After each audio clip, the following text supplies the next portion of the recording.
Right. Good day everybody, welcome to the stream. Hello everyone, is he alive? Somewhat. Is artillery queued? Yes-ish. I cannot press the tag button when the rockets are on screen. It is queued. But we don't have 2k SPM of yellow signs just yet. So we cannot really put it to the front. But after a couple million of Vulcan science packs, we should have enough to start researching this. Today we're working on purple signs though. It's going to be more important to unlock the Mark III assembly machine. And perhaps also the blue belts for Glebban signs. Before we actually go to Glebba. So purple signs is going to be first. We are on the verge of returning to Vulcanus to actually build it. But before we build it, we gotta finish designing it. And that's what we're gonna do today. And if we have extra time left, we're gonna just do some preparations for Sunday's stream where we are going to build purple signs. Only after we do purple signs, we will build yellow signs at 2k SPM. Currently we got yellow signs up on Norvies at about 470. Oh, 470 SPM. Over here. In these not very efficient quality builds. Where we are these mainly are just consuming a lot of resources now. In order to make a bunch of quality chips. We emptied those out, I think. But yeah, all of these quality builds are gonna disappear and be replaced by max productivity builds once we get back to Novice. And that way we should be able to do 2000 yellow signs per minute with the new assemblers, which will unlock with purple signs, using the same amount of resources. Or at least that's the plan. We'll see if it's actually enough. What did we do last stream? Great question. The first half of the stream we built and shipped home 2k SPM for Vulcan signs. So that's now up and running. It's being launched up to the laser slab. Over here we're bringing home a lot of signs. As well as the calcite now. And we even have the McZiptide Deluxe is now a functional ship. It's also requesting signs and flying back and forth with the gun turrets. So there's that. Vulcanus has already gone down from 1800 SPM to roughly 1.4k. So you can see this is when it was working normally. And this was when we didn't have the ships flying yet. And this is how it's now because the quality belt is clocked. So this one is no longer contributing. We're running over these 4 belts right now. That's fine. We can restart this once we're back. What happened is basically this thing is full of rare discs that went a bit faster than I imagined. Should have had a couple chests over there. But oh well, it's fine. It's fine. We only need a couple more to make the rest of the foundries and rare mining drills. And I should really hook up yet another ore patch with another 2 belts. Then I can put priority on the quality belts, and whenever the quality belt is not running like now, those 6 belts should be enough to run Vulcan signs at 2k SPM. So that's going to be a small improvement. And then we went back to Norvies, where we actually had to connect it to the labs because I didn't prepare that. We did prepare purple signs now as well, so I learned from my mistake. We prepared those at the same time. I am offloading it with bots because we don't have stack size bonus on the inserters just yet. And we haven't stopped producing iron from space just yet either. So for now we are doing it with bots. We'll see how it eventually will go. I'm probably going to be forced to research the hand size. We also doubled space signs, so we no longer need these buffer chests. We are now producing space signs at a live rate of 1800 SPM as well. Or at least we have the capacity to. We just need to get rid of all these chests. And Basically, we copied the grabby McGrab vase setup onto the iron overload, which previously was not producing space signs, but now it is. And we're just sending the rest back down to Norvis. So that is what we did last stream. Last Sunday at least. The actual last stream. No, that is what we did last stream, last Sunday. This stream is a continuation of last Friday, where we... Alright, I finished editing my episode, the main lines. I still need to do a little bit of like a couple hours of balancing sound and adding some text overs and some zooms here and there and that kind of stuff. But in general, the episode is in place. Episode 13 is not finished, but everything, all scenes are in place, all recording has been done, etc. So I probably will be able to finish that tomorrow. So for those of you on Patreon, the episode is probably going to be uploaded tomorrow evening around the end of the stream today, that time, 28 to 30 hours from now. We were doing...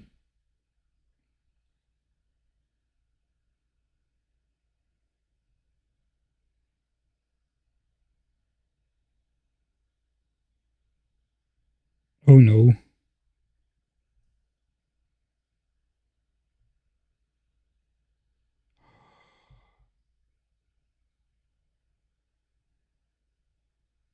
Oh, this is bad. I may have deleted my save because I thought it was an editor mode save. Of course it was an editor mode save.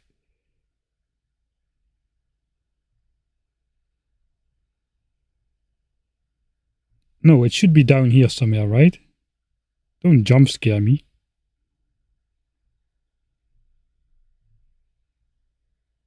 Alright, no, it's here. Purple. God dang it.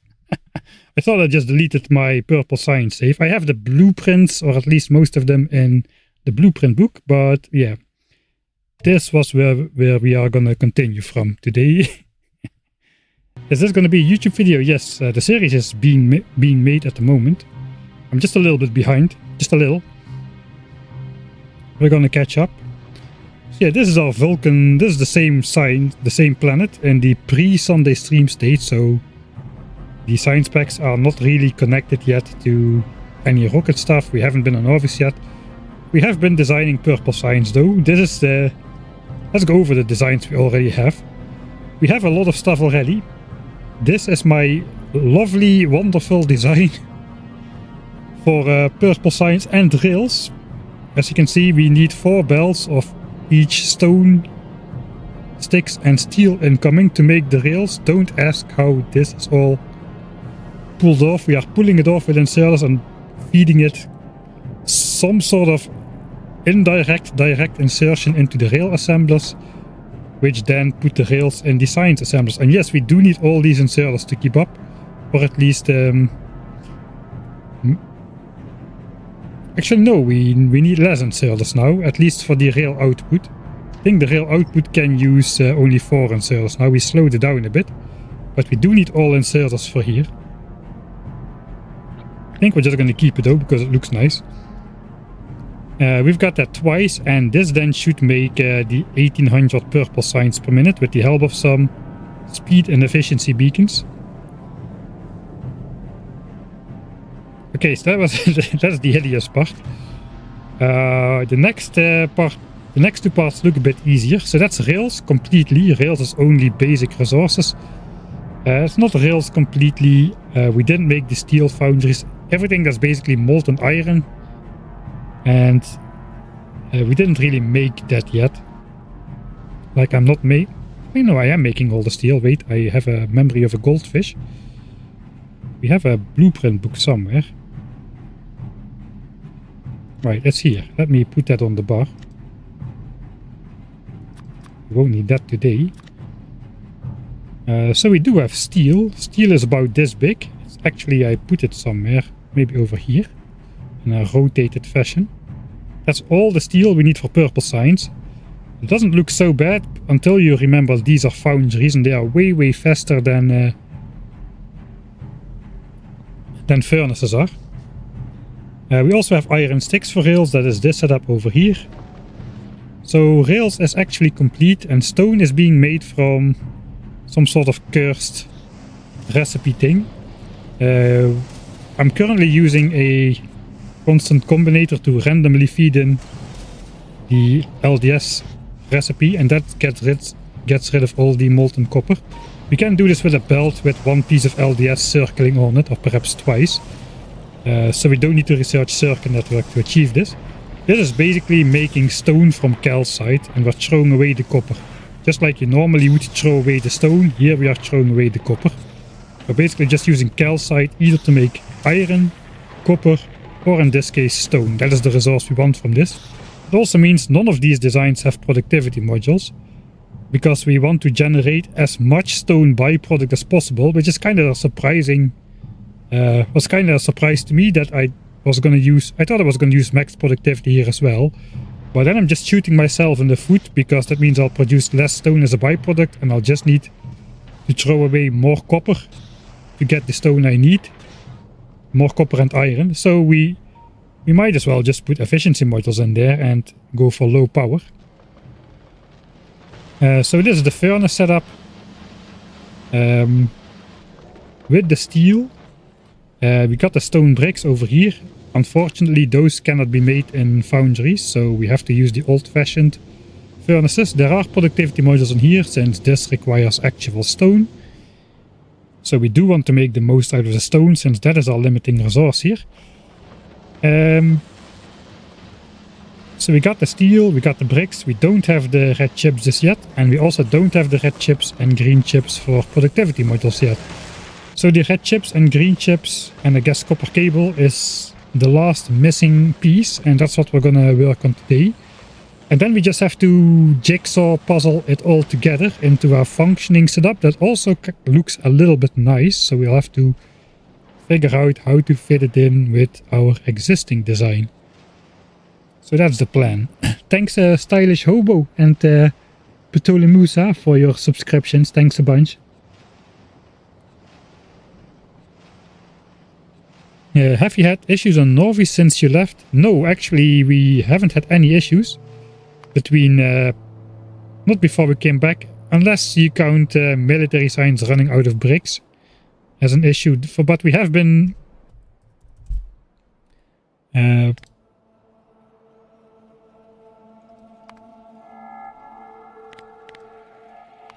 well, this is the design session, but this is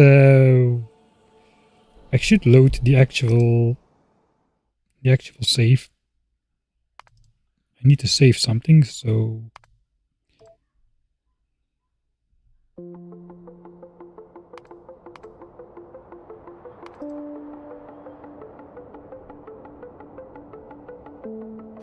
yeah, this is where we actually were at before we went back to Norvis.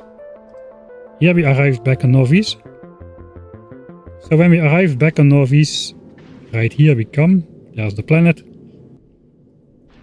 We've been away on Vulcanus for, I don't know, for quite a while. And this is how science has been going for the last 50 hours.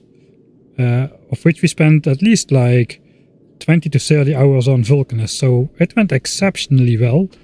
The only thing that really went down is the production of military science, since basically our stone patches started running out. We've been producing military science all this time and storing it into chests. We've also been consuming it, so we don't have that much left. So that's one of the things we fixed when we arrived back on Norvis, but in general Norvis has been holding out surprisingly well, and we're not going to fix anything else except the stone, and maybe we'll hook up another iron patch before we actually go back to Vulcanus. But for the rest it has been holding out beautifully, and I'm not even going to empty any quality chests or whatnot. Everything is still just ready. I just came here to hook up science to the labs. We did that, so we're just going to go back to Vulcanus and make purple science. Provided we finish the design today. So let's load this save. This is the actual save which I need to continue with, and I'm gonna save immediately again.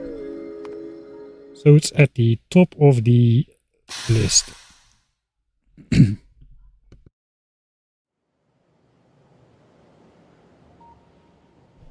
I thanks Mochu as well for the 6-month subscription. I hope I don't butcher your name. I'm presuming it's French. Thanks for the 4 months. Oh, there goes my headphones. Trying to take off my sweater.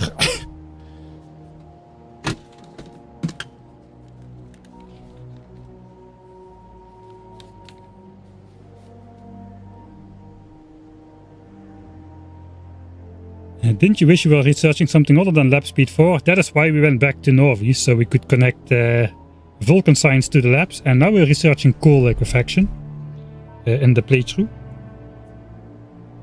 And after that is... so that's not how the queue looks like. In the real game we are researching coal liquefaction.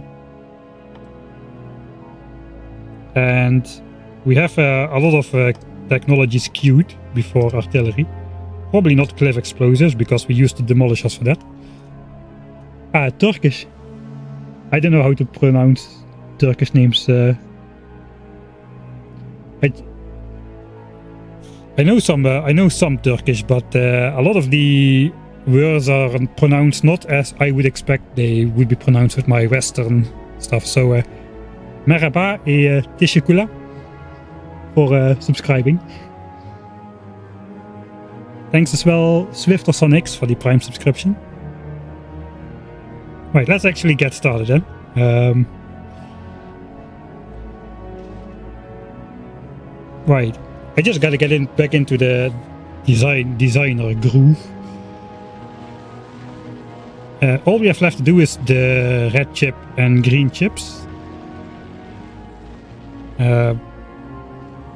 So probably we are not going to use productivity for copper cable or for green chips. We probably do want to use productivity for red chips, because that involves plastics, which involves probably importing plastics from Norvis, or making plastics on this planet with the limited coal we've got.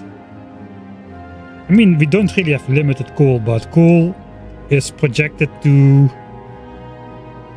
If we use coal from Vulcanus, we are going to be consuming coal at like 7 or 8 times the rate compared to if we import plastics. So we would be able to make only 1/8 of the science packs if we would do coal locally. So probably we're going to be importing plastics for that. But still, importing plastics means launching it on rockets, which means we probably want to productivity module that part of the build. So that is what I'm gonna assume. We also have 1 gigawatt of power, and if I just do efficiency modules and everything, we're not gonna use any of that. That's not true, we have purple science running on productivity as well.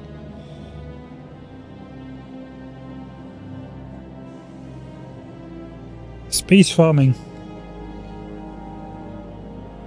I'm gonna try to stay away from farming from space, since, as I understand it, the platforms will be using a lot of updates. A lot of update time is spent on platforms, as far as I know, especially with the massive sizes that I'm currently having. Of course, we've got asteroid reprocessing now, which means we can get twice as much, not twice as much, but we can get more stuff from space. Still not sure I want to do that though, if I don't need to. I think that's good. In the end, performance is going to be important. So yeah, I know I don't have fast and service research. That might be a big deal in the end as well. I think space platforms, like especially the big ones, those are worse though for performance. We'll see how it goes. At some point we'll probably have to start optimizing. So I'm going to probably even dismantle iron from space completely as well. We'll see how it goes. Right.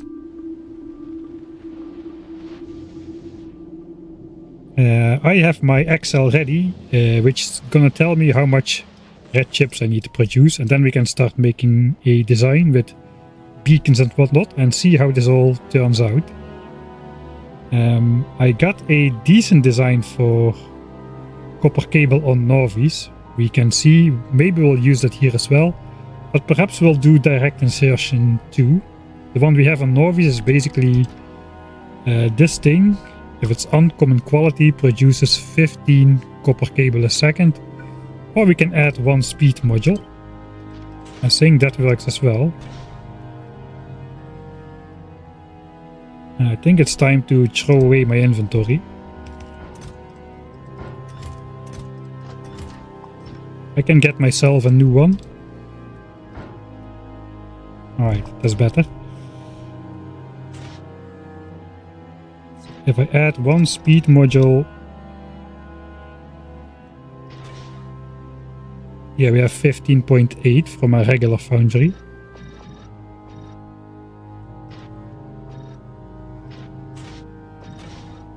We can get to minus 80% by doing that. I think we can also do it with Mark 1s.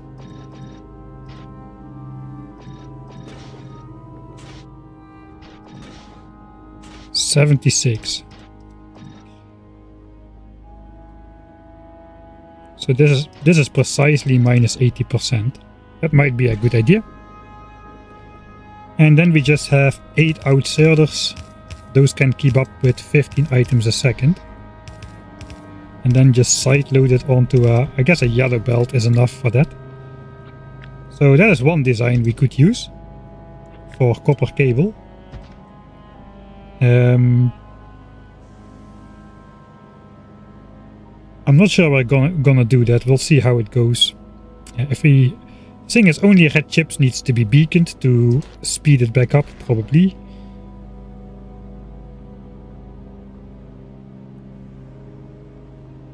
So we'll see what we can do with direct insertion. These things are quite large, so we might have to make a weird design or something. It's gonna be easier to design stuff individually. That is for sure. But let me first check in the Excel. Should I bring you over to the Excel? It's going to be very bright again.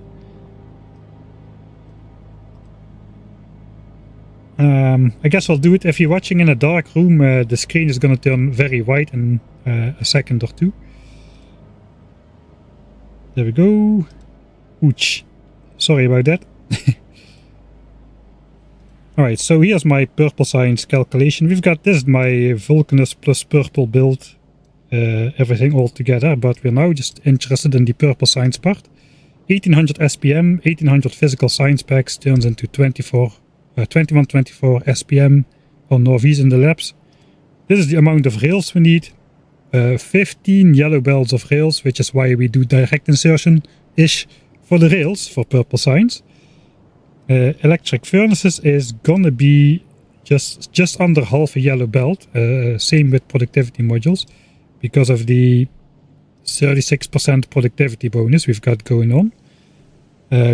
So those parts are done. Now we just need to look at red chips. Let me just check if the calculation is correct. Yeah, so both electric furnaces and the productivity modules require red chips. And we need a total of 3676 red chips a minute. So that is 2 red belts and a little bit. Less than a red belt for here, and over a red belt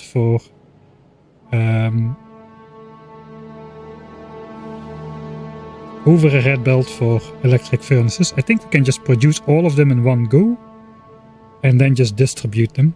That should be fine.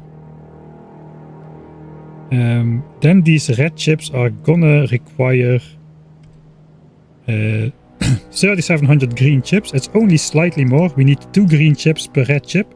But since we get almost 100% productivity bonus, we only need slightly more green chips to make the same amount of red chips. It's really crazy. So we need this amount of green chips in total, 5200. Again, 1500 for the productivity modules, and the rest goes to red chips. So we need to separate that out. If we do direct insertion, green chips into red chips could be done. But then we need extra green chips for making productivity modules. Alright, and then the copper cable is going to be It's going to be a bit... Yeah, we've got 3 destinations. Directly into green chips, which go into productivity modules. Directly into green chips, which go into red chips. And then the copper cable which goes into the red chip. So it's a little bit difficult. It's probably the easiest to just design every build individually and just belt it in. But yeah, I haven't separated it out here. What needs to go to where. So that's a weakness of this Excel over here. There's some other nodes and odds and ends and whatnot. And here you can see the stone surplus is probably going to be minus 2000, which is why we need to produce extra. Originally I was gonna use the stone supply from Vulcanus, but I deleted that since that area just looks so nice over here.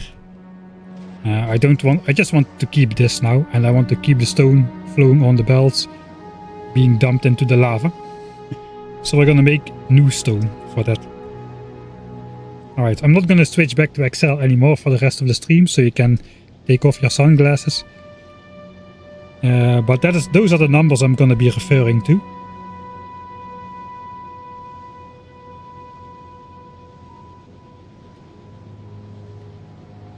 Alright, I think we'll just start from the top and reverse engineer everything. I want like 3676 red chips a minute.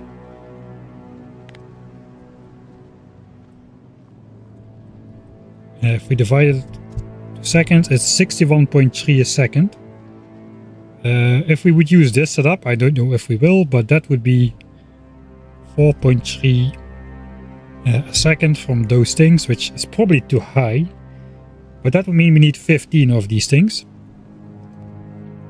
But I think we should first look at what is realistic. What can we insert with the inserters we've got? How much stuff can go in there? So let's see if we can figure out something. There's a couple numbers we need to keep in mind. We got the long-handed inserter, which can insert about 1.84 items a second, I think. 691 degrees rotation speed, which means 1.92 items a second for a fast inserter, so it's slightly less than 2. And the rare yellow inserter is 484 degrees a second, so that can insert 1.34 or 1 1/3 a second. So those are the numbers we're going to be limited by. And if we look at these speeds, that is that is a lot of inserters. 3, that's 9. It's probably around 15 of these inserters to in and output everything, which might not be realistic. So we might slow them down a bit and throw some efficiency in there, because we can. Either that, or we'll just use like 2 beacons and have a bit of space extra for inserters or whatnot. In that case, we could just I don't know, we'll see. Let's just start. We need just to find something which is acceptable. I think ideally the speed would be... we have space for long-handed inserters on at least one side, and we can fit 8. So I probably want to be looking at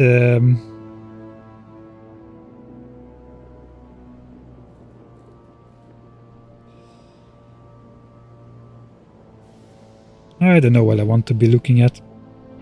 Maybe we'll do some sort of direct insertion build. Thing is, these definitely don't need to be sped up, I don't think. So even at this speed, we still require 5 copper cable a second. Let's take a look. What if we do direct insertion?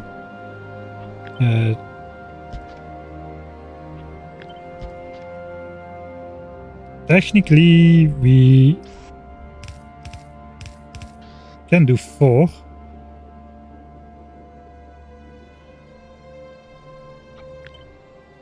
So we would want the uncommon foundry for that, or just use some modules, that's fine as well. 15.8 copper cable a second. These 8 inserters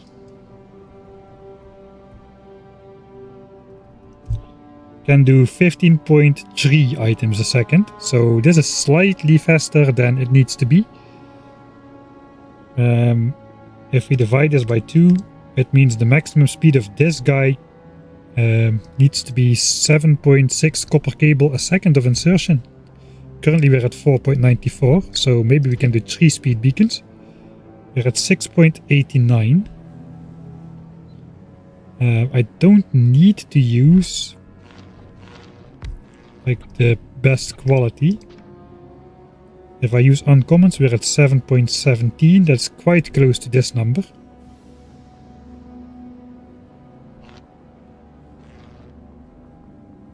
This is at 8.83, which means it will default to 7.68 over here. We cannot be faster than that, so it's probably a waste to make these. I'm not sure what I have access to actually in the world.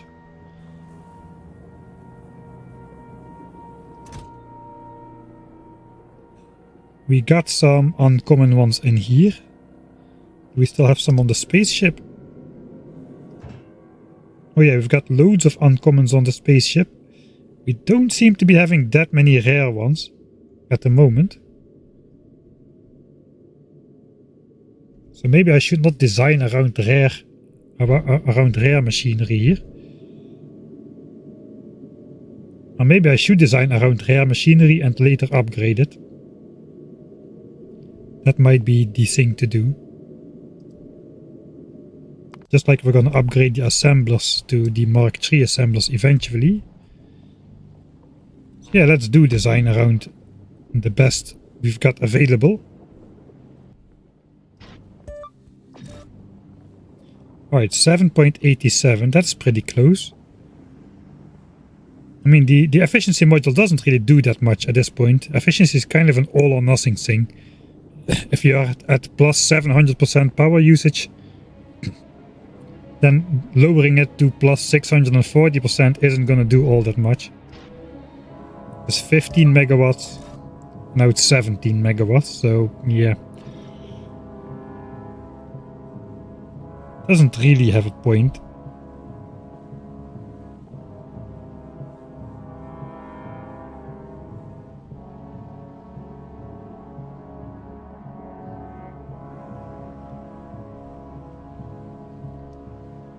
We could make this machine faster if we also do the green chips on the side, perhaps. I don't know if that's an idea. Technically,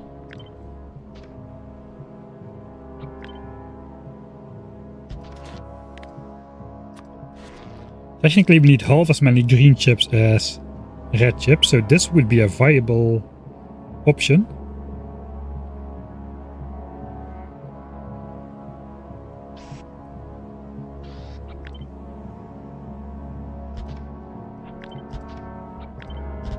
Now we just need to input the plastics and output the chips somehow, but I think we can manage that.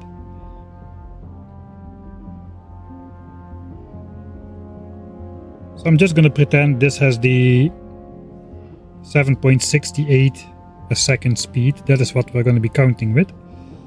So if we just take the speed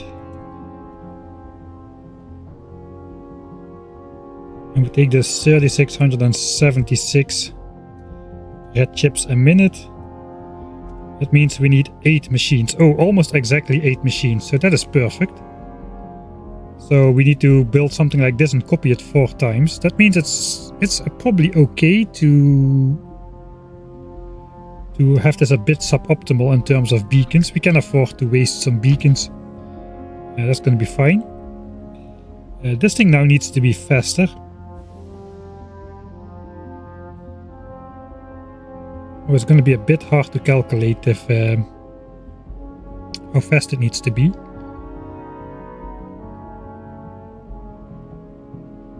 So these need to make 4.41 green chips No, that's not true. It needs to be even slower.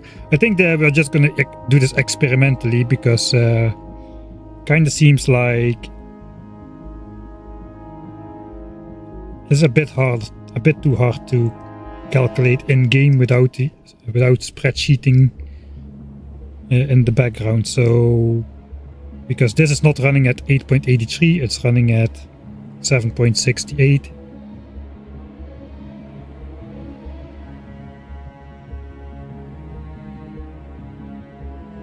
And then we get 50%. I think it's actually 2 times 7.68 eventually. So it's twice as fast. It needs to be twice as fast. We do have exactly enough space to put another 8 inserters, so we could upgrade this if we use rare foundries to over 30 a second. Unfortunately, that is slightly more than one super good speed module. So perhaps we can also put one beacon on this side.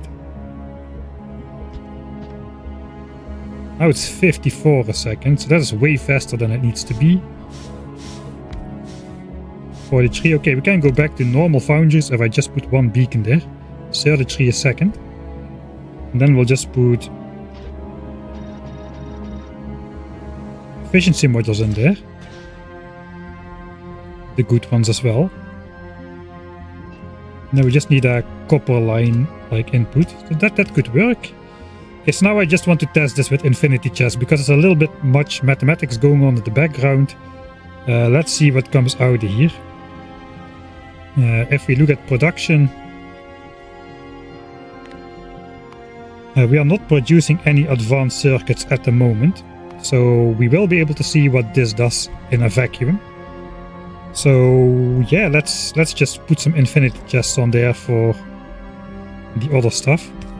We still do need to account for the iron. This one is also affected. We don't want that. We want these to be not affected. So 4 iron a second. We need less though. 2 is probably fine.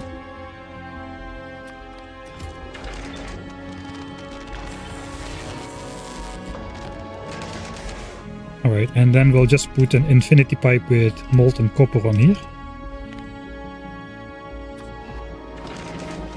And these still need to put plastics in though. 4.41 a second. Just use my inserter cheat sheet. That's actually, that's a lot of inserters. I will need 4 yellow inserters to input that plastic. So plastics could either be input on this side.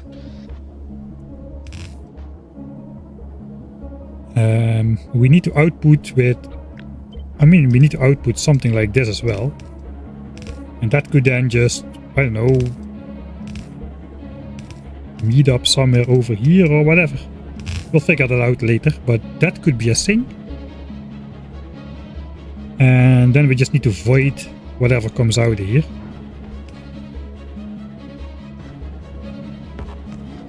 This is why I didn't want to do this at the end of last stream.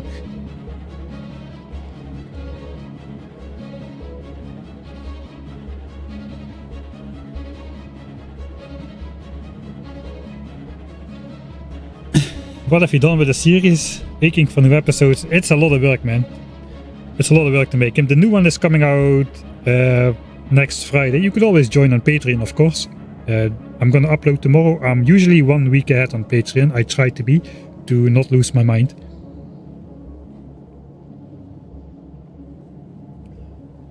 Oh, thanks Jonas Simple for the flashbang I missed. For the 3 months of subscriptions. Beacon too close, yeah, okay, we saw that.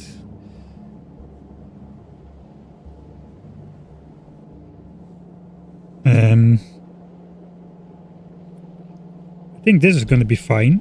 We just need to feed in plastics and then the stuff should start working.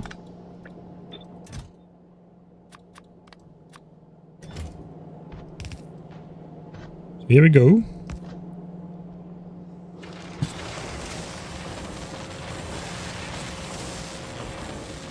So it's already, if this works, then we can just use this part of the build.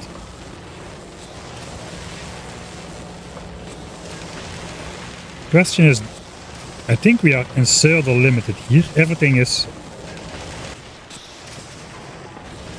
limited by the inserter speed here.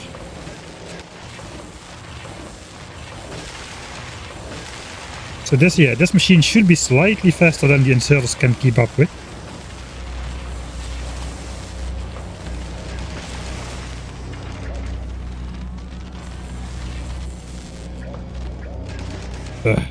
Oops.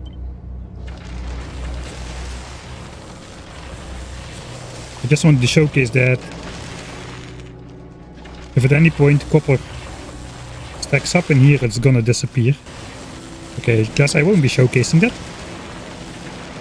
Okay, the yellow inserters are enough because they take breaks in between.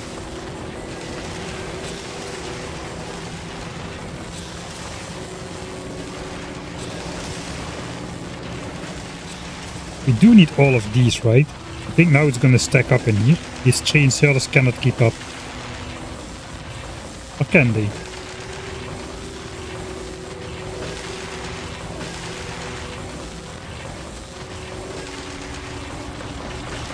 Okay, it appears they can. Alright, so they probably don't need to make like a full half rotation every time to put the stuff on the belt. I wonder if that's a belt thing.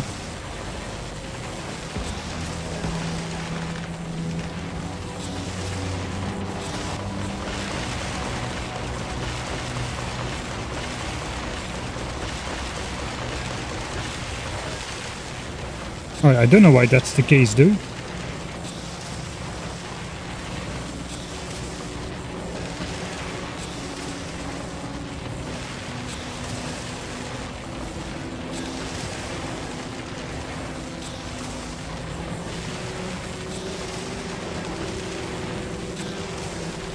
This number might be smaller than 4.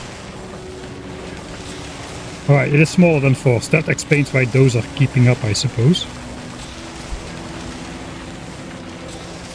Alright, so we need, that means we also need 3 inputs only, no?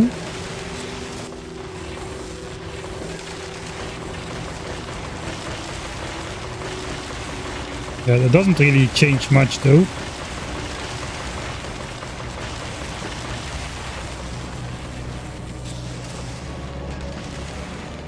The question is though, how many red chips are we making? And the answer is 468 a minute.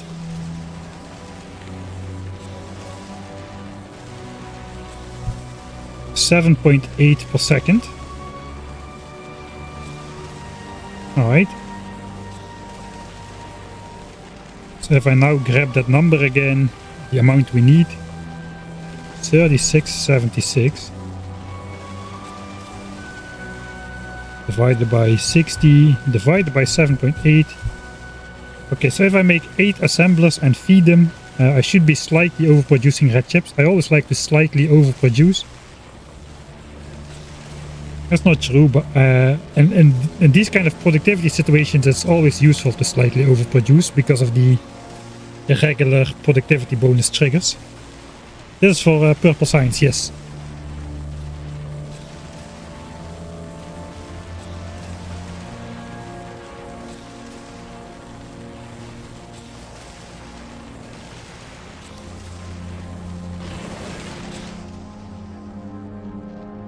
So, this is not a bad setup then, I think.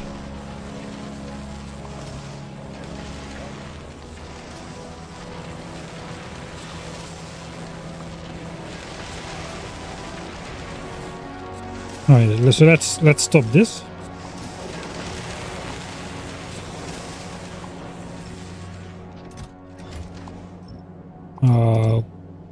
We might actually put the output belt like this, but we'll first design the entire thing before we decide on that.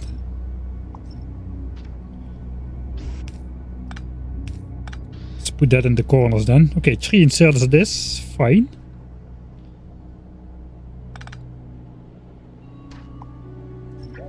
Alright, so now it's all clean again. How many belts of resources need to be flown in? It's going to be a pipe of copper. You might be able to do the iron for green chips directly here as well. Let's see. How would that turn out? The nice thing about these EM plans is you cannot misalign them with the beacons. No matter how you place them, it's always going to be 4 beacons affecting. Not like assemblers, which only are good in 2 from 3 positions. So this would be good. This would be good. But this would be misaligned. There's only 3 beacons affecting this one. But these things, it doesn't matter. There is physically no way you can misplace these. So that's... I don't need to take that into account. That's the nice thing about these 4 white machinery.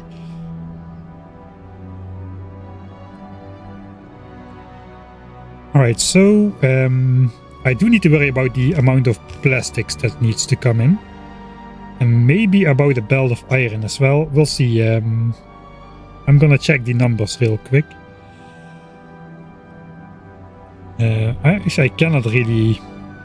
I cannot really see that since I didn't separate it out.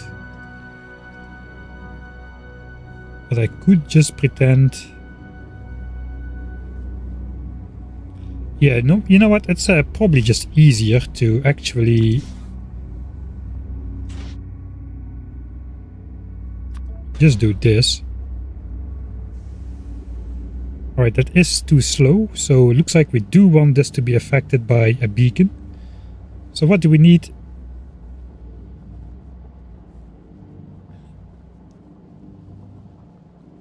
I'm gonna assume I need a little bit more because of the inserter limiting stuff. So let's say I need 4 a second. Here we can go with Rare Foundry, that is 6. I guess a speed module in there brings us over 8 already, so sure. That is the same setup as this guy.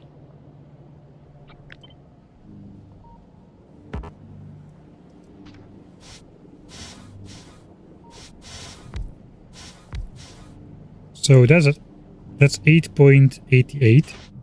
Somehow I lost the efficiency modules there.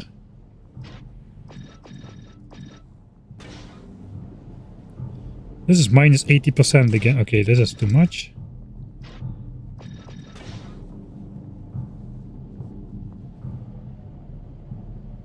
Alright, we got the wrong module in there. I think we can go with Mark 1 module. That has less of a penalty.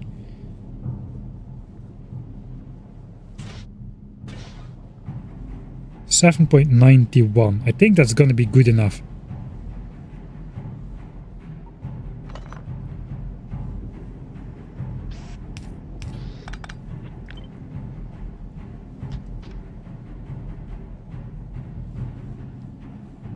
Alright, that could be more close by. I was thinking I can maybe get the pipe to run over there. I don't think I can. Can do this perhaps, and then have the pipe run through here as well.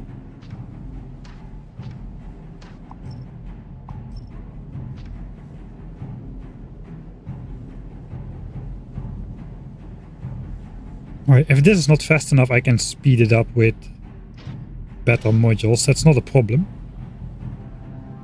So we don't really need to test it right now. It is a pretty comfortable setup, I think.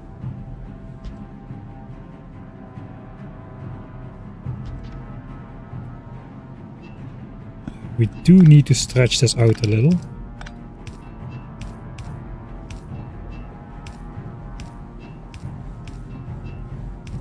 Suppose same for the copper. Extra wide. But it connects.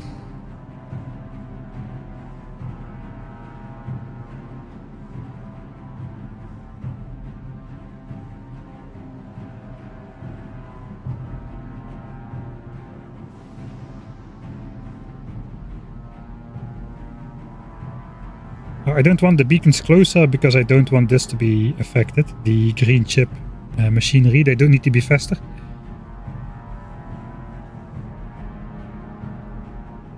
question is, where am I gonna bring red chips out?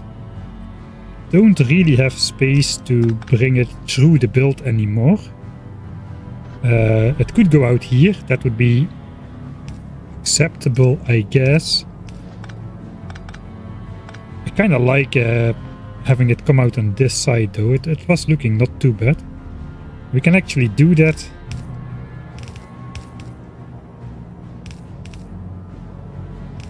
Yeah, that's gonna look nice, I think.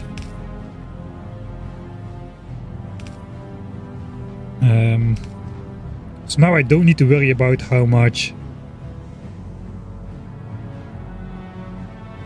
iron needs to go in. All I need to worry about is plastics. And Excel says plastics 3,771. That is slightly more than 2 belts, isn't it?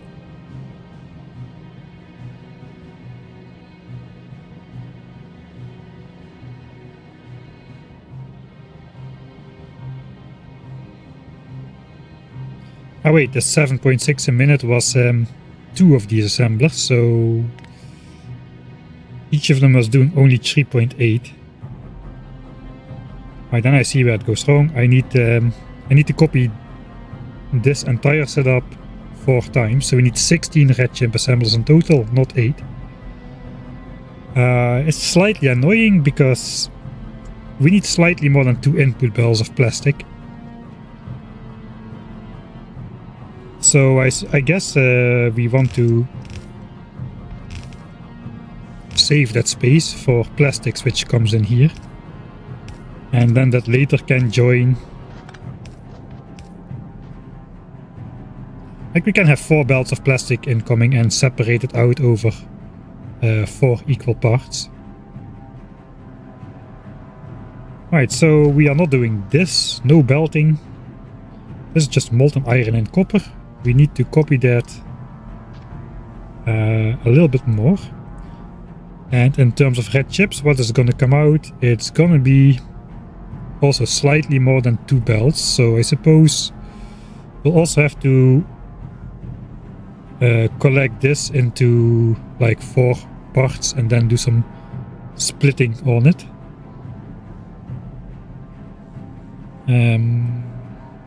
Yeah, sure.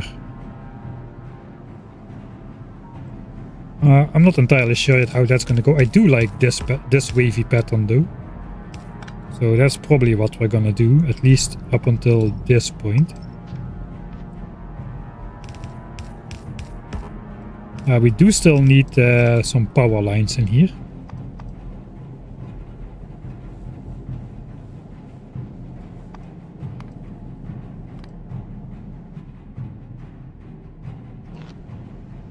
That is not powered either. I'll put some fake power there.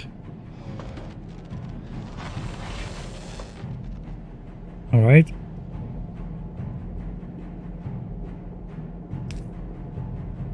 That is powering a lot.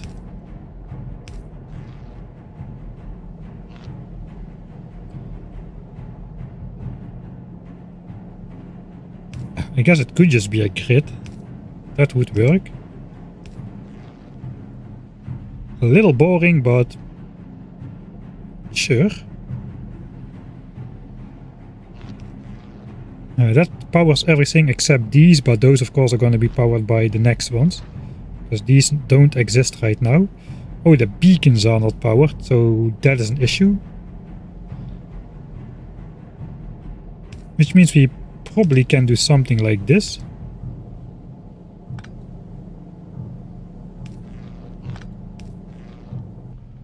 It looks already slightly less boring, so that's nice. I think we've got our setup already. I thought this was going to be more difficult.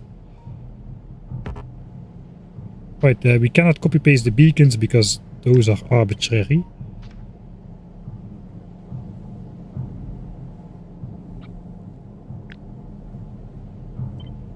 Not the beacons, I just literally said not the beacons.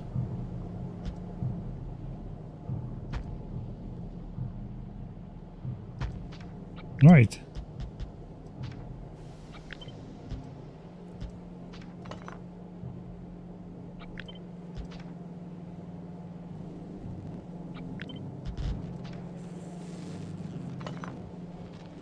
I guess we'll try to somewhat align the beacons.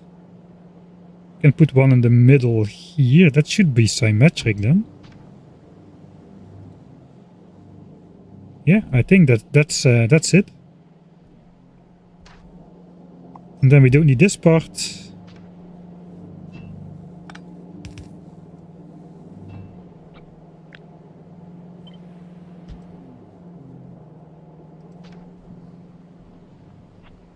All right. And this is probably a setup that we just want to mirror then on the vertical side. Alright, and since everything is powered, we'll enable global power network again. So that's probably red chip. So now we're just going to test it to see if it's actually up to specification.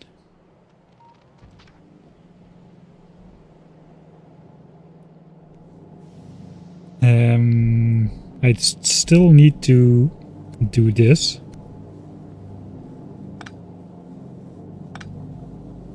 I guess this ends here.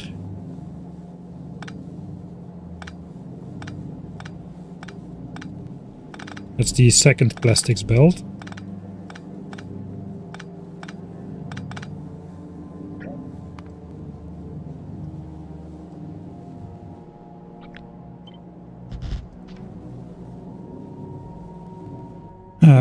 I'm not gonna make an actual 4x4 splitter. We'll just pretend we have enough plastics, because that's an entirely different problem.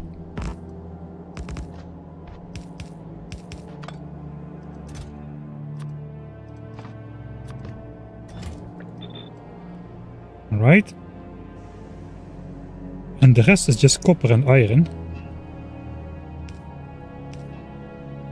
With some infinity pipes. Let me pause. So everything switches on at the same time. I cannot copy paste on there, so we'll have to do it manually.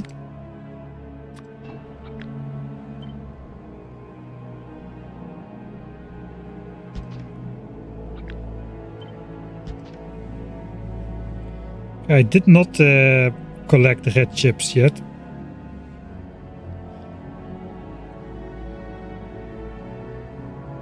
I guess it can go under the foundries here to keep the footprint as small as it can be.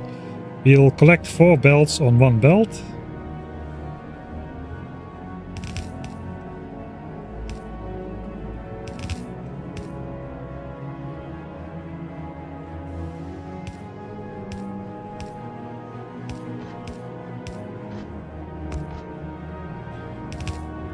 That could be the first one.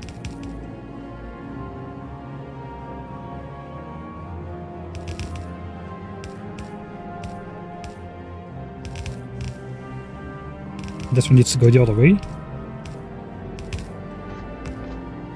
And that could be the second one. We cannot do belt weaving yet. So perhaps we'll do this instead.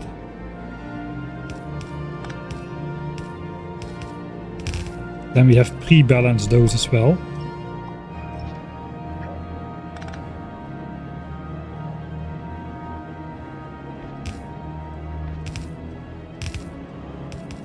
Alright, that could be red chips coming out. Let's flip it. And make it disappear like in a magic trick.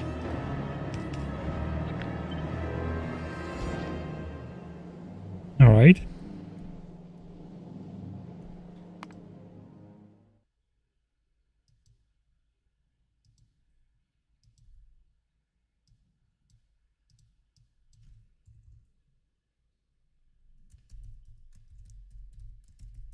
Red chips test.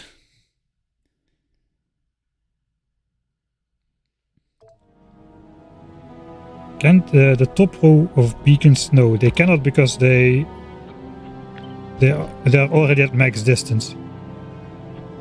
I also cannot move them down, because then they affect the EM plans, so they're exactly where they need to be.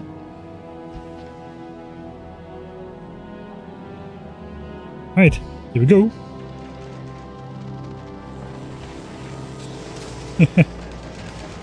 I guess the green chips and stuff are done way before the plastics come in.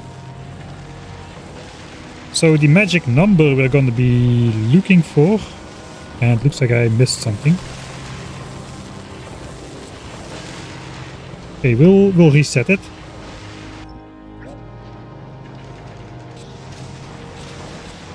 See if everything reaches everywhere. No. Alright, that was predictable, wasn't it?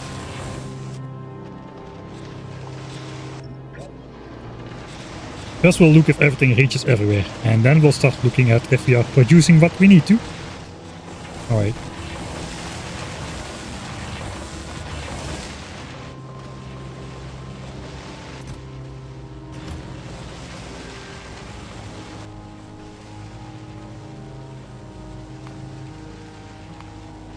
Okay, so this will reach a flat value after some time.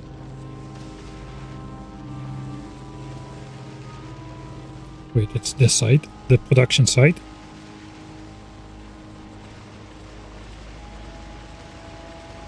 And what does this need to be? I will tell you. It needs to be 3676 at the minimum.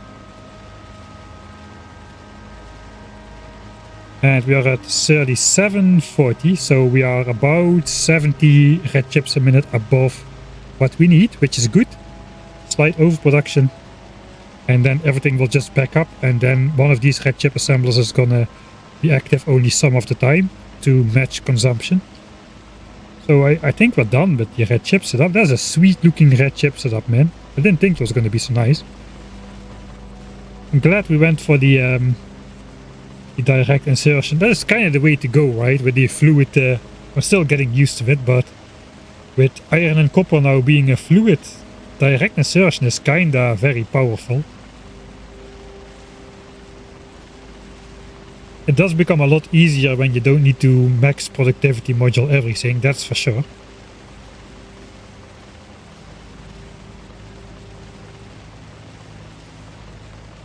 Yeah, I need slightly more than 2 belts of plastics, I think, to pull this off. Let's see, we should also be consuming plastics now at a steady rate. At the same time, so yeah, over 2 belts of plastics, 3.8k, 2 belts is 3.6k, so I'm probably just we're gonna feed it out from the rocket silo on 3 belts or so, and then just have a 3 to 4 splitter to supply these 4 belts.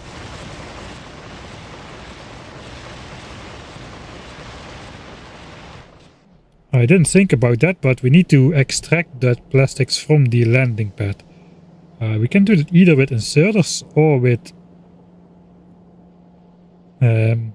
bots. I think I already dedicated these inserters to blue chips and low density structures though. But we also have to design those for... We'll stop importing blue chips and low density structures as well, since we'll be making those from plastics too. But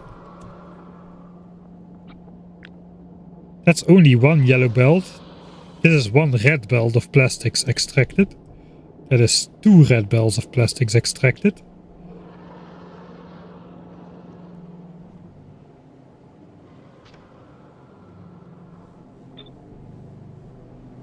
Yeah, so we can extract maximum 3 belts of plastics, I suppose. Unless we go for bots. So maybe I will. Maybe I will go for bots.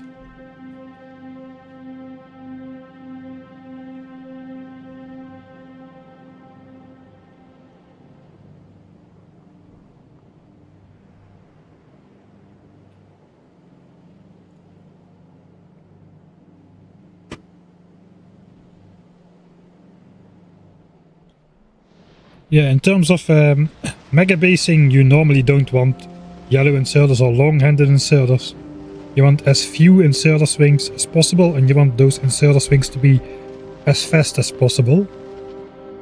Which means basically use fast inserters and stack inserters and bulk inserters. not these kind of setups, but on the other hand, we are not die-hard mega basing. I mean, 2k SPM is a big base, but with Factorio Space Age, it's not as big as not even 1k SPM on Novice, I think, in Factorio 1.1. So we're probably going to be good. I don't think we'll drop below 60 FPS. We can have a check. Everything is running now. So let's see what my laptop still can do when streaming. So yeah, we can still run the game at 3 to 4 times the regular speed. With everything going, including Novice production. Everything is ongoing. No, actually it's not true. Because I started researching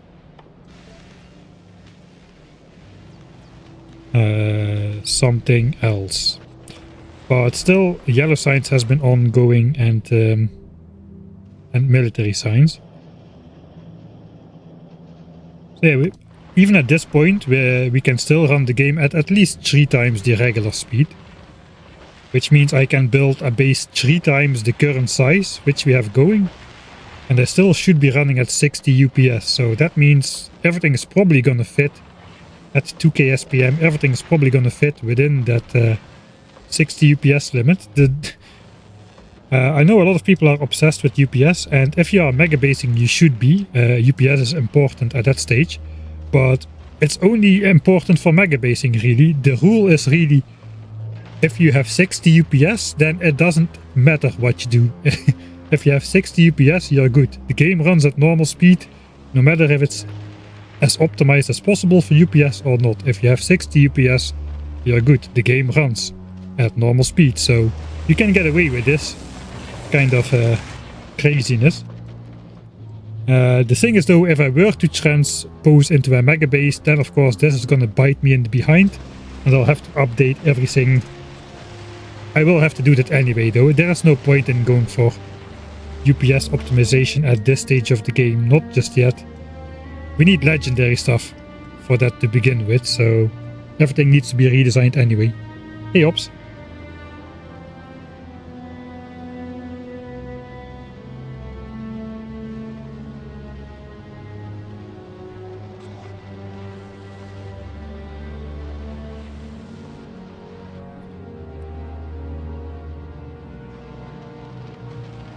Alright, so we got red chips.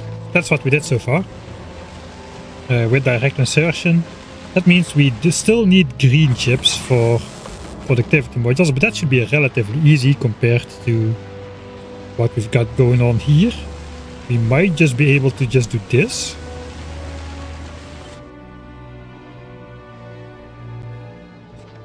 Without a beacon.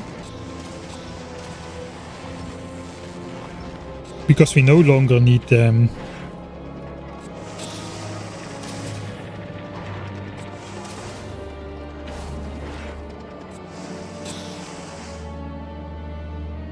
we no longer need the extra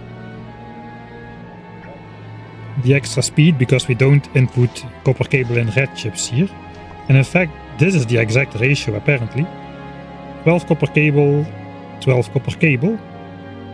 So probably we do want to build a separate setup. Something like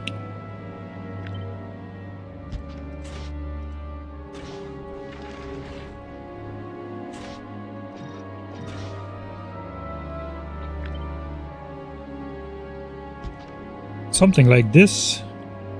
12 copper cable a second is 7 inserters. So we'll do 8.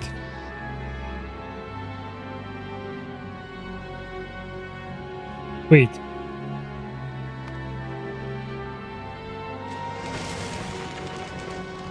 We're not doing direct insertion here. But we can see the ratio what we need. No, we sped these up a little. Alright, we sped those up a little, so we cannot copy that.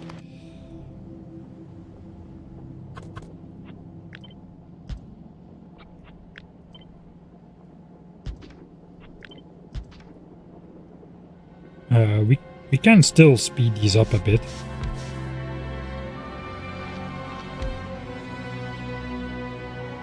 Just by using uncommon ones we use the full potential of these inserters.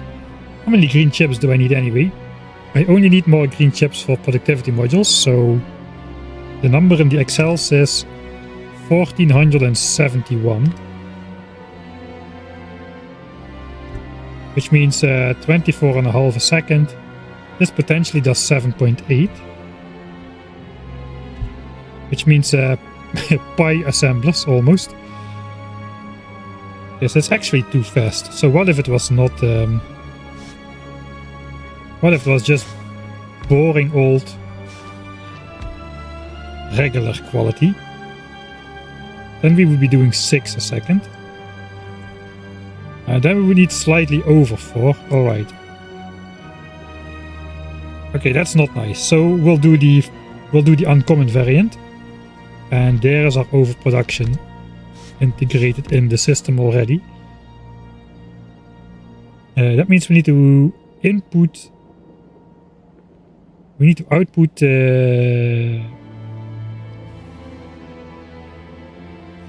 I guess it's this should keep up. For every 2 copper cable that goes in, we get 1 green chip out, so that should be the ratio.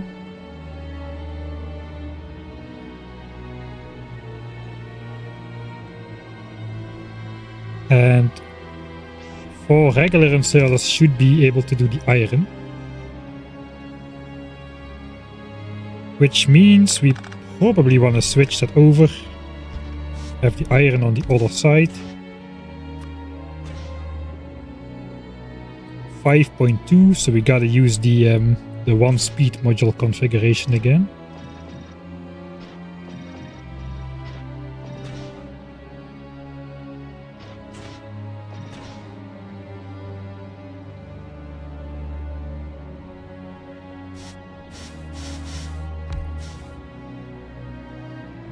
And even then, a regular one will be enough.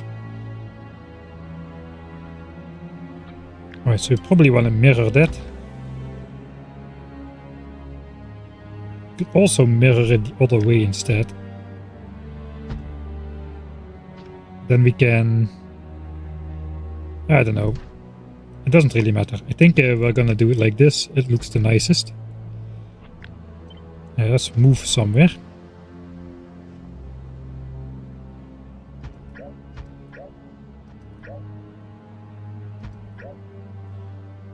I just needed to delete those pipe remains.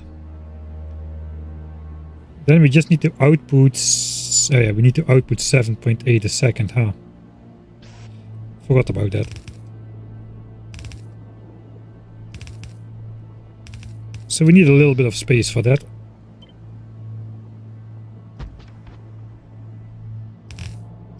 This would be viable.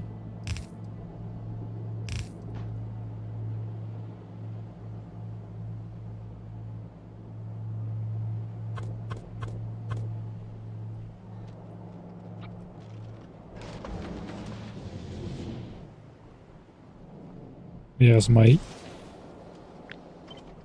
Really? Right, whatever.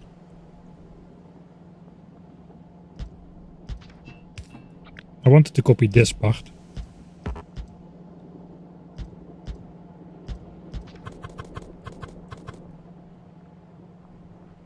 Okay, that could be green chips for productivity modules. I think I'm just gonna blueprint this. That's going to be all red chips. We do need to split that up still, but with 4 output bells that should be no problem.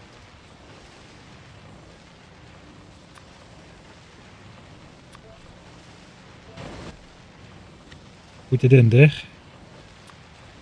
I think this is going to need to move down a bit. I think these are all outdated designs anyway. We're going with the new ones up there.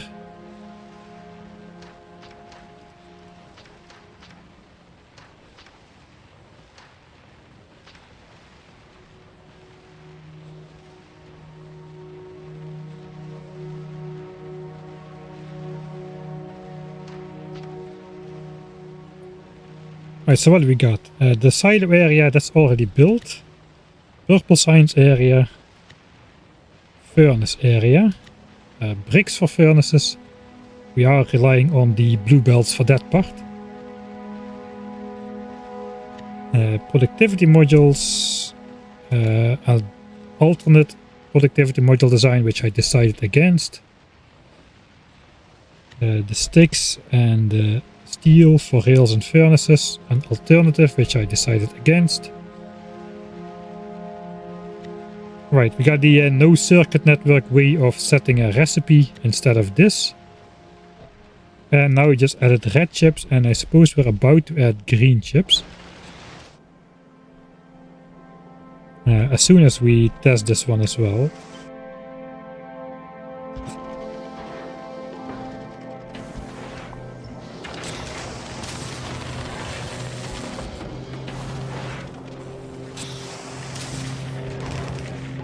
It's gonna be... We need less than one belt. It's gonna be way more than one belt.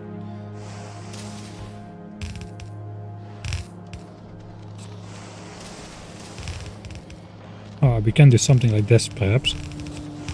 Yeah, that will be nice. And we output...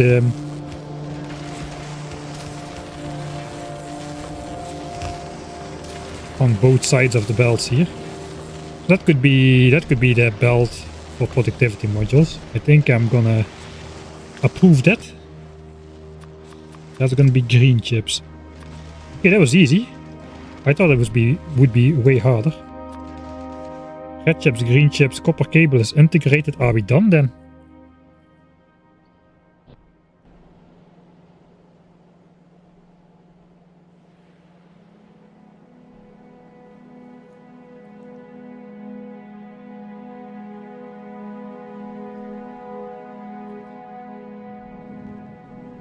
I guess these chests are completely full already with red chips. It goes quite quickly with foundry setups and whatnot. 24, that's already 100k red chips produced in this short time. That gives to show just how much resources goes into purple signs.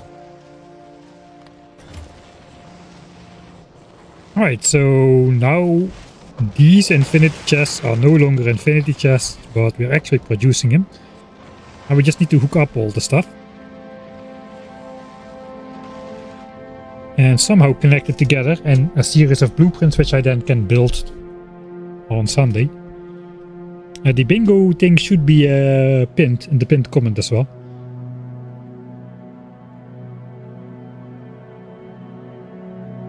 Yeah, we could go on with the designs for rocket parts.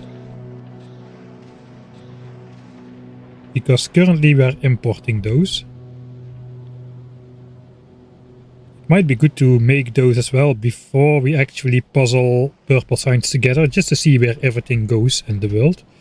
Let's update this design though with a non-circuit network one. So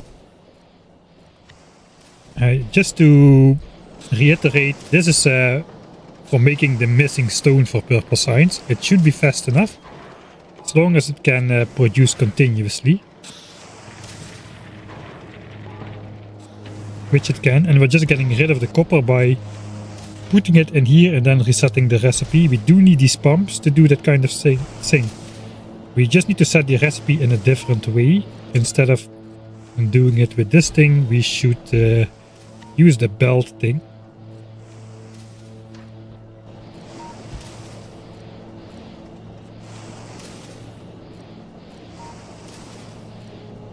So we'll have to connect it to the foundry instead of to here.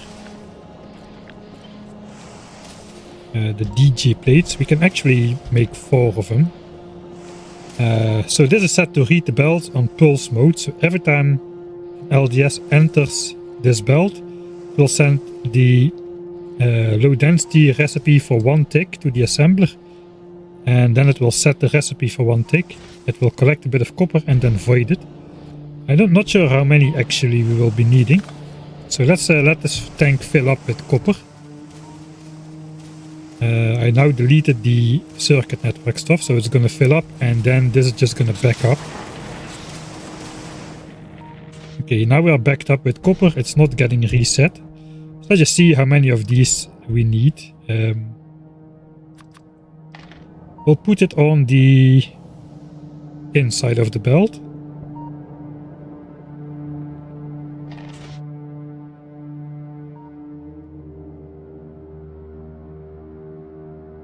Okay, maybe we need to hold the belt signal.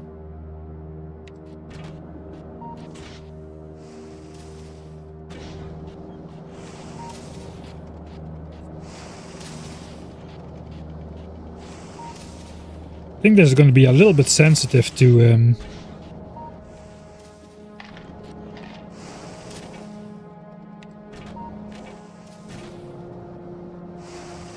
looks like if it's only for one tick, it does not actually set the recipe. No, it does. Yeah, we are producing some stone. But we probably want a lot more stuff on here. I pick it up. Let's put it on the far side of the belt. We'll put 4 of them.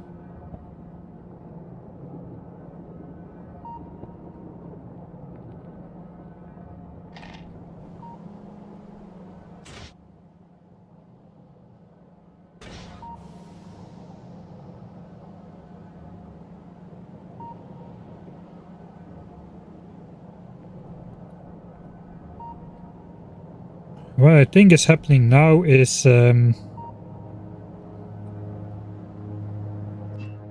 pumps don't have the opportunity to pump copper back into here. It takes it from here, it gets reset and is put back into here before the pump activates. So I probably just want to direct insert with the pumps. That way it cannot get fed back into the system. That means it's probably going to be too slow.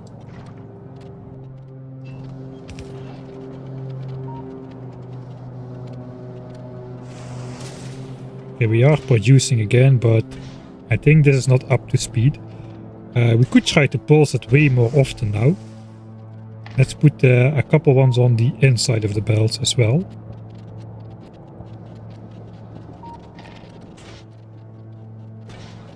If possible, I want to do it with one LDS assembler. See if this tank goes down. It doesn't appear to be going down just yet. So speed it up a little.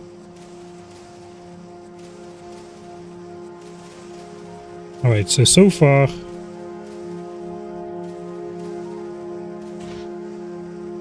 no real luck just yet. Can I up the quality of the pumps?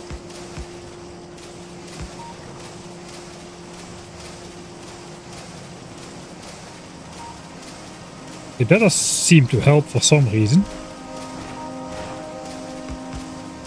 Back to normal quality pumps. Yeah, with normal quality pumps the tank is filling up. With good quality pumps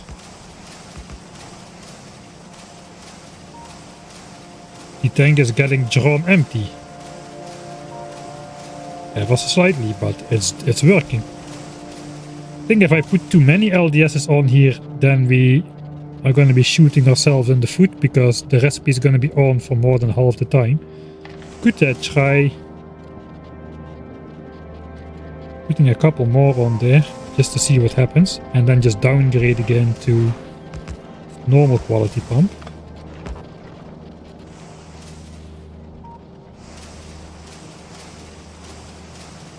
Alright, it doesn't seem to do it. The copper is going up ever so slightly, it seems. There's going to be a little bit of experimenting with what we need to do. Now it goes down drastically though, so this seems to be good. 2 on the outside, 1 on the inside, and rear pumps in there. Of course we don't need 2 rear pumps in there. That should be good as well.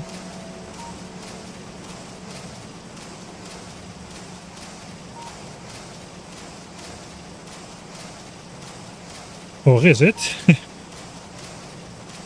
It's not going down anymore.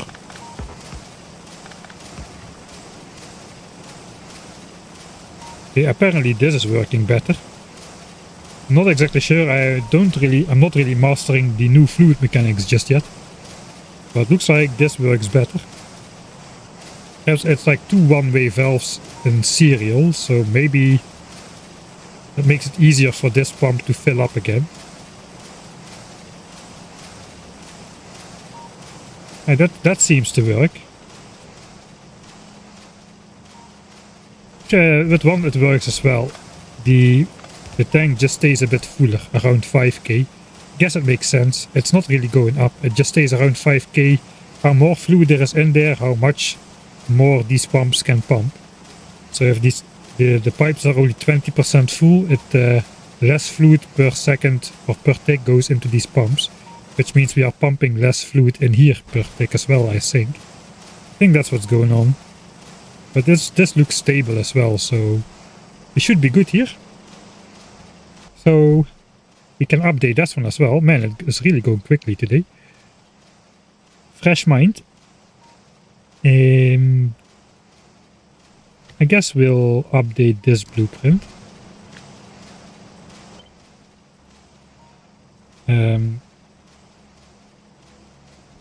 2 LDS outside and 1 LDS inside corner.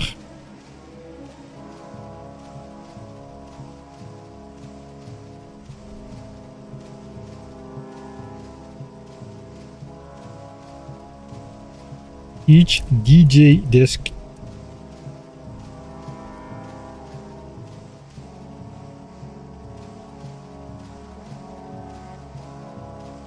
Right, so that's what we can use.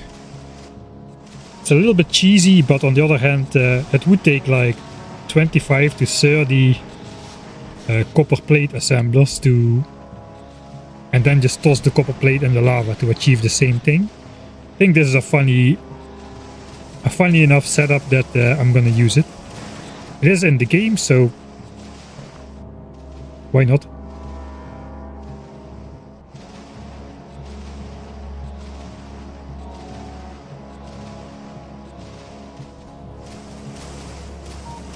You think one pump is unnecessary?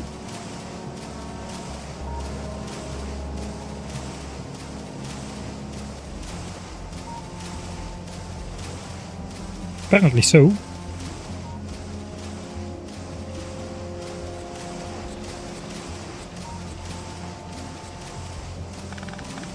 We can still do a double pump like such. And indeed to ensure that this pump is always full.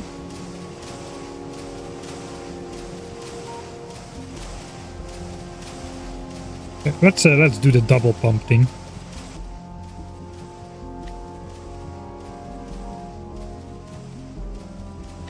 I guess we can just delete these from the blueprint. That should be the same thing.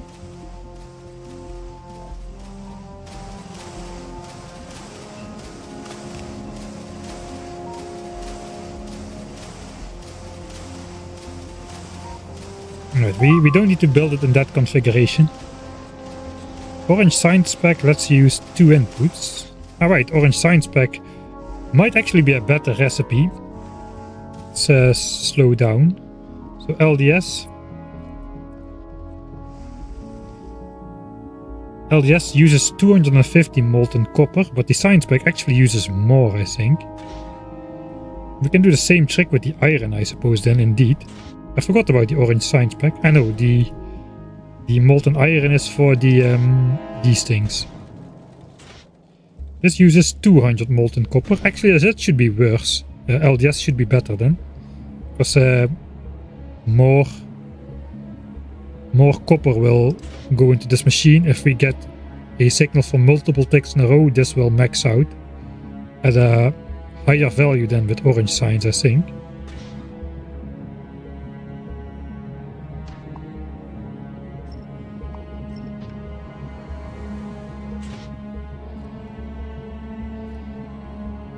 Alright, so this maxes out at 500. If we use orange signs, it maxes out at 400. Alright, now the stuff is gone, but we have the blueprint. So I guess I'll be using LDS for the recipe. I think I want to put those things back. I didn't think about that. I guess if we use blue belts it will go even faster.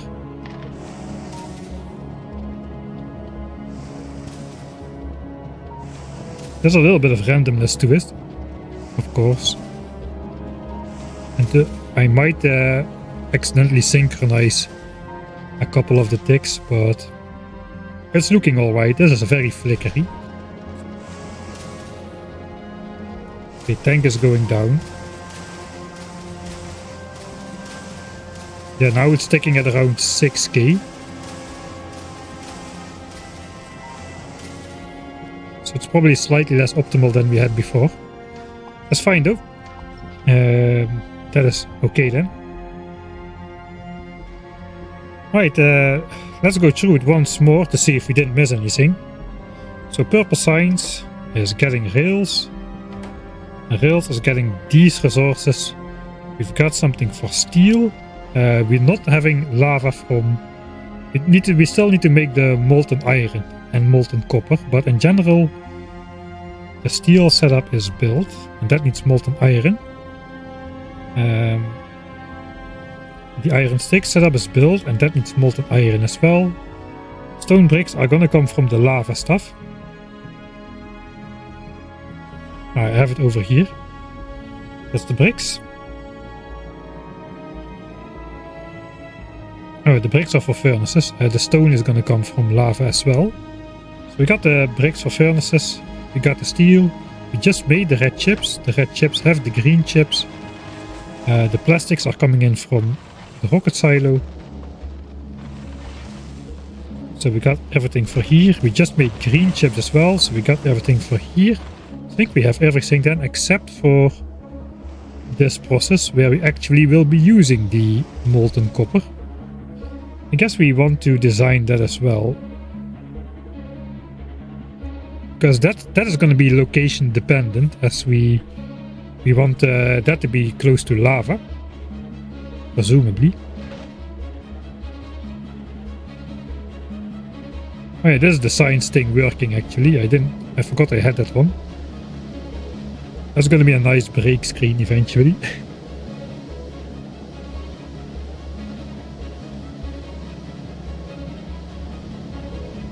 What are we doing? We are making a low-tech Purple Science Megabase design.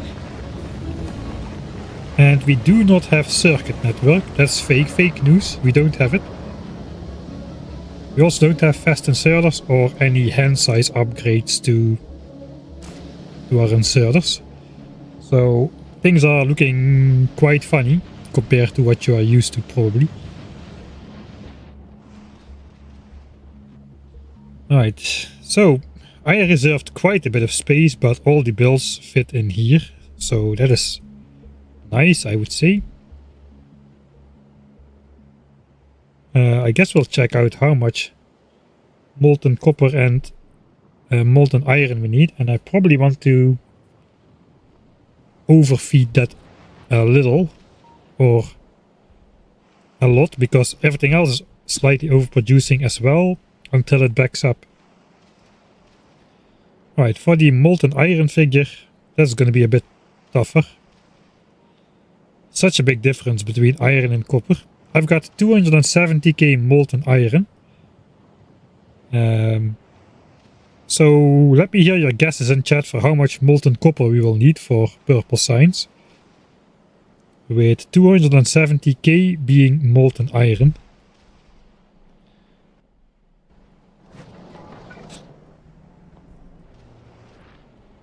And in the meantime, we'll check out molten iron then. Again, we could do productivity in here, but if anything, we want speed in here, I suppose. We need molten iron from lava. 10, 3, 42. I guess you mean K. 270k for molten iron.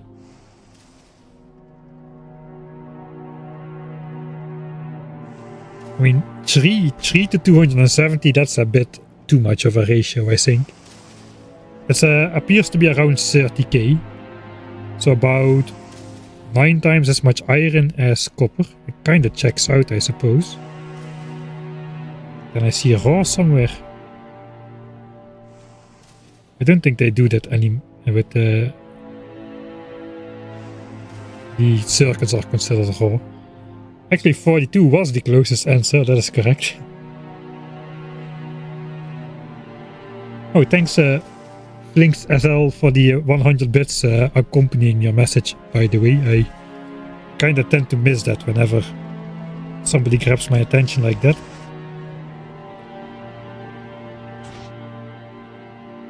Right. So this thing makes 93 molten iron a second, and I need about 270k a minute.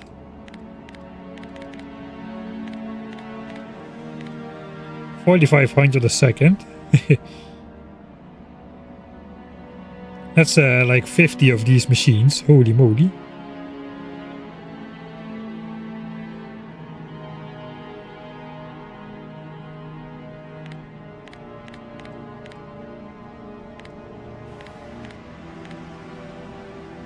$48 machines. Is there a reason to not just use regular foundries? Maybe the maximum pipe length. This is 3.75 stone a second as well. I think that's exactly what I can take with just 2 inserters. Yeah, we should be able to do 3.84 with 2 inserters. So we can output stone as such.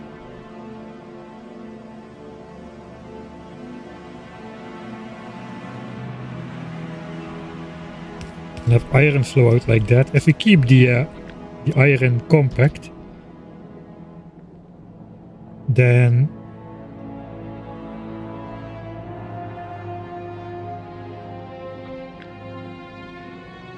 I mean, there's no reason to keep it as slow as this is, right? How fast can we get these machines? First thing to do is always put a beacon, perhaps. Beacons do mess with outputting, so let's see, rare, let's see how fast can we go without beacons.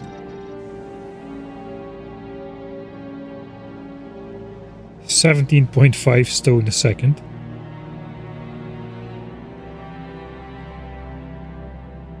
Might not be crazy. That would bring us down to 11 of these. I think I got a whole bunch of less optimal speed modules laying around here. Ah no, not that many. I do have the means to make more good modules. I'm still a novice, I can send over exactly what I need if I figure the design out beforehand, so...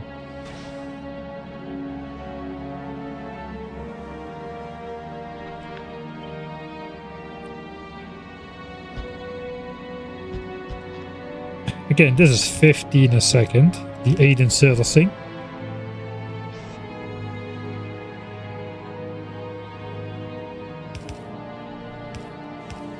We can do even more.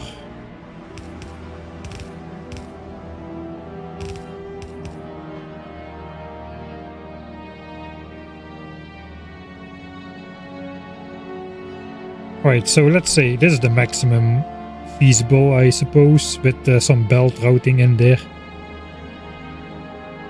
That is 12 inserters. 12 inserters can take how many things?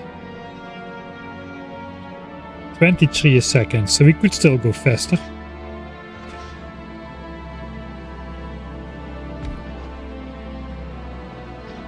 This might save on modules and on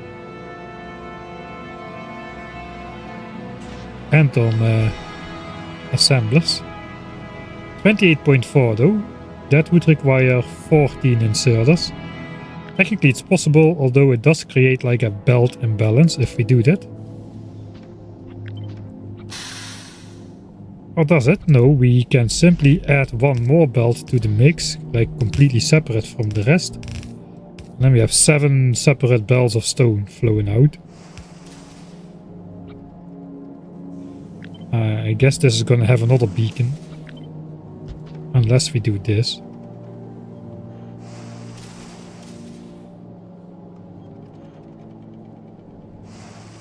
$26.8. 15 cells to 28.8. I guess I can technically extract a full belt of stone from here if this thing is just fast enough. That's exactly 30 stone a second, which I don't like. What about if we do this? 30.7 stone a second. Okay, that is pretty sweet. Let's see if I can put the required 15 inserters around here. I think that should be not too hard, to be honest. 1, 2, 3, 4, 5, 6, 7. That's 14. 15, 16.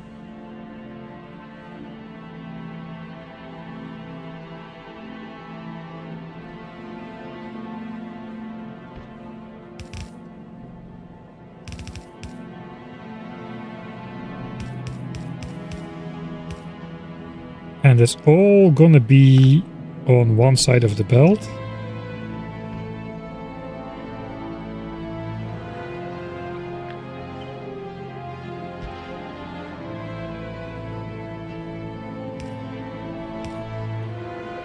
We'll switch it on just to see how it goes. Kinda like the one belt of stone per machine idea.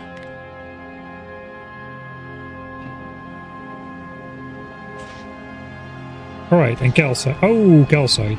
Right. Still though, it only requires 2 calcite a second, which means we can do this and we should be fine.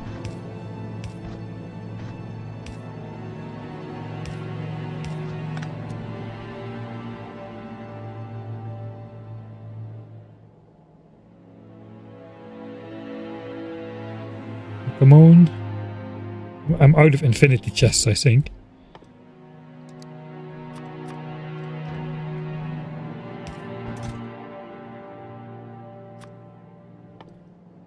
Calcite.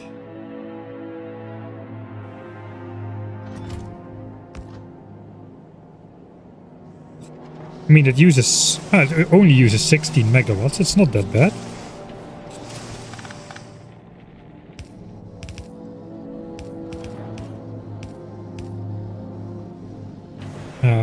We want to copy that, so we probably should try to keep the footprint in one of these things.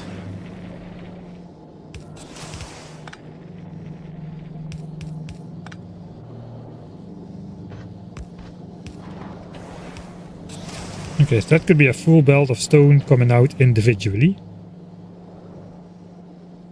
So now we just avoid that and see how that goes for us.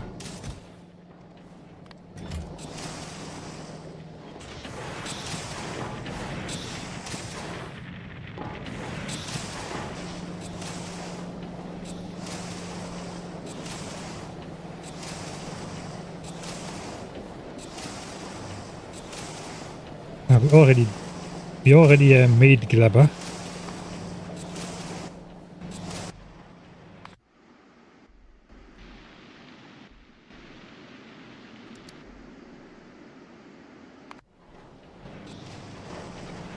I want to move this over because we are making copper and such.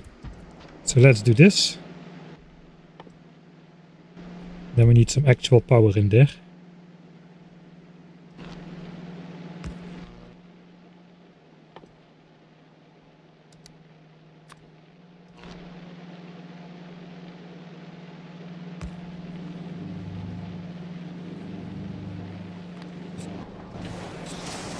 Then we can see what we're actually producing. We should be producing 30 stone a second. which is 1800 stone a minute.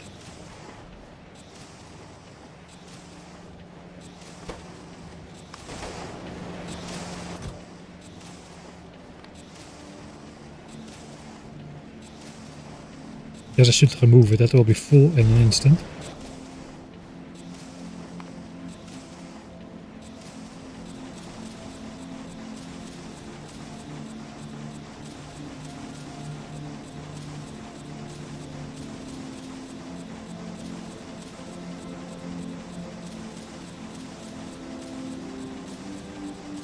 How is it higher than 1800 stone a minute?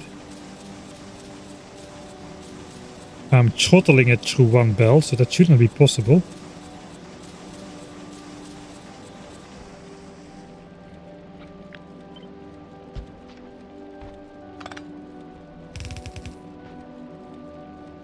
Maybe it has something to do with side loading right next to the loader. I don't think so, but let's check it anyway.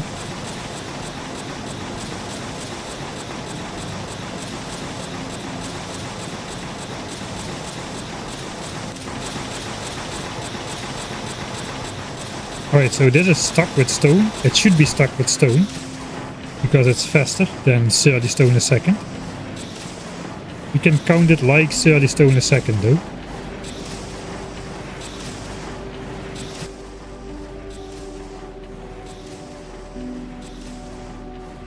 Oh, apparently it did have something to do with side loading onto the loader, because now we're down.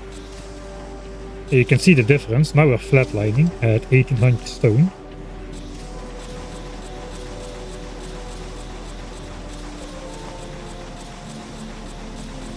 Okay, I'm not gonna let it run for 10 minutes, but we can see the gaps perhaps. There should be no gaps in this belt.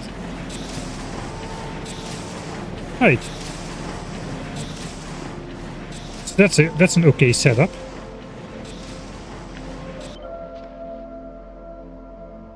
Alright, goodbye soothing glabber music. Back to Vulcanus.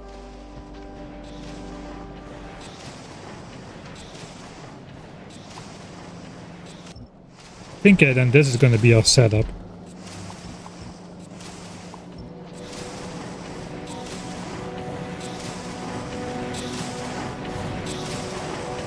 So how much iron is this actually producing? 769 says the mouse over. Divided by 30.7 is the amount of stone it produces, and then we multiply it back by 30 because that's how we're throttling the stone. I guess it's 750 then. We're gonna assume 750 molten iron a second. That's easy counting.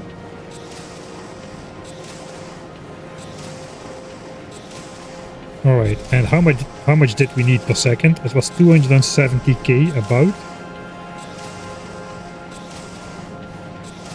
Which is 4500 a second. Yeah, that's perfect. And we will have 6 belts of stone coming out of there. We need to prioritize the stone from these setups. It's a bit annoying to get the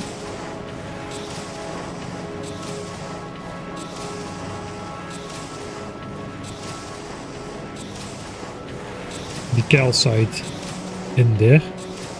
I think though... Oh wait, yeah, this is annoying. That's not gonna fit like that.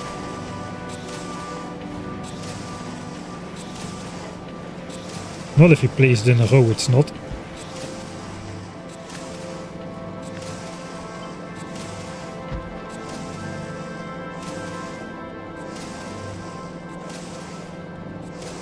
Alright, then we cannot do it like this. Because we need space to insert the calcite. Dang it.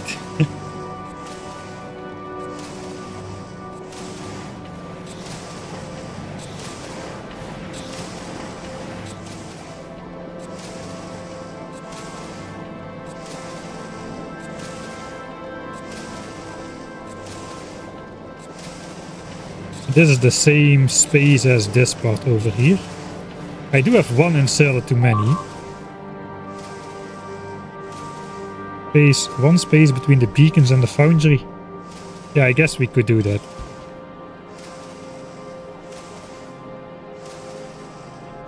We can do 2 spaces, that will solve everything. Anyway, we need some space for the stone belts as well.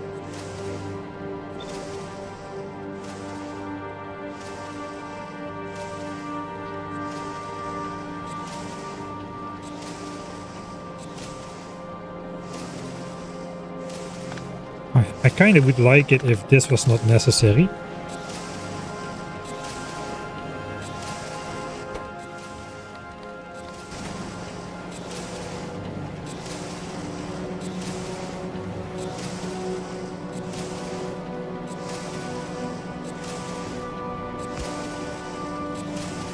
We can do this with input priority on here, and this will back up on both sides.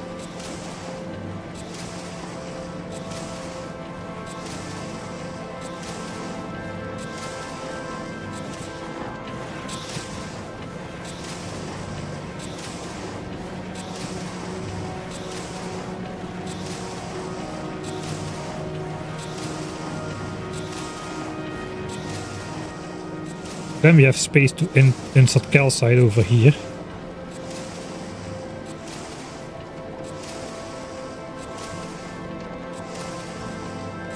If I place the beacon a bit away, I can probably get away with doing this for the calcite.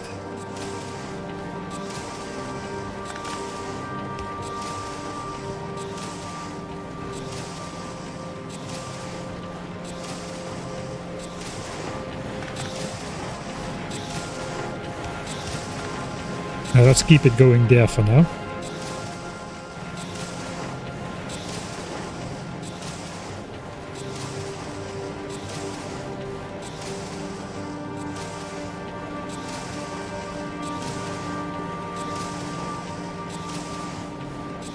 It doesn't need to be so complicated. I don't know why I insist on doing it. But here we are.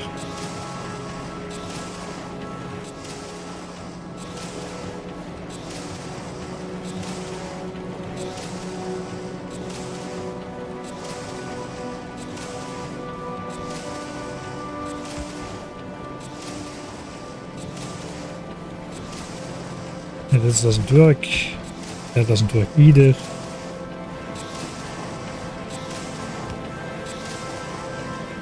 Ah, this works. I'm dumb.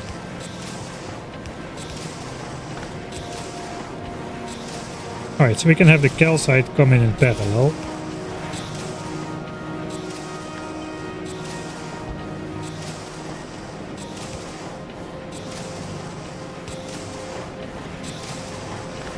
Not over here, but over here.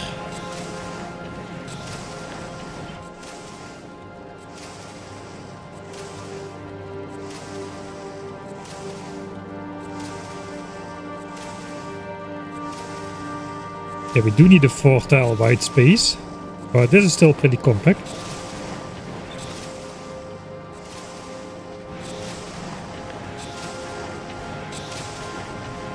I guess I'll do that for the pattern.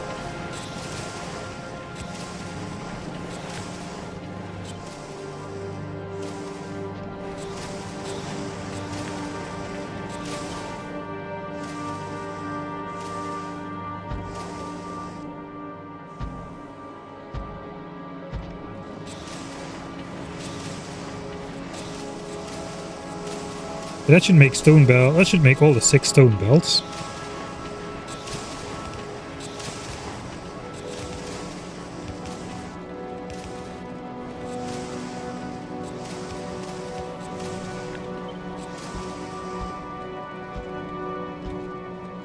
It kind of depends where they need to go to how we belt that out. This is 12 calcite a minute. It could even be a yellow belt, but we need this span anyway.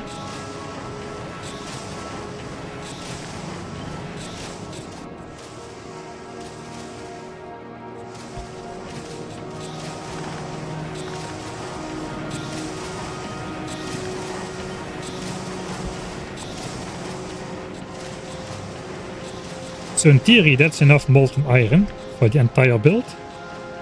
Now we just need to make it so that the entire build fits in within the limits of that we don't need to pump fluid and everything will be instantly fed. Oh, hydrate.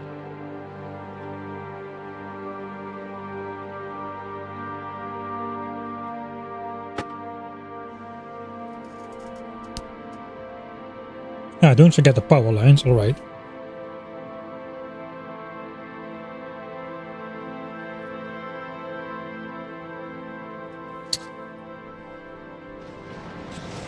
And there should be plenty of space. We've got openings now. It's one above every beacon. That should do the job.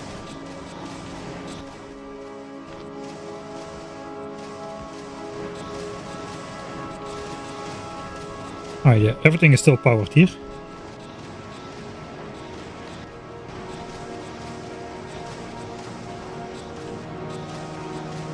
Right, that's not bad.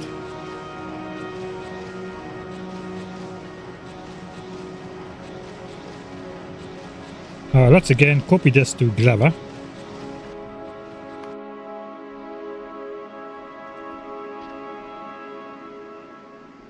And we need a legendary power thing. Very important, that's legendary. Right, and then we will be able to see just how much stone and how much molten iron we are producing here. Stone now should be 6 full bells. 10,800 a minute. And fluid should be 270k. I was slightly above that because stone needs to back up in these things first. So let's speed it up again. So this should go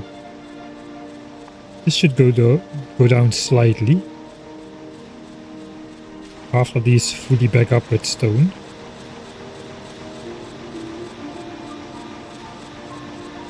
We're getting there. Yeah, okay, so now we have the cycle going with productivity and full speed and productivity and full speed. So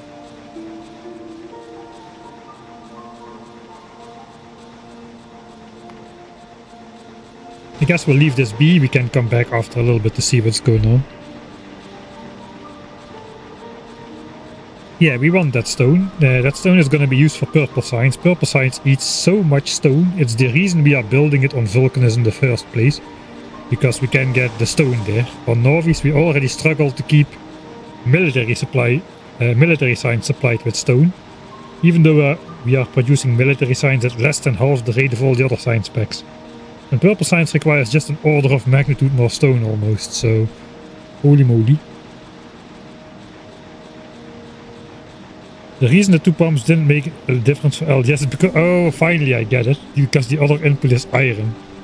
So the science recipe allows 2 pumps. I see. I missed that. It looks like 1 pump can do it.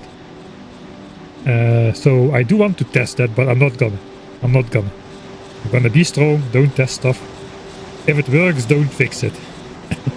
Don't try to fix it if it works. Keep your hands off with the thing. It's working, so we're almost at 10 minutes here now. So we should reach 10.7k, I think.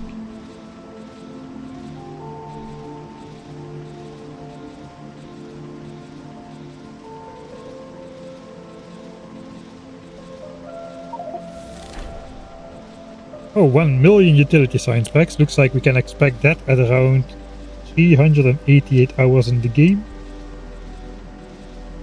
388 and a half. Wait, what?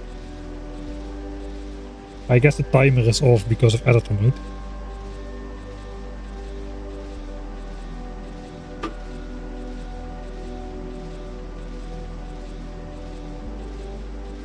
Alright, we are over 10,700. We do have the full line here, so that is gonna go down.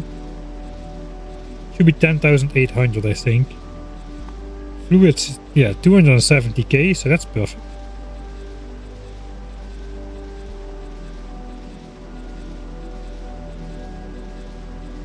Almost got rid of the startup line. This should oscillate between 269 and 270 then. Okay, there we go. On average it will be 270. It's basically spot on-ish. There we go, above 270. And then we'll fall below again. Right, that looks pretty good to me.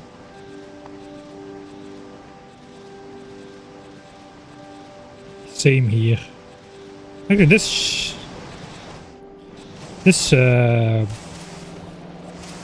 there might be some gaps in there every now and then. Is that possible?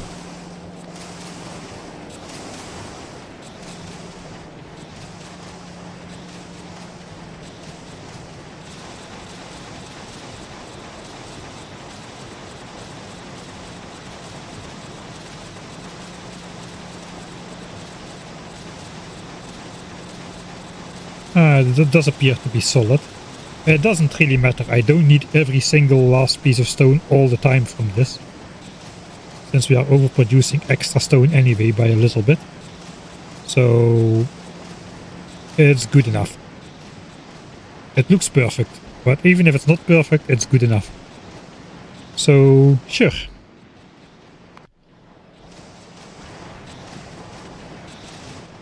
That is molten iron. Molten copper should be an order of magnitude easier. In fact, we might be able, since this is 270k iron and we need only 30k copper, we might be able to do that with just a single plant.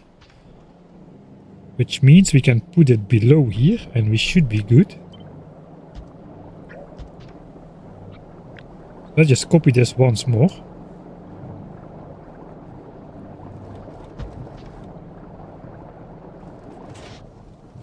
We change the recipe here to copper. Now this produces 50% more stone per copper produced, but it's going to be way too fast to... Oh wait, this needs a different input, doesn't it?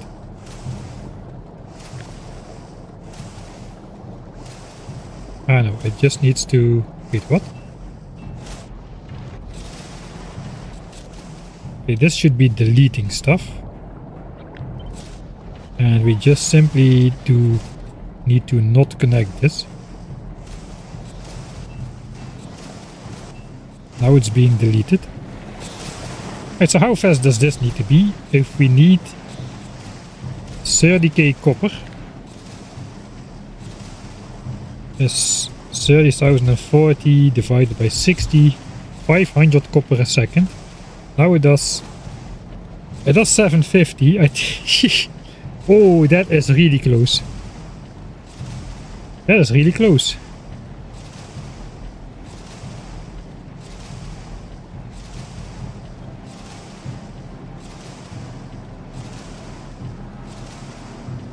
Oh, that is really close. I think it can produce 30,000 copper a minute if I limit this to one red belt. But if I don't limit this to one red belt, that is, if I do this instead, I'm probably gonna be good.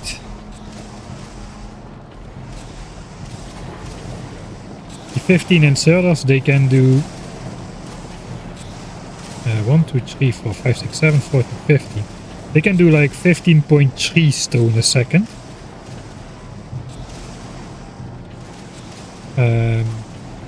No, wait.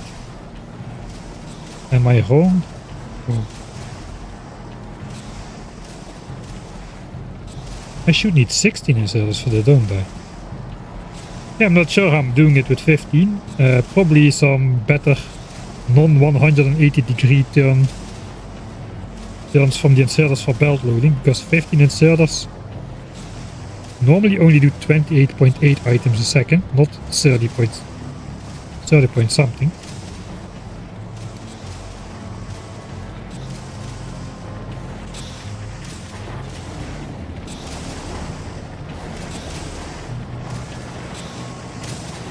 This is way faster though, so it probably doesn't need this beacon to reach 500 copper a second.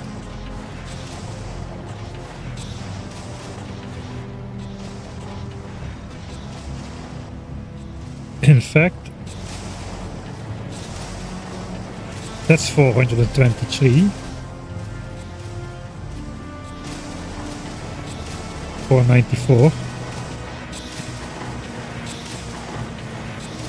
We can probably do something like this. 34 stone a second. Can we output that? I don't think so. I think this will be faster than we need to.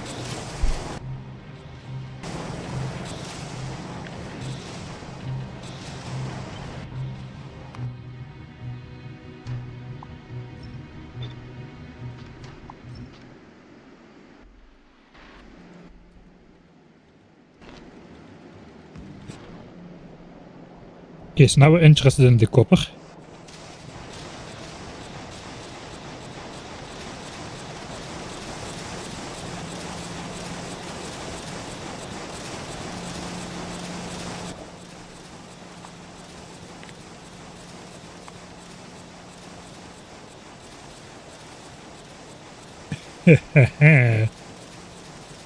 We need 30,040, so this is really close. But like I said, we do not need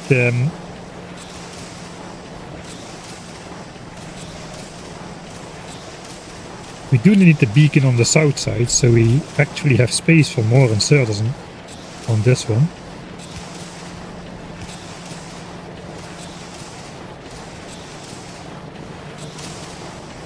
That should push it up, I think. Yeah, it pushes it right over there. Nice. Alright, that's definitely good enough then.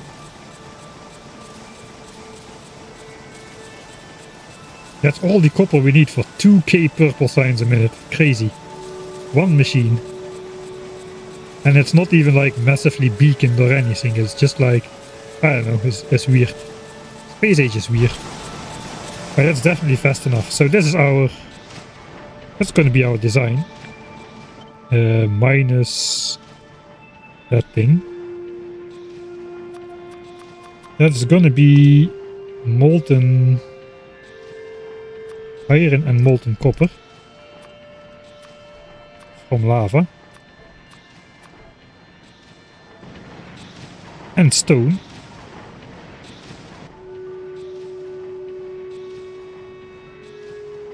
Alright, so that gives me 6 belts of stone, 7 belts of stone, and a little.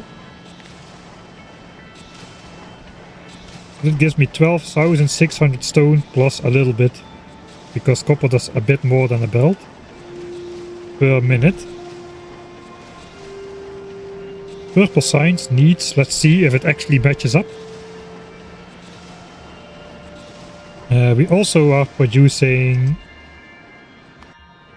like slightly over 2,000 stone a minute here. So we got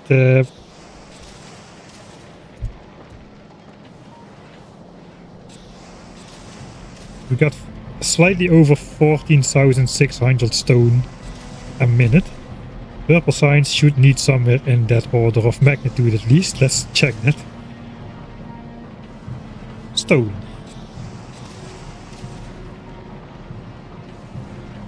14,496.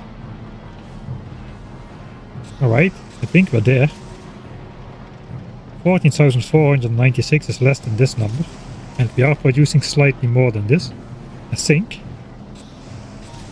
Let me check the production on this boy. So we'll pause time. And we'll just set time to run for 1 minute. And we'll just see how much stone goes into this chest in that 1 minute.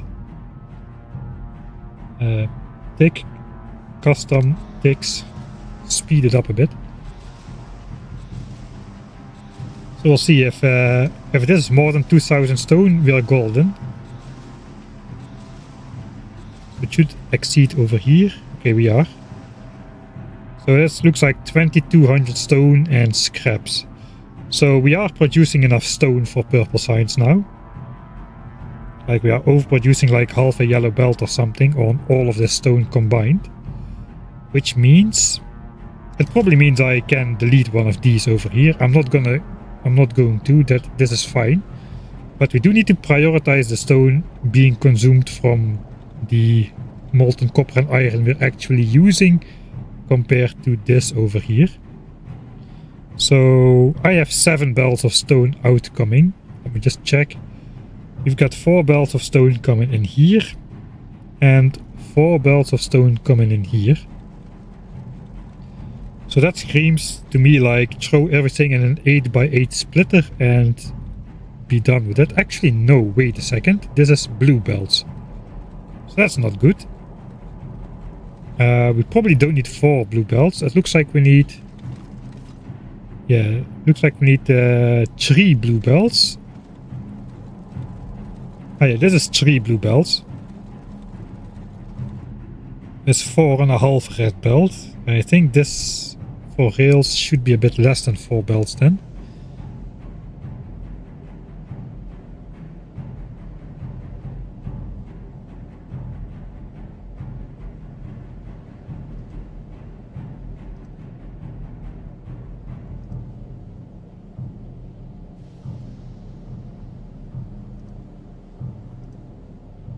Okay, something is not adding up.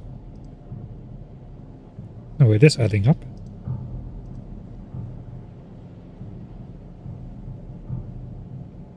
Ah, no, I see my mistake. So I need... there goes my 8x8 splitter. I need 8.05 belts of stone.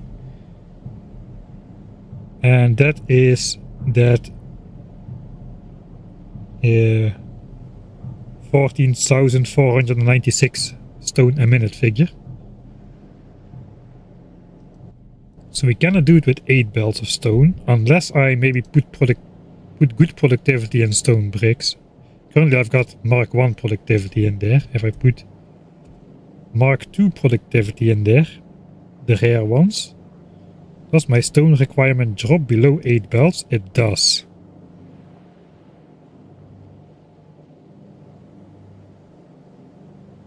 Still more than 4 belts for stone bricks though, so that's not going to change.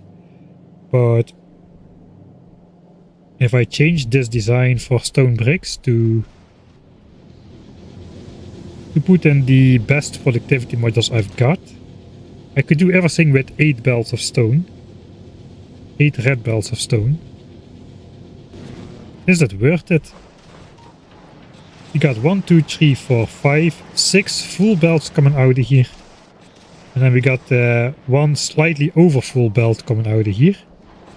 And 1 slightly over full belt coming out of here. So we got...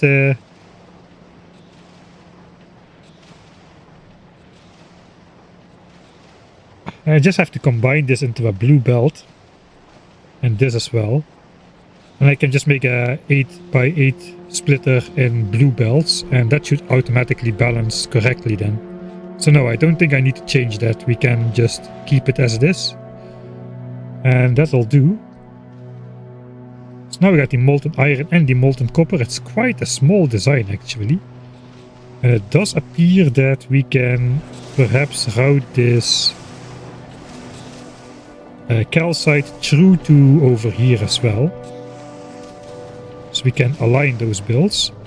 Probably will need a little bit more lava than a single pump for this ordeal.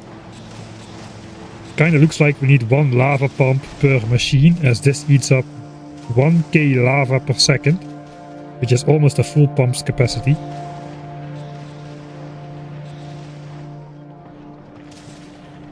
But of course there's nothing like throughput limits in Factorio Space Age if you don't need the pump. Let's see if I can align this.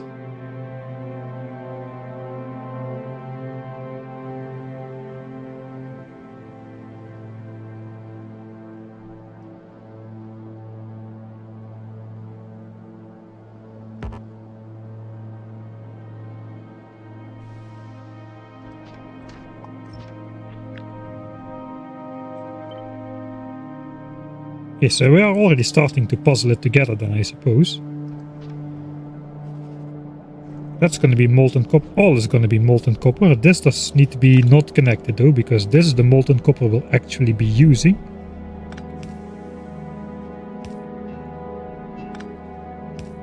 And this is the molten iron we'll actually be using. That's going to come out on the top side here, I suppose.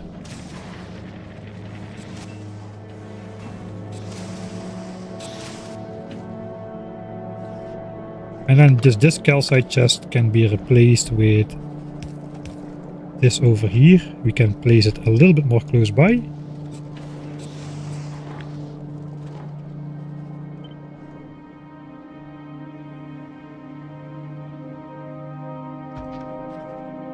There we go, that's one of the builds. The lava pipes are connected.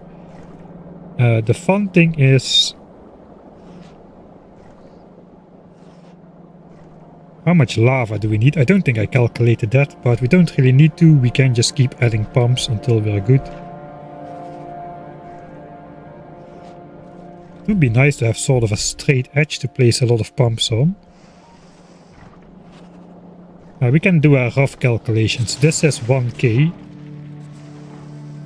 1 calcite matches with 500 lava.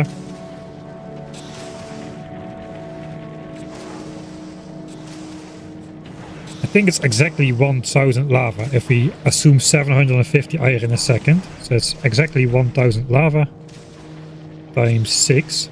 So 6000 lava.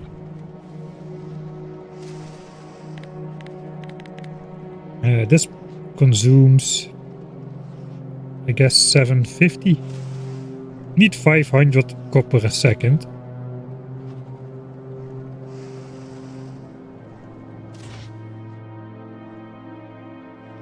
$500 lava becomes 375 molten copper.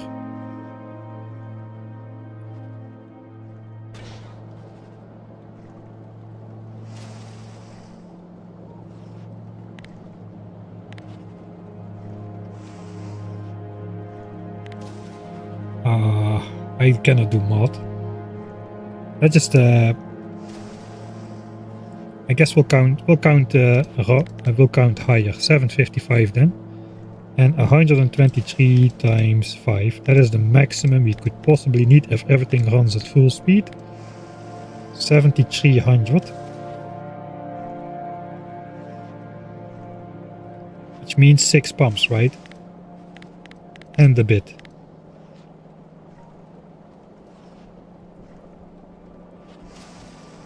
Yeah, 6.14 pumps. If we go quality pumps, it could be 4 pumps. So 4 quality pumps would be good enough. Do we have an edge where 4 pumps fit? We should have like 7 tiles of straight lava somewhere. I don't see that on the start pool here. Maybe here. But then again, this area is reserved for our demolisher graveyard. It's probably not the best idea to put the lava pumps there. I guess we don't really need to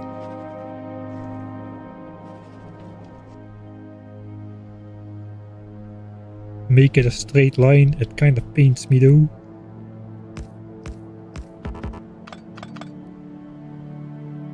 It's the only spot on the starter lake.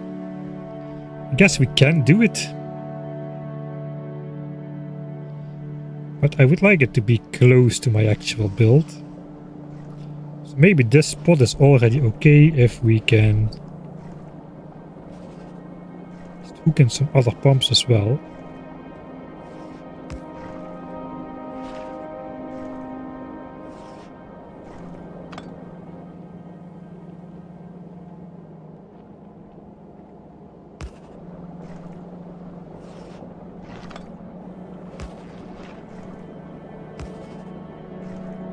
I don't like how that looks.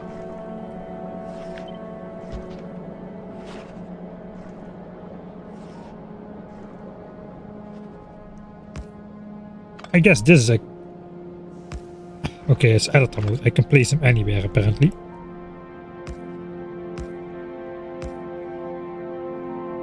guess that's a close approximation of what I want.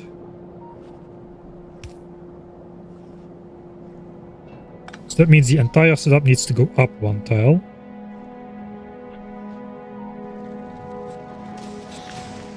I think this is the definitive location already.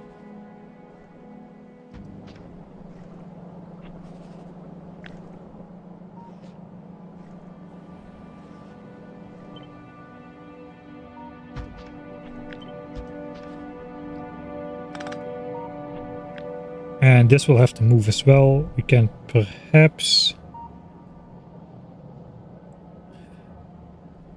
I think I like the vertical DJ stuff.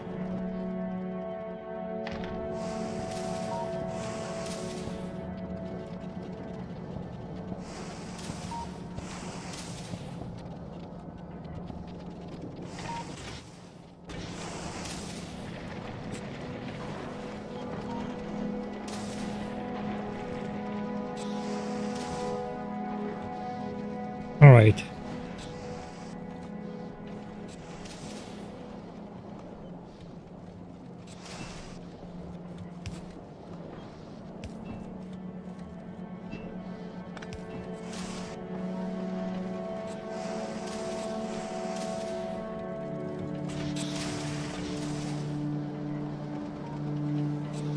Okay, that is the lava setup. I think we've got it. I'm not gonna move the remove all the infinite stuff from the blueprint. This should be empty now. Yeah, it's empty.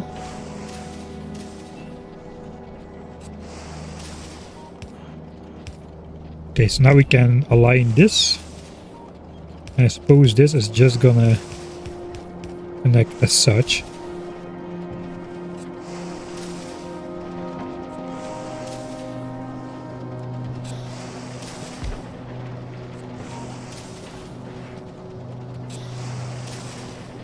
It's like a monitoring tank. It's always good to have that. These are regular. It still should not be fast enough. We should have the quality pumps. Okay, now we see it going up.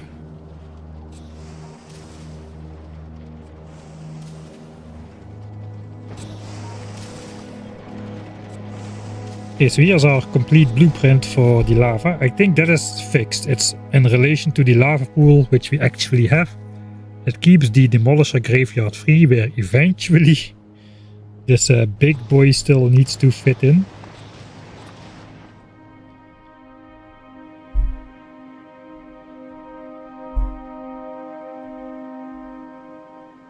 Over here.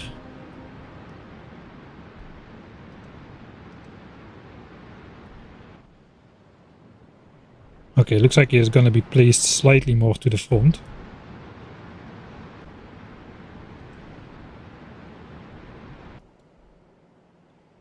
Hopefully something like that then.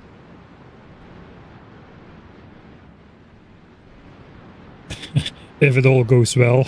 I don't know how I'm going to kill this guy, especially not after my entire factory is up and running. It's going to be a bit of a challenge to get him in here.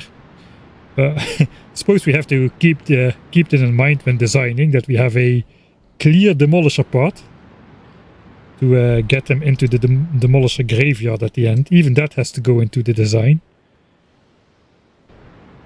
Alright. I'm not gonna keep that guy here. It's gonna wreck my base and that's gonna be annoying. We are designing. Alright, so lava thing done.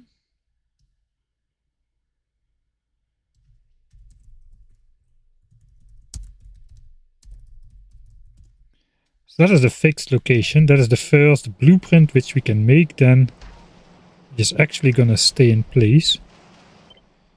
So we'll snap it to the grid.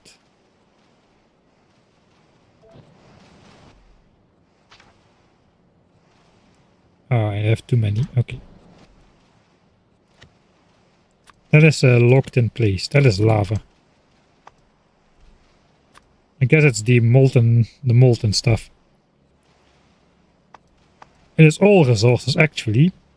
So we grab lava, we make it into molten iron, molten copper, and stone. Those are the resources we need for purple science, and then plastic comes from the rocket silo. All stone, 8x8 blue splitter to divide. All iron, copper, molten.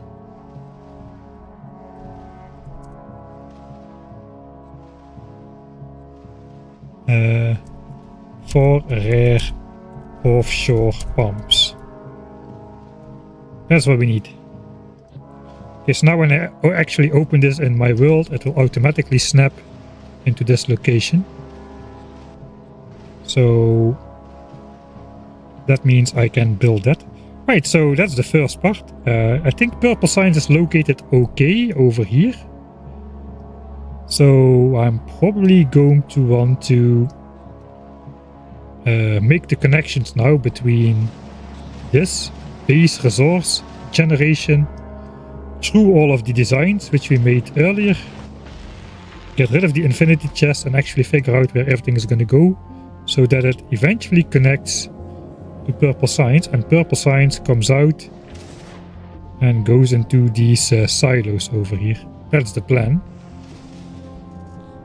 We might need a slight redesign of these silos as well, since the inserters are nowhere near keeping up with the speed I want. So I'm probably going to speed up these rocket silos by... no, not the rocket silos. I'm going to speed up the inserters by removing some beacons, not going minimum energy consumption on these things. Instead making space for more red inserters while keeping the speed at a high speed over there. 16th inserter for molten copper is missing in the blueprint. Alright. Sharp eye. Right. That thing over there, that was an important one. We should be able to just update that now.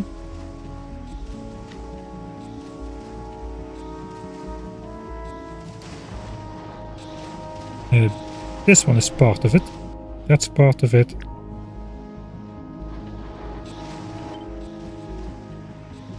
Right, thanks. That would have messed me up. That would have probably been a sizable search to find later on.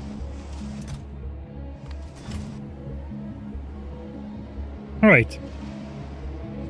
So by far the biggest consumer is gonna be steel. What is gonna consume molten iron anyway? We've got steel, iron for green chips, iron for green chips for red chips, and iron sticks, I think. That's it. So 4 different destinations. What about copper? Copper is for green chips and red chips only, I suppose.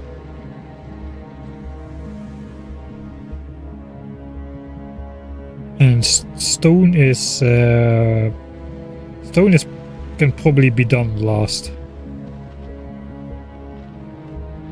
Okay, so let me save here once more. Now we're gonna mess things up, which is gonna be a bit dangerous.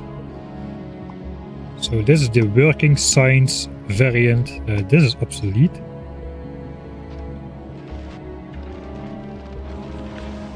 So I'm gonna move some things out of the way. These are both quite tiny.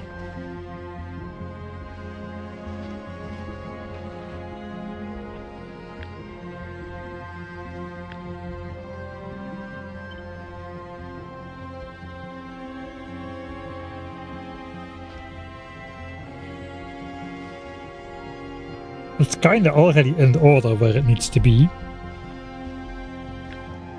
Does steel look nice as well if it's oriented like this? I think it does. Which means we can just align it.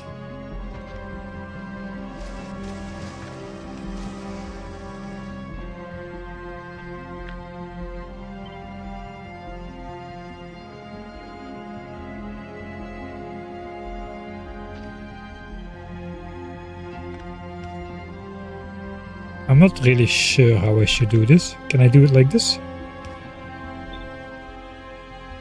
Or is that too close by? I think that's too close by.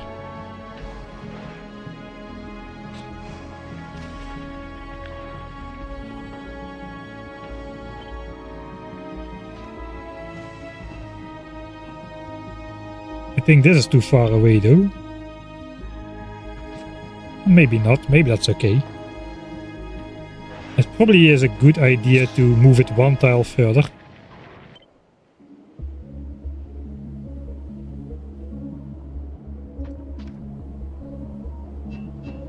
So we can make an intersection here.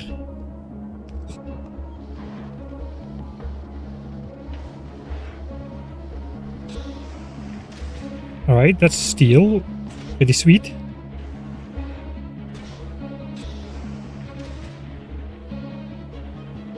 Steel is for two purposes. We still need some space to divide that later over rails and electric furnaces. So I should keep some space for that. So where's the iron sticks? We are belting those. I can probably do that close by signs perhaps.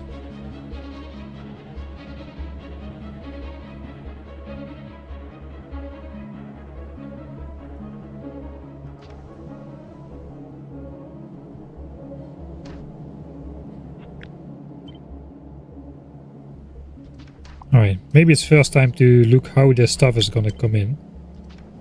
Because it's 12 adjacent belts, it's quite something.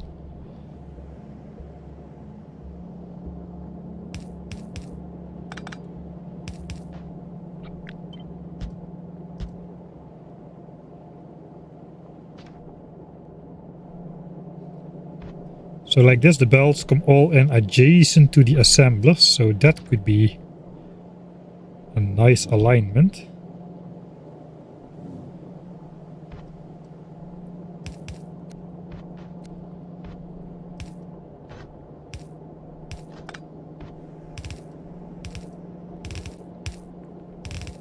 And we can keep the decorative underground belts in there. This probably needs to come in from somewhere else.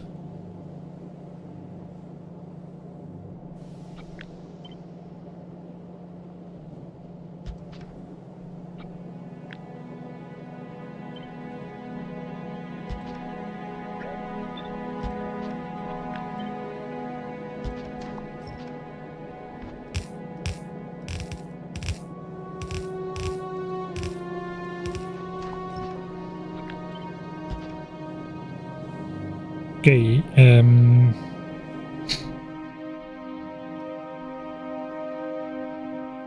let's make a save here. I'm going to need to fetch the orange signs design, I suppose. Which means actually loading the save we already had.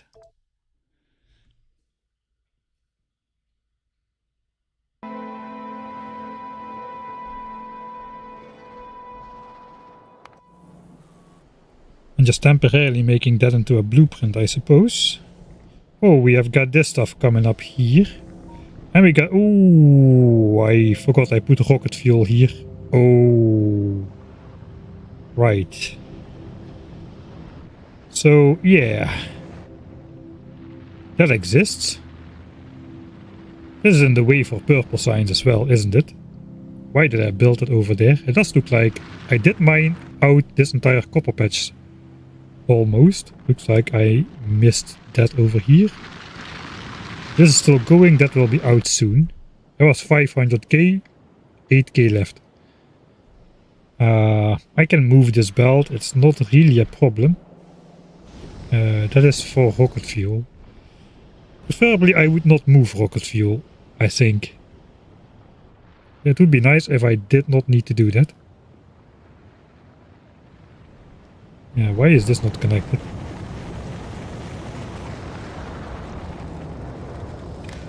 It does fit, so I don't know what's going on there. Okay, where's purple signs?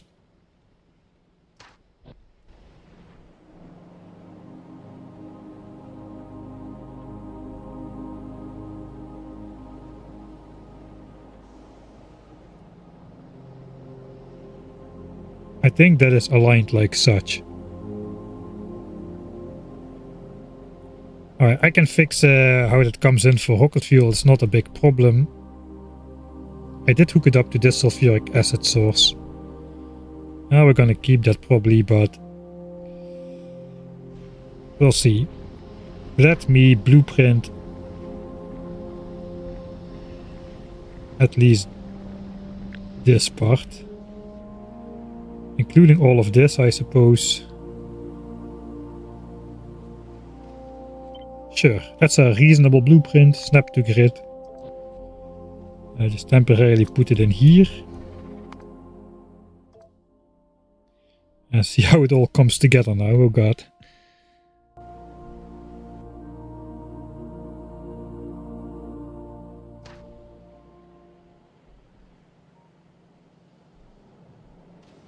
Okay, it's not too bad.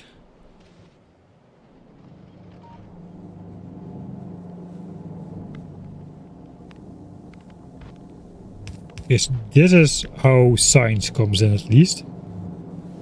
So it's gonna come in like that over here as well.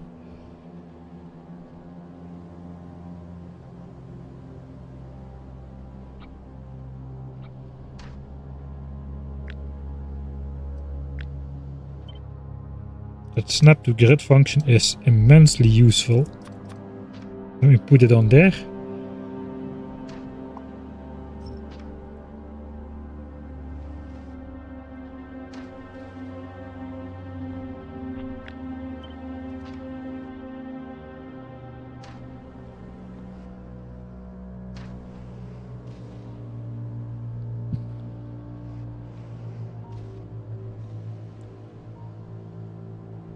Alright, so this is how it's looking.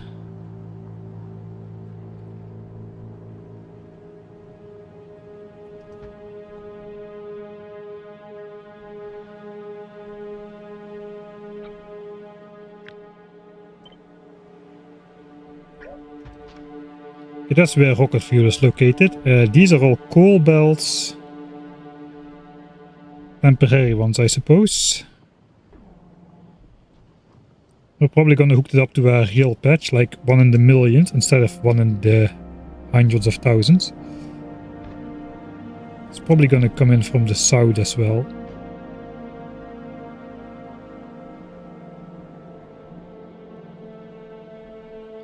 But we can keep that in place there.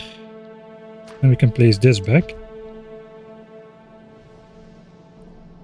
Right, this is the calcite belt. These are unnecessary coal belts, which come in from the south for now. Don't know what the fifth belt is.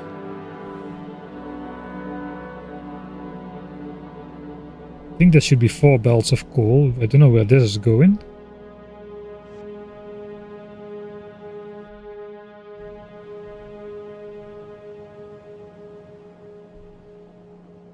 But we do have space for this. If I just move this over a bit, we can bring that in. We can also bring it around all the way here. But these are the rocket parts which go...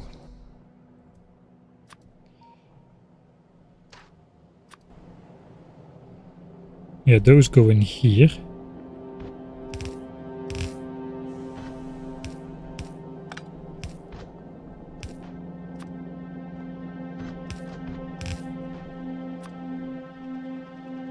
Right, there's a calcite belt. So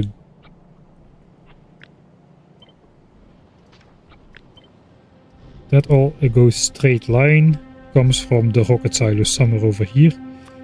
Is not in the blueprint. That's fine, we don't need to be in that area. We can see what the 5th belt is. It does appear to be coal.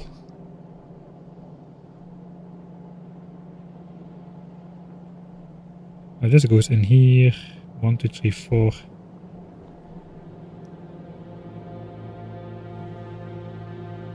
Okay, so maybe there's some coal going south for some reason I don't really remember. But that's probably fine.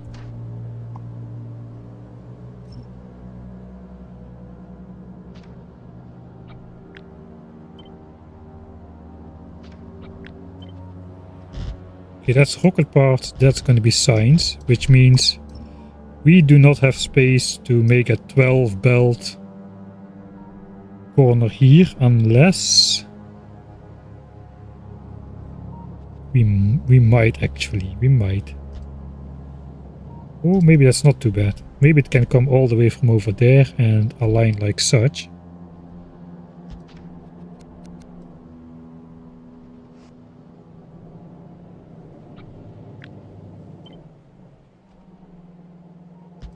That starts to feel properly mega baseable.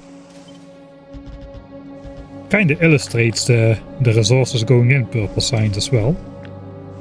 So maybe it's not that bad if that goes here. Of course we need to do underground belts the proper way. Oh, we need to conserve resources here, so let's do it as such. We also need one more belt of this stuff coming in. That can be a yellow one. And I think that belt has to go around the outside.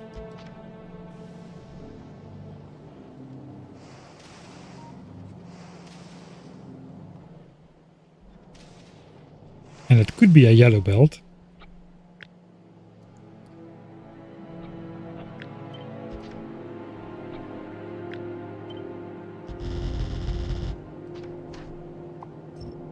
Alright, so all of these shenanigans now just go straight. And this needs to turn north somewhere.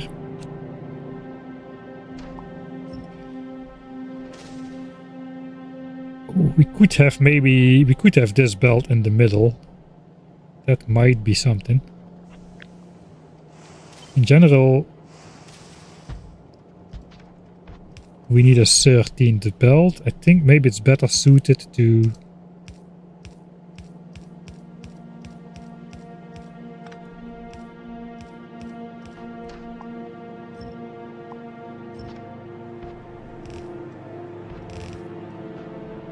keep the space here.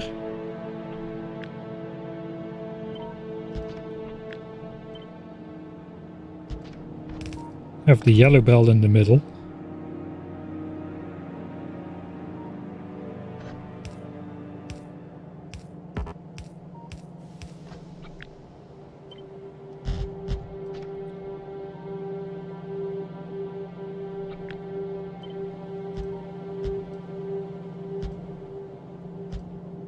I'll actually put these resources on here.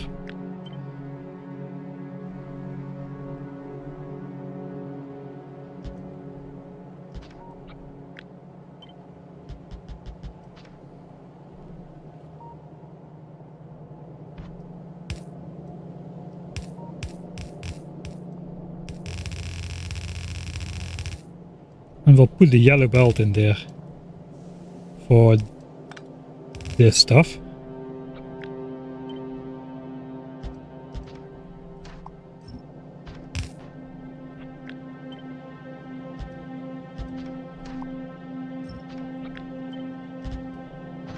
Again, very important to put the underground the right way.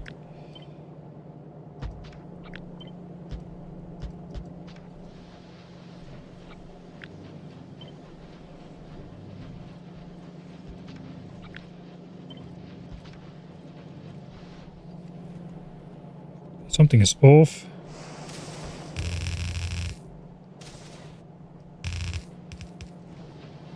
Missing one belt. That's purple signs already coming out. Belting iron sticks in a mega base. Can you imagine? This looks weirdly weird.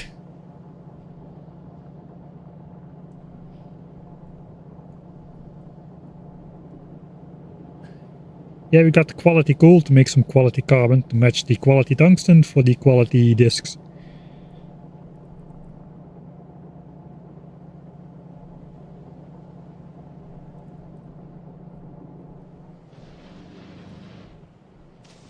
Right, so then purple science needs to go out on belts over here, apparently. which means we might actually just go down adjacent to here.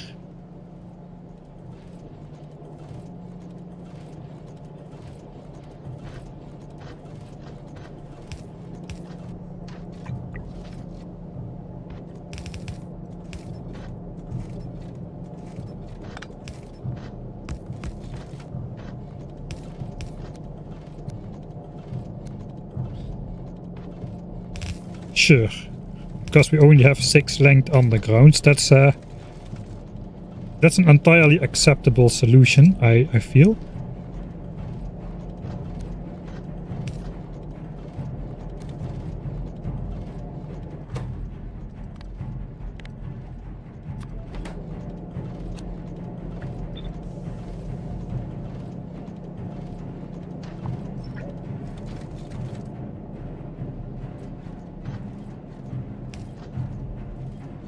Oh, maybe it's fine as such.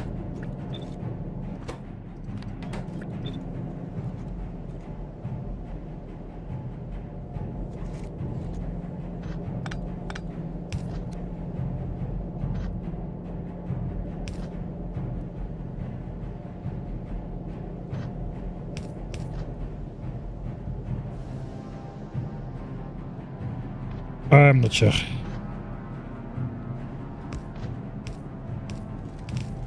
Okay, here we could go in 2 belts for purple signs. This is the science belt, so that one gets priority. And then we'll flop it in the silos through the existing setup over there, so that's good enough. It could be 2 yellow belts, but I think we'll just keep it reds. I guess we need to do the same. We got a buffer system over here, and I think we got to do the same thing for purple signs. Hopefully that didn't break anything. Okay, that kind of messes up the entire structure I just did over there.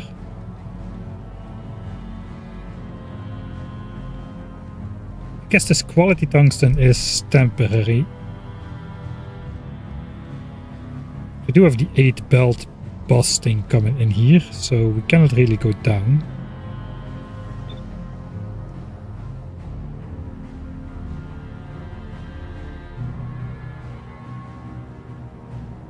It needs to go out on this line. So the question is, can we make this 1 tile more thin? And the answer is yes. Wait, where am I?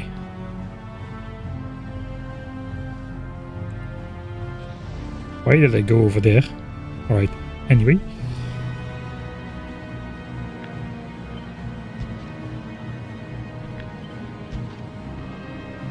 We just have to put some filters on here. Fish filters, I suppose.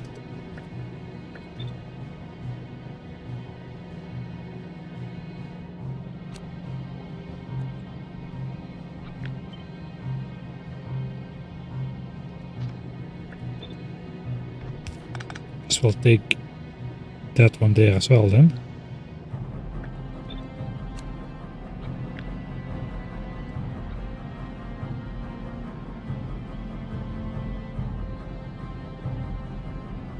So be it. That is 1 tile shorter though, which means I can now fit it in here somewhere. Where is this thing located? Close to signs. So I guess this thing should be fairly close to signs as well. Maybe it even just goes in straight.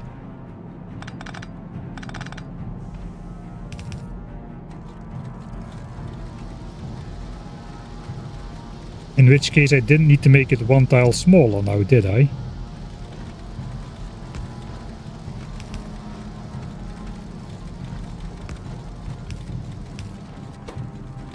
We want to output priority actually to the rocket silo. And then this is when we need 4K SPM to feed the silos. Okay, we did need to make it one tile shorter, so this is the same. And now we have a purple signs buffer system similar to orange signs. And it is not to fake production or anything.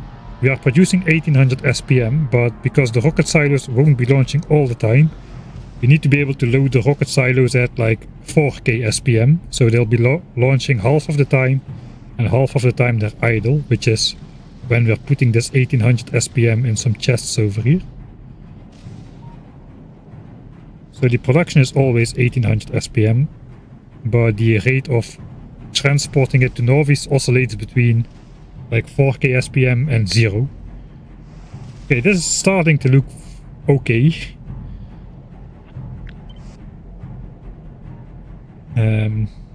We got this stuff coming from here.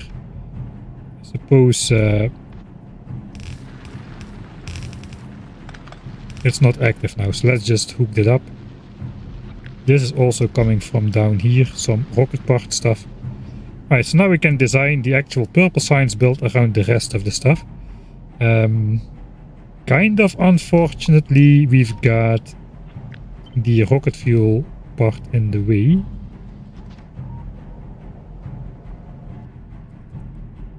Okay, I have a quick check. I'm not sure we're doing actual 1800 SPM at the moment. We'll see how that goes in a bit. We did test those designs before, I think.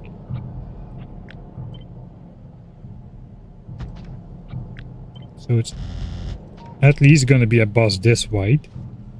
So probably I want these ingredients to be close by here, so they don't need to be massively bussed around much further.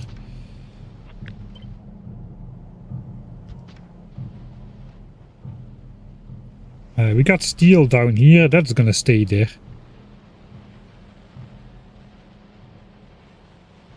And we've got sticks. Sticks could be very close by to here somewhere. In fact, it could like fit on the rocket fuel or something. That would be fairly easy. I'm gonna keep like a roboport of space in builds from now on. So where is my iron? It's over here. That should be not too far. Looks like we can maybe connect it in this way. Alright, and stone and steel is just going to come from here, so that is going to be a big bus. So maybe if we anyway will have stone and steel coming from far away, we want everything to come from the same place.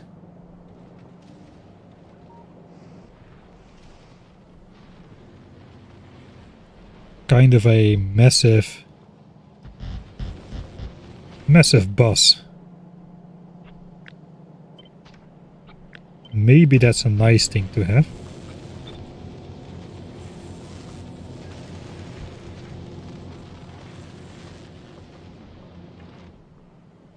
That means iron sticks could be like behind steel for all we care.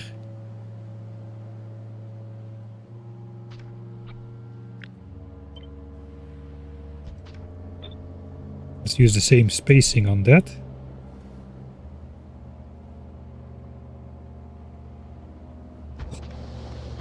That's iron sticks.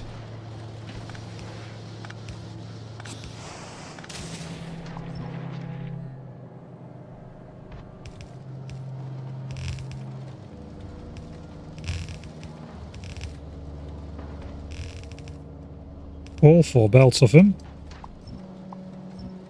We don't need to balance this, that produces 24 a second.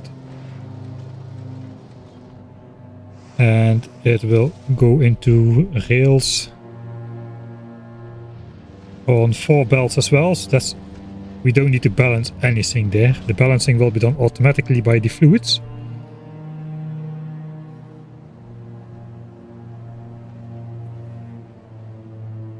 the mystery fifth belt is quality coal. Yeah, I think so. It was quality coal, you're correct. But that's all gonna disappear. That's all gonna disappear. I don't think we'll be doing quality anymore after we've got our foundries and mining things. Then we'll just stash up a couple chests of these things for speed modules later on, and perhaps for quantum processors very later on, but we already figured out we don't need tons of the stuff in reserve.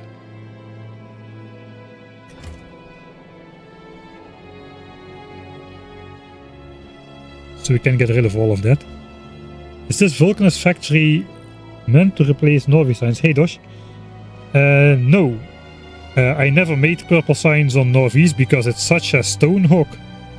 And at 1000 times signs cost, I'm already struggling to keep military signs afloat on Novi's.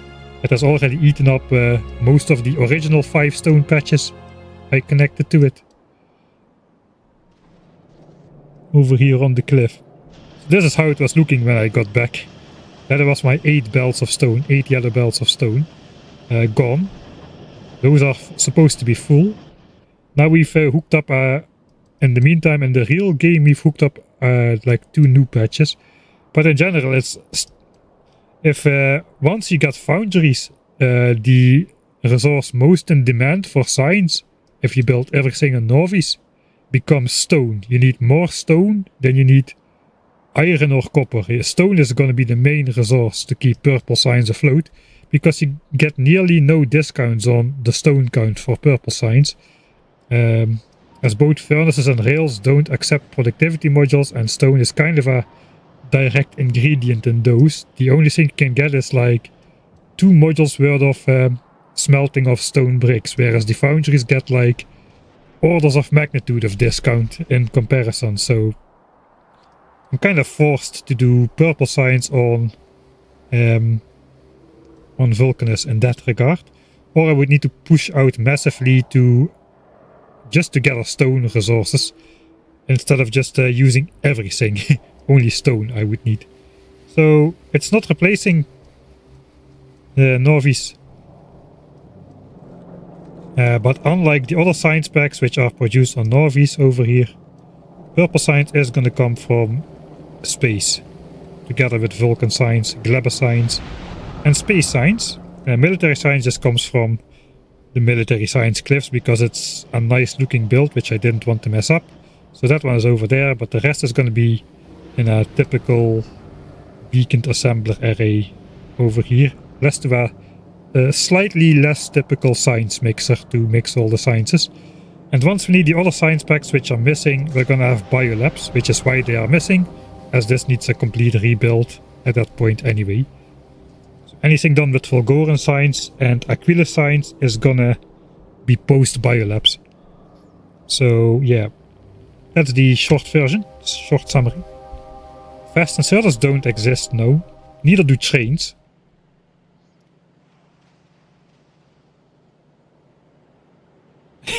Dosh appearing is 1 bingo square, and then you get the second one for free in forms of me being sidetracked. I'm answering a question, you know? I'm answering a question. It doesn't count. It's not a sidetrack. Right. This is the first actual sign of something looking like Mega Base though, where you got like a big adjacent belt bus. We haven't gotten that even on Novi's, with blue signs and whatnot. This is the best we could do so far. Oh wait, something is going terribly wrong on Novi's. As good as a test world. I think I'm just forcibly sending down all my iron ore, and we are not... Okay, we are not researching, so it's just exploding all over the place. Those accidents happen on a regular basis, it appears. So let's not pay attention to them, it's probably not important. Right. Purple science. We are basically figuring out how to hook up all the elements we just designed. Purple science over here, your typical late game beaconed purple science build, you know, nothing out of the ordinary there. Nothing to see here, so let's move along. Yeah, we got rocket fuel. That's kind of in the way at the moment, so we have to build around that. It doesn't mean we get to showcase our big bus for a bit more, so it's not all bad. So we got our 4 belts of sticks for rails. This is going to be a lot of stuff. We've got blue belts here, which of course aren't researched yet, but you know, you can always upgrade it later. What do you think about my, if you're still here, Dosh, what do you think about my circuit network?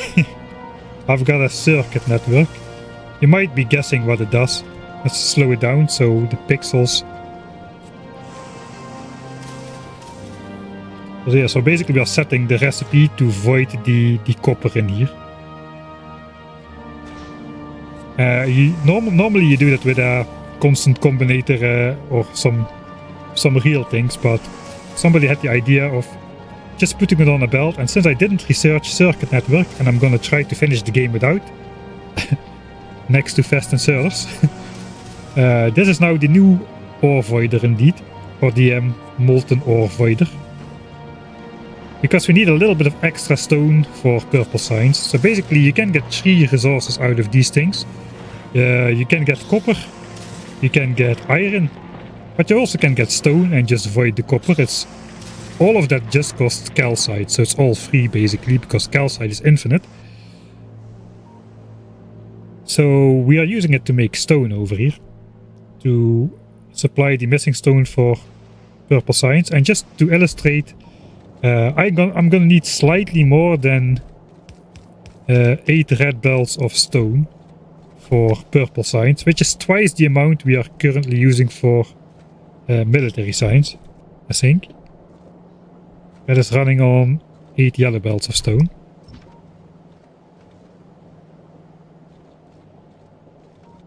Yeah, red and green wires are now always available.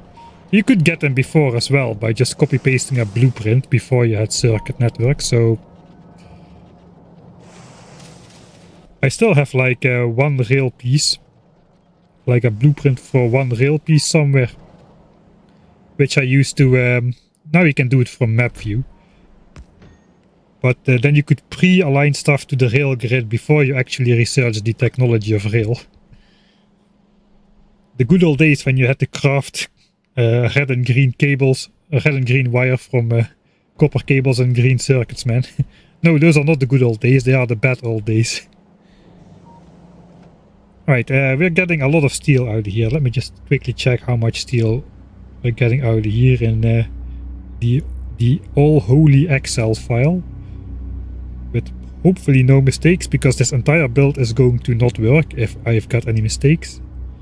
Right, so yeah, we need over 11,000 steel a minute, which is over 6 red belts, which means it's over 4 blue belts. What needs to go where though? We have two destinations for steel. 2.5 belts goes into electric furnaces, and almost 4 belts goes into rail.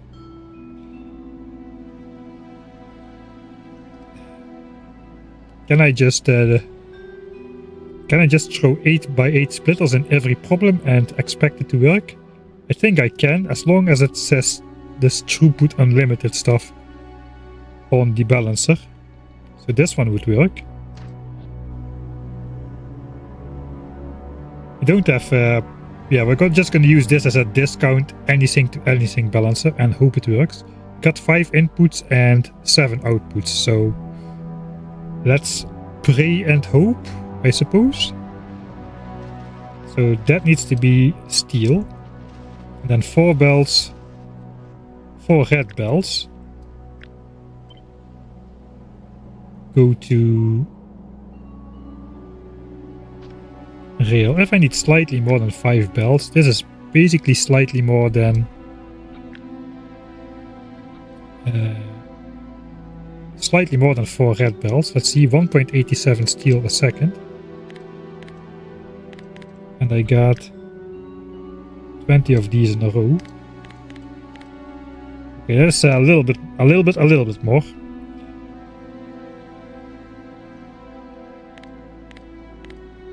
$187, so it's more than 6 red belts. It doesn't really matter, I suppose.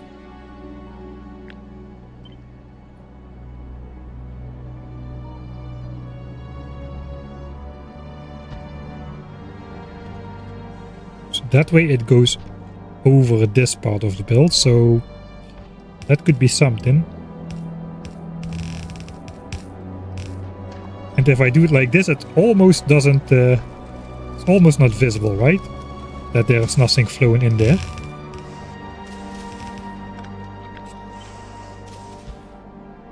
Now we get the 10k SPM base experience in there.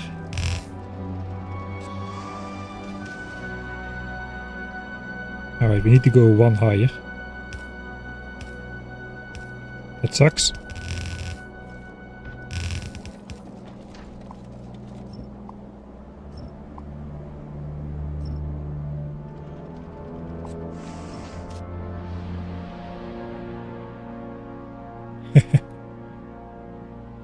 There's so many quality of life upgrades. It would be fun to go back to 1.1 and just press all the hotkeys.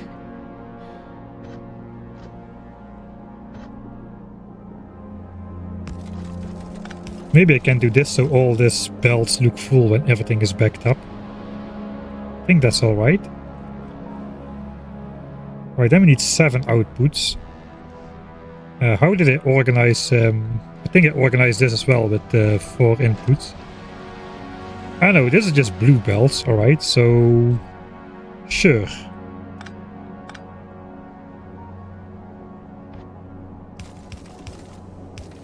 I mean, that should not be necessary, but maybe it looks nice. That could be for furnaces, and then 4 red belts could be for rails. And if this doesn't work, I'll just make this blue belts for a little bit and then change it over to red belts, and then the blue belts will form a back pressure steel buffer, which hopefully should work. Right? And then the stone is coming out from the side over here. Right, so we do need a blue 8x8 splitter there as well. Here we actually need it. Not really sure where we're gonna place this boy.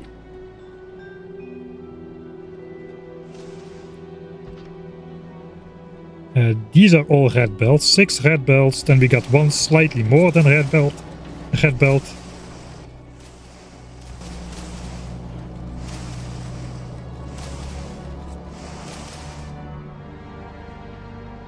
And then we got this slightly more than red belt, so I guess, yeah, we just need to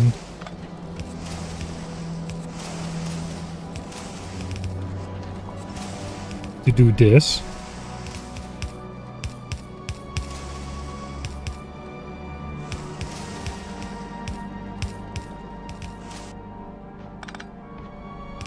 Who put that power line there?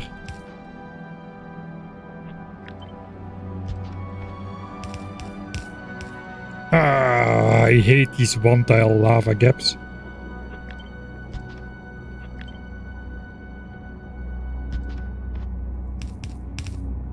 Sure, we'll go around. Oh, that lines up decently well. We got this guy as well, which might be able to come through here. That's going to be a blue belt as well.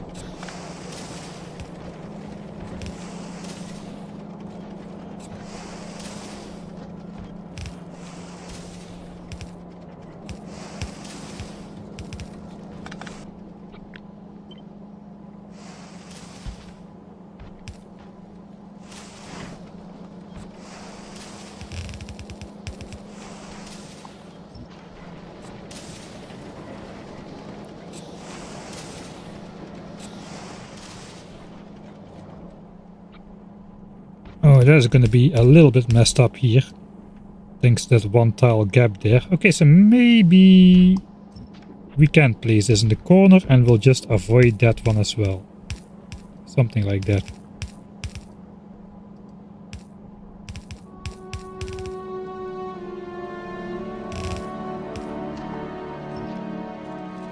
Alright. And then we got 6 red belt inputs, which will collect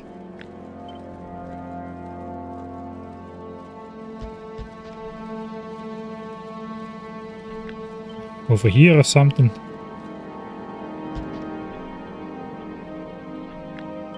I guess we'll collect them.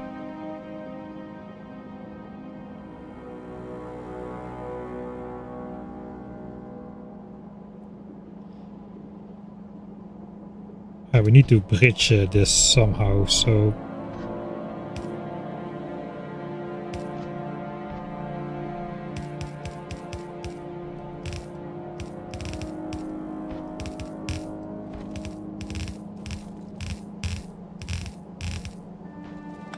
yes, I didn't really like that.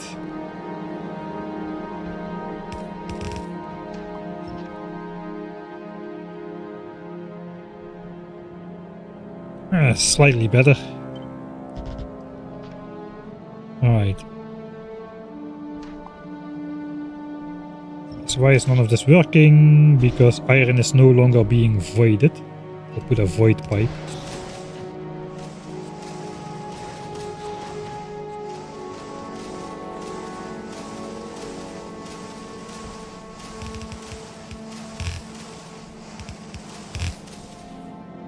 I think we'll just connect all of these like such. Is this the location for this thing? I think it is.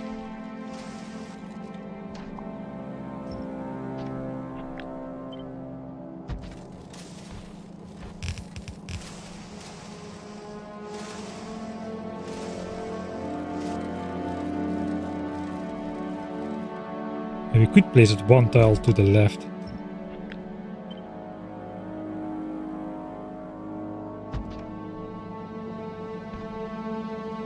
Then this belt can just go straight.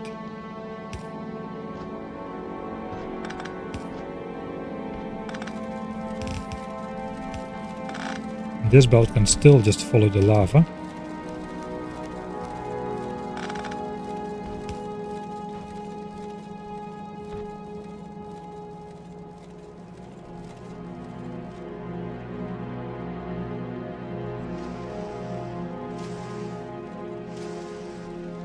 Do I want to go this far out?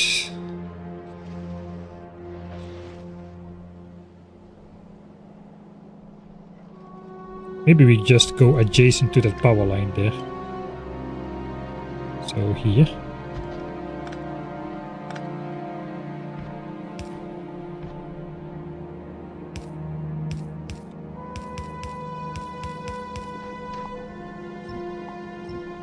Then the whole power pole problem and that 1 tile lava gap just disappears from view immediately.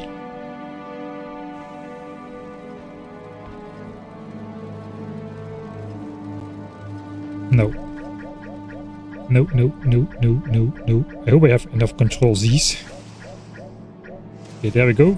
Yeah, this works because of the blue belt splitting. So we'll keep it there. Fine. Fine.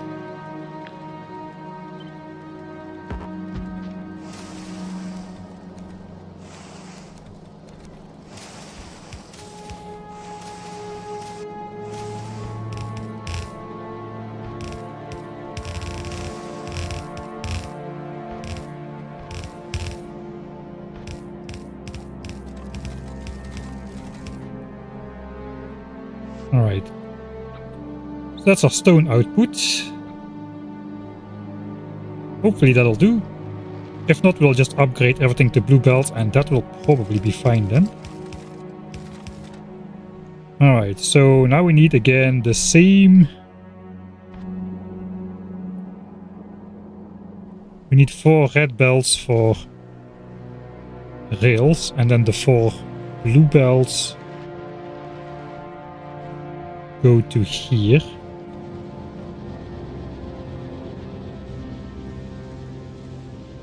And I did actually we need to make 2 compressed belts and then 2 half belts from that with some priority magic. that, or I need to put the splitter thing in the middle as well if we have balanced inputs. So one of those. I'm probably gonna do this though. That's probably the way. Alright. So now we just need to configure the outputs in this configuration over here. So it probably helps if I actually copy this. This thing is not yet in its final place. That is red chips and green chips. They could be here. If they're here, they're going to be a bit more out of the way. This calcite mine is going to be gone completely. It's kind of a weird leftovers here. There's no more ore there, but the ground is still that color, which is a little bit confusing. Well, let's say we go here. Means we need the stone furnace thing to move out of the way. For now we'll put that maybe here.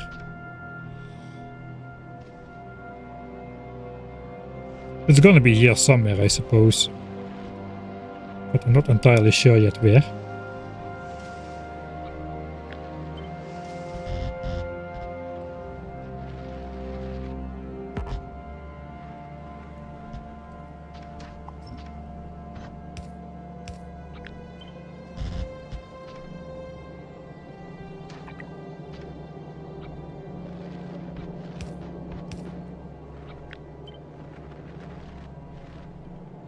Oh, that's the wrong orientation.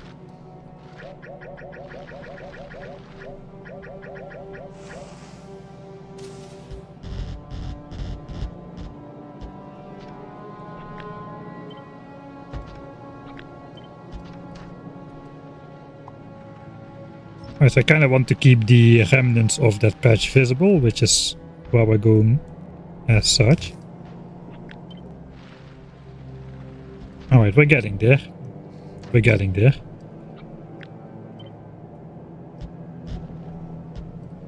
So now we just need one more of these massive corner things. There we go. And we just need to hook up the output belts, which are all coming from over here somewhere. So stone needs to be on the inside and outside, and 4 of these belts need to head off to get smelted.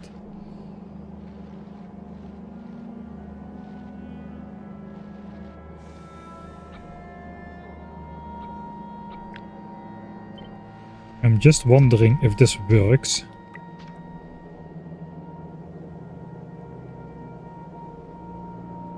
With red belts, and in fact it does not.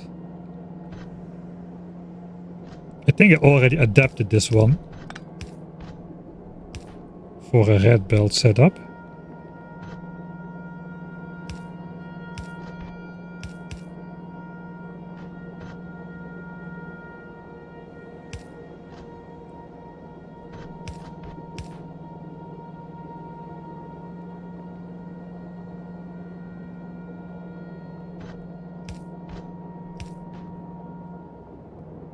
Alright, left to right is always gonna be good. I guess I want this then.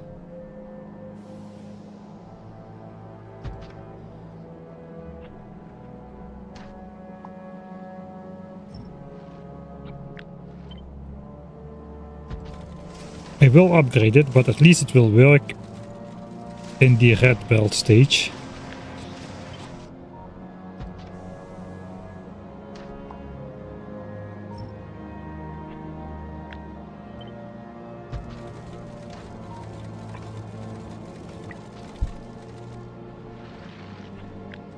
I'm just gonna keep that thing around somewhere, like over here.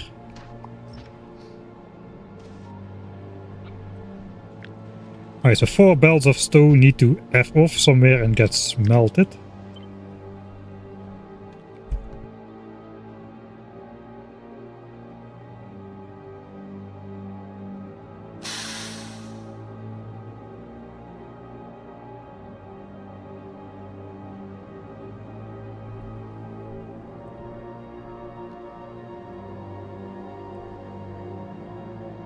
Potentially we could bring...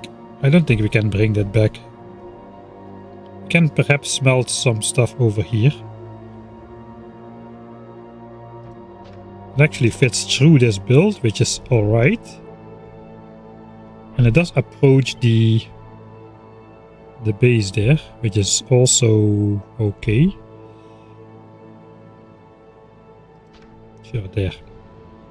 And we have an easy time of leading the stone in here.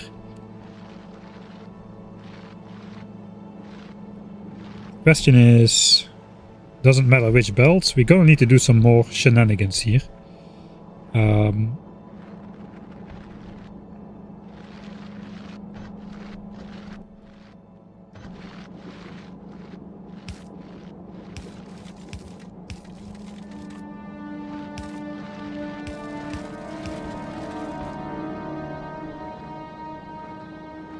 Thanks SG7 Spoke for the 10 months of free basis money. All this work for 2 signs a minute. Yeah, I know. 2 signs a minute is a lot more than 1 signs a minute. So we're gonna go through with it.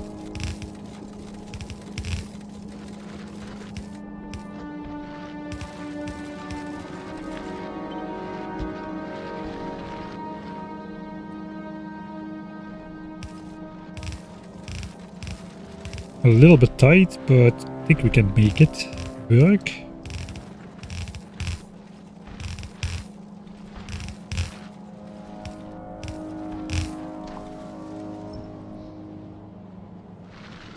We do need to do some shenanigans though.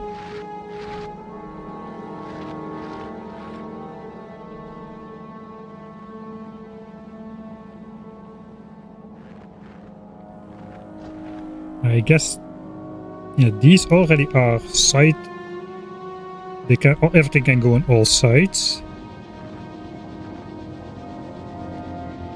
I do need to make sure that this is a compressed belt. Like the 2 middle belts need to be compressed, so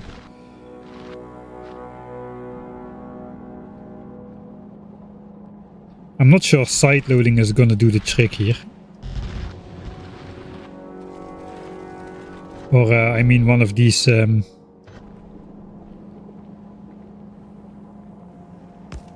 can try something. Let's output priority to the right. But here we don't have space next to the lava here, that's the issue.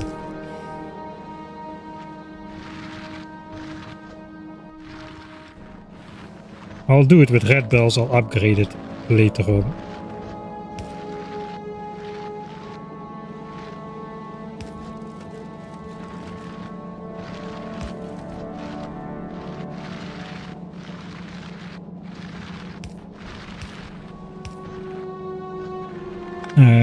Right, I cannot do that because that is belt weaving.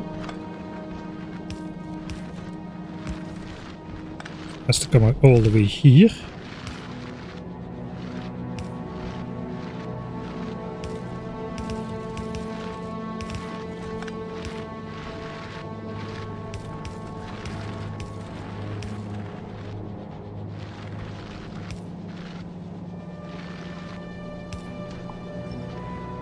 Something like that.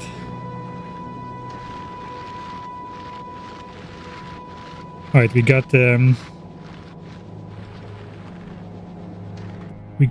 green belts now.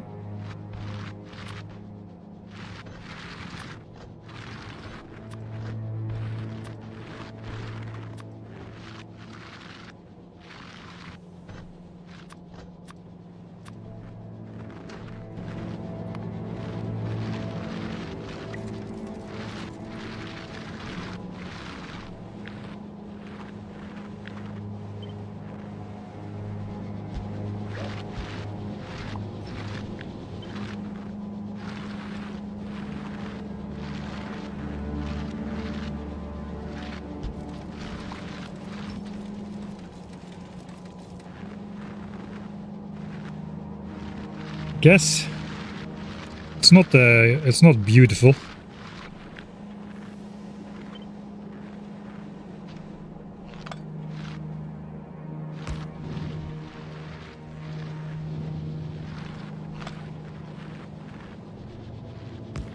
Yeah, I guess we can slightly reroute these power lines or something. Then we can move it back a bit.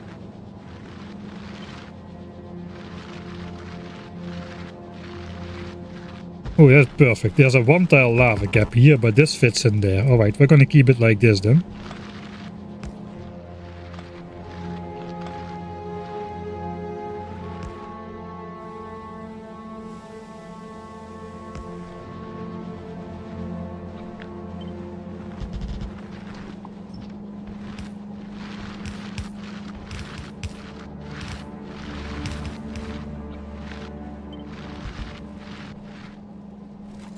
Alright.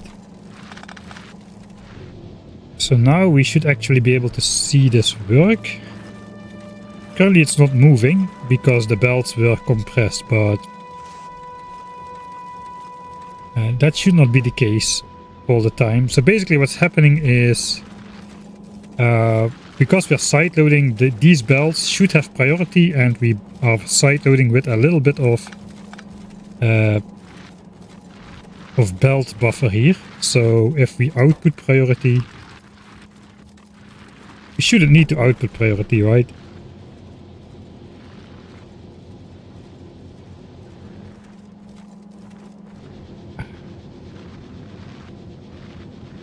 I probably want to output priority to not side load, to be honest. I don't think I need to do any output priority. That's gonna balance by itself.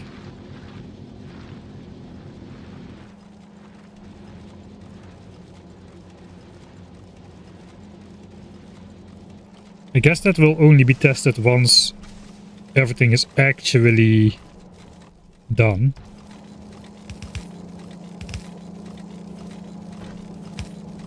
This is going to be the 4 red belts again, which we need for rails. So now we can hook that up. The rest of stone is put in here. Bricks are coming out. We can bring the bricks back this way if we want to. It depends where the furnace build is going to be. We got steel here. Red chip is also not clear yet where that's gonna go. Stone is clear now. Those belts are gonna flow here.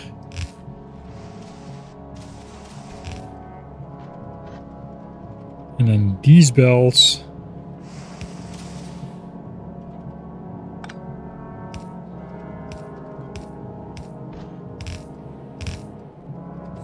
are gonna flow here. Right. I'm gonna make a save.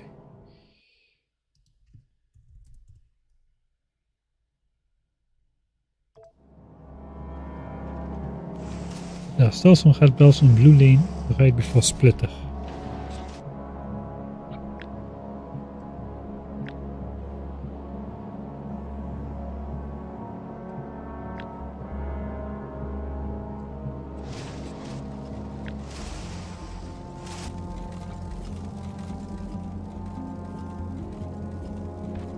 Thanks. I only read it now. I thought it was related to this one. I think that should do it.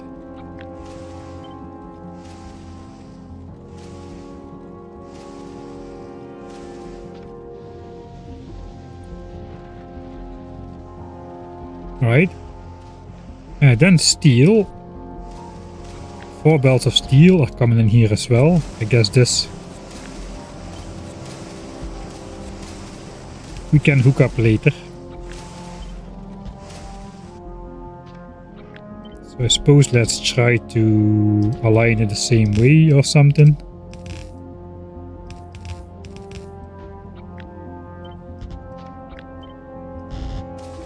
And then this needs to go here.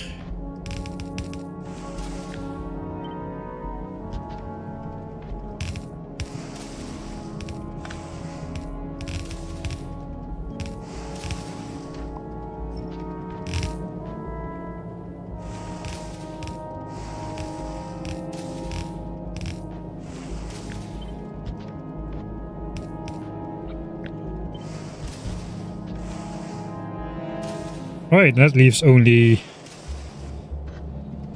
Only a couple spaces left for sticks.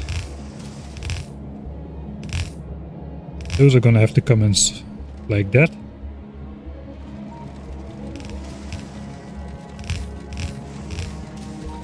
Surely we can just move that adjacent.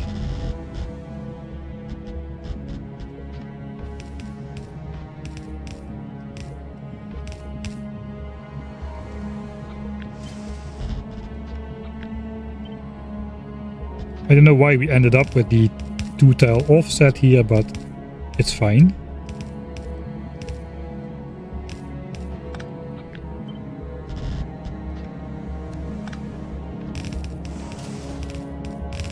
Right, and now we're producing all iron stuff, as we should.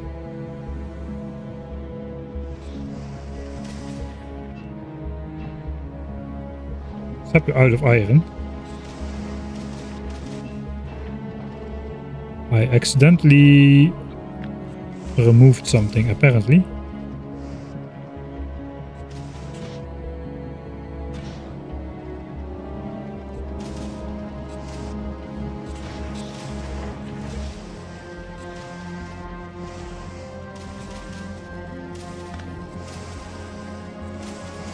Alright, I see what's going on. We are voiding the iron.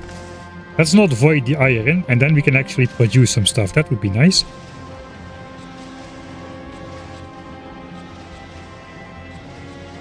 Sticks and stones. I think it's gonna be the demolishers though, who are gonna break my bones. It's starting to look nice.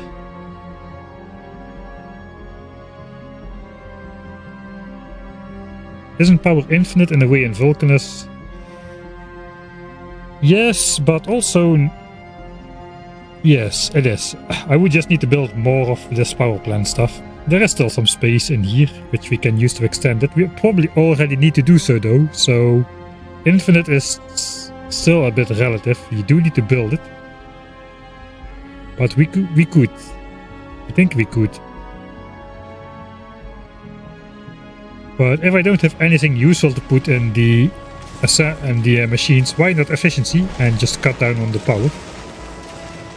Because I don't want productivity in here, because then I just need to void more copper to make the same amount of stone. Stone is the limiting ingredient, so that's what we're going with.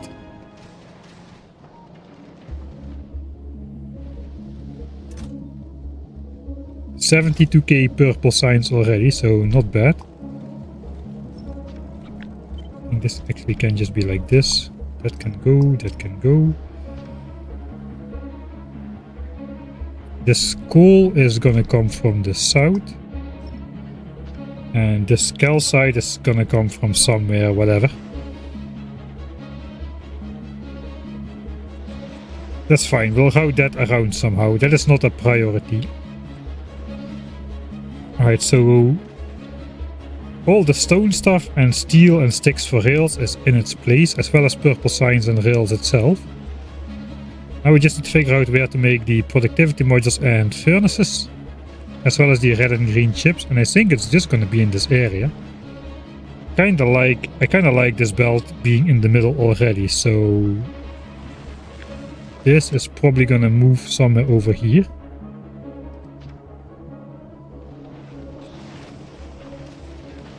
Green chips is its own thing.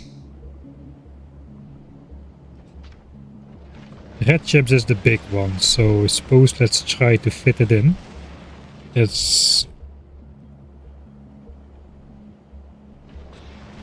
Maybe let's first move it out of the way.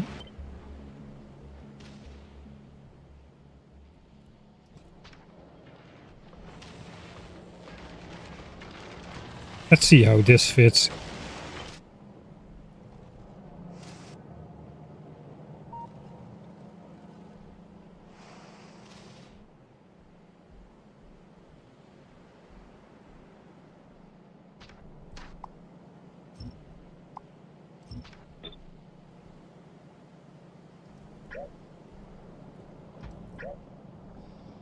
Right. That's not too big. Where is furnaces? Furnaces is a bit gekeurd hier.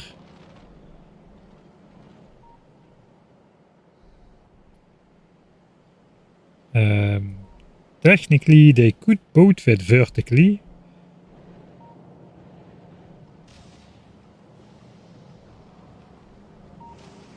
This requires the most resources. We do need the coal coming in from somewhere, so we might reserve some belts for that next to here.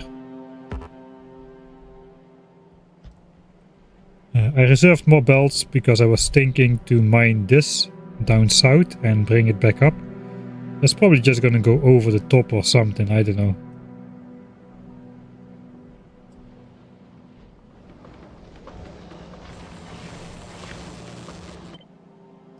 But if this coal is gonna occupy 4 more belts, don't have that much space left over for modules if it goes this way.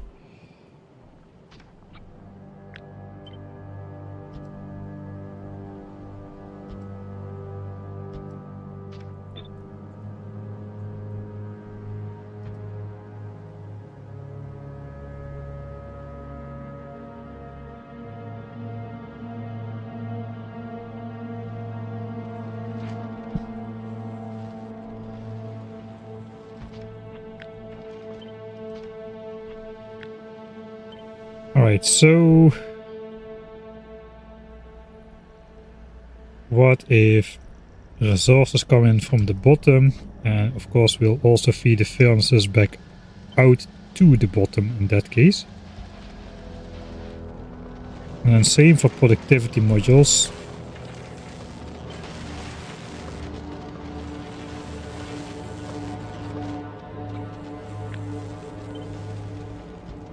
That's gonna be the same. Could make those adjacent and align the fronts. I don't have power in there, I do have power in there.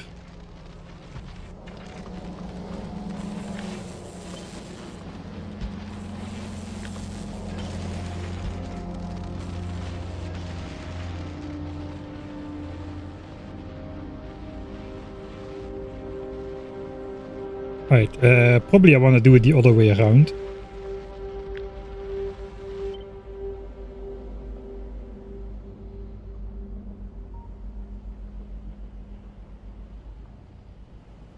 Probably an equidistant to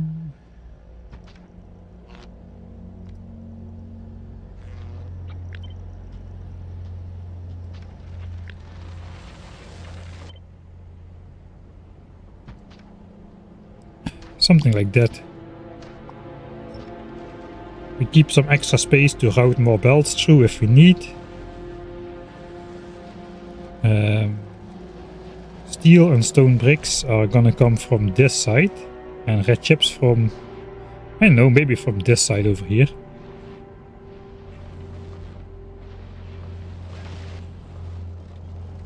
We still need to bring the copper somewhere. Copper is not going anywhere just yet.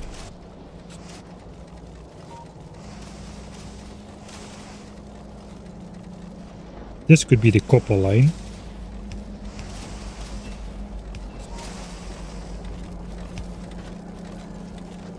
We do need blue belts for this.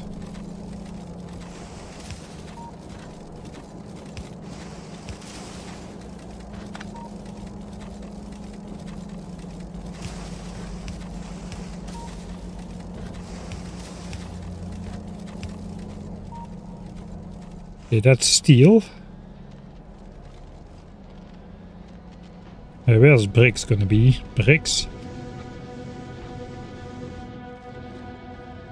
I think that's in the middle, right?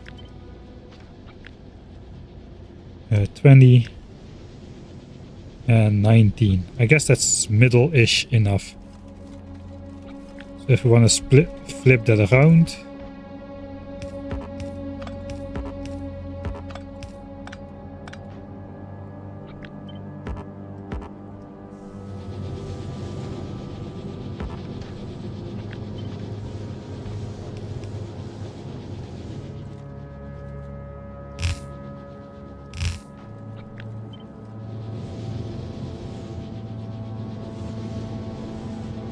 could come out here. Looks like we have another adjacent lava opportunity, but we don't really have the space for that.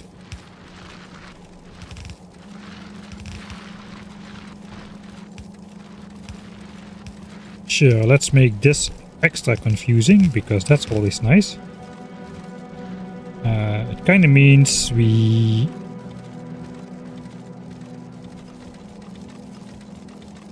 There's this underground here.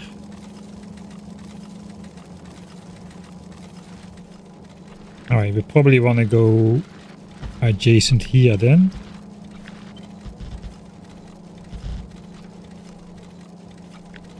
So we can sneak this through.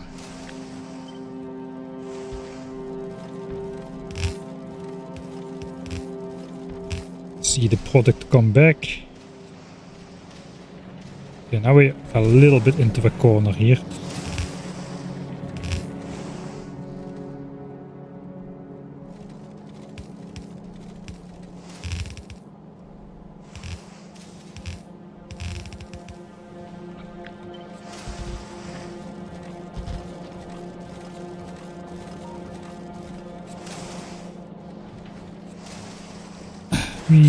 Yeah, I think we're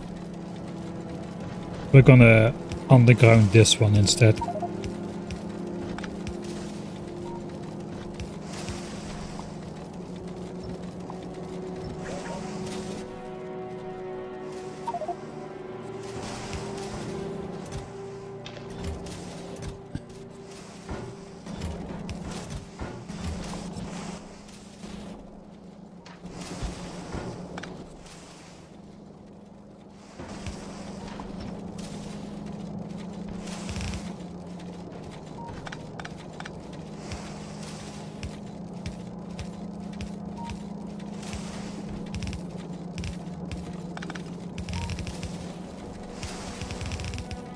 Alright. And then it's just red chips, which will bring in. It's starting to look... This is the first, like, proper mega basey looking build, I must say. Alright, so let's see if we can do red chips. Let's keep as much the same as it is as possible. Let's see if we can do red chips in here still. It looks quite big now.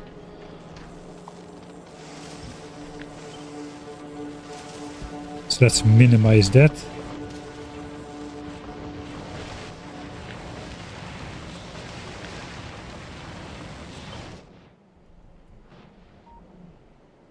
It does fit under here. Does align pretty nice as well.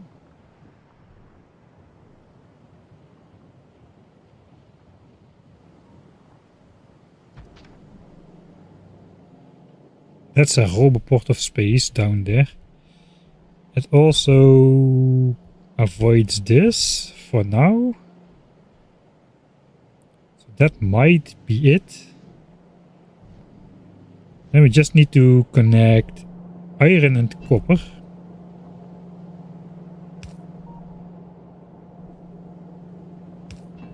To both the top and the bottom.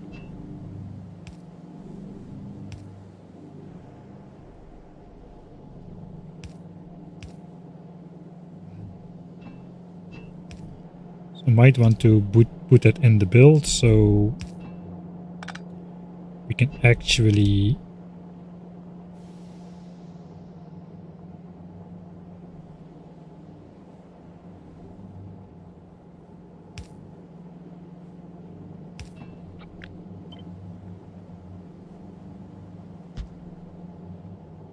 yeah, that should make it. It's misaligned.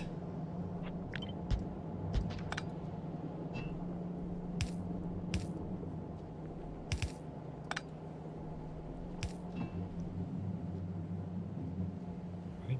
So those connect. Now we just need to connect one single side. We got copper coming out here. Suddenly there's a belt in the way. That kind of sucks. We can just pretend it's not there.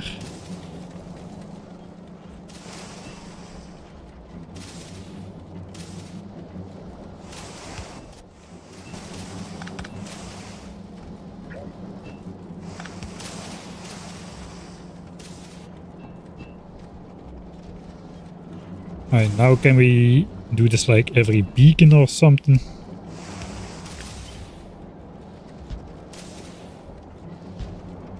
There's no more penalty for flow throughput when you have more pipe segments, so why not?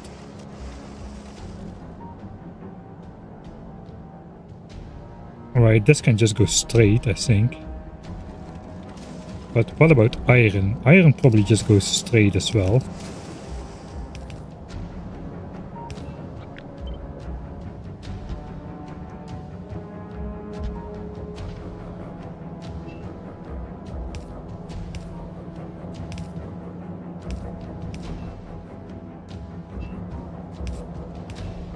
Okay, so now red chips is actually connected as well, except we still need to bring in plastics, but that's an afterthought.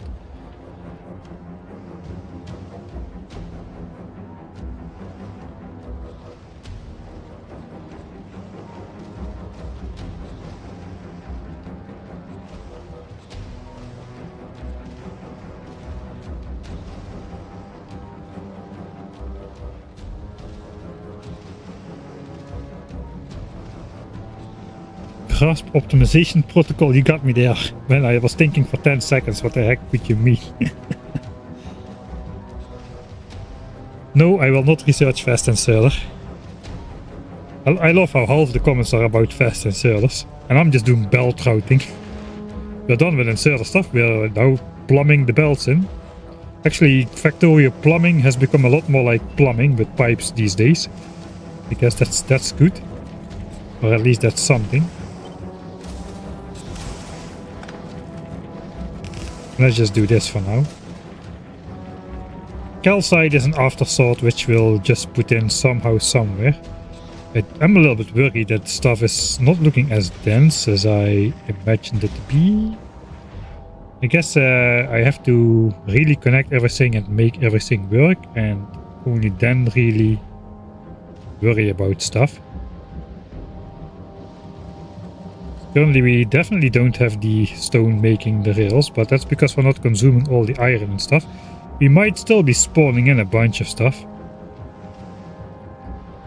Yeah, we're not actually like consuming the steel for furnaces and such, so no panic just yet. Okay, green chips still needs to be somewhere.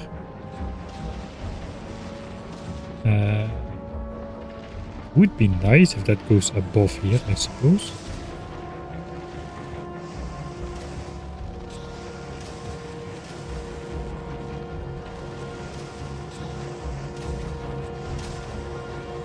Not exactly sure where yet.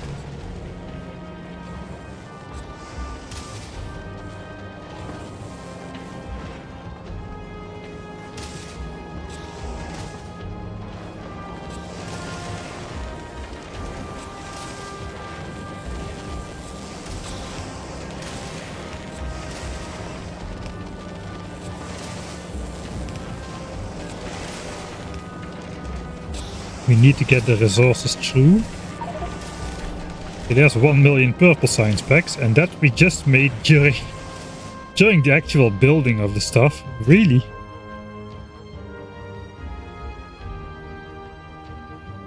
Ah wait, we already created a bunch of science packs before. I don't see how we get 1 million though. But we already researched elevated railways and beacons on Novis. I may have done a lot of testing and just like despawning the signs and spawning in the resources. That is how we got 1 million. We definitely haven't produced 1 million just yet on this planet so far. Alright, so this could be how iron connects. Which means it needs to go down 1 tile.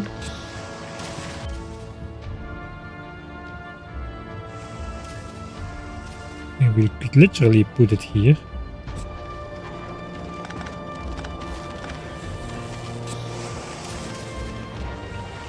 Maybe even 1 tile to the front.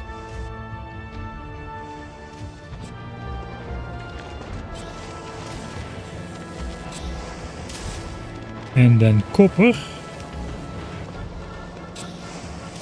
And copper is misaligned. So even 1 tile to the front.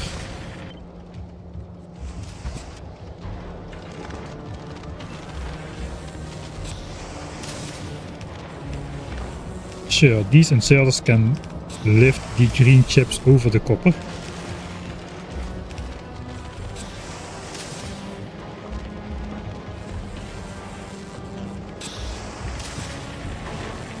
Okay, that's not too bad.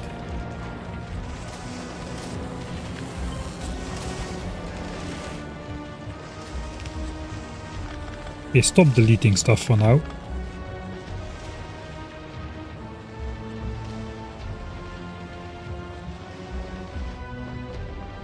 So red chips.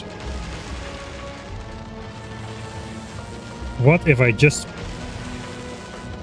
prioritize one belt for productivity modules, which doesn't need one belt, and then split the rest over 2 belts for furnaces? That could be a thing which one could do.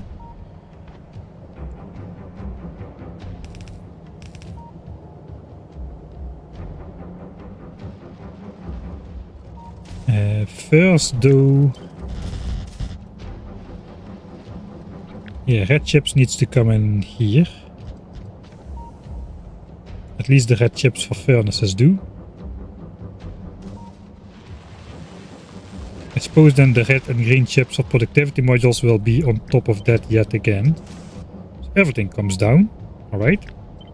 Sure.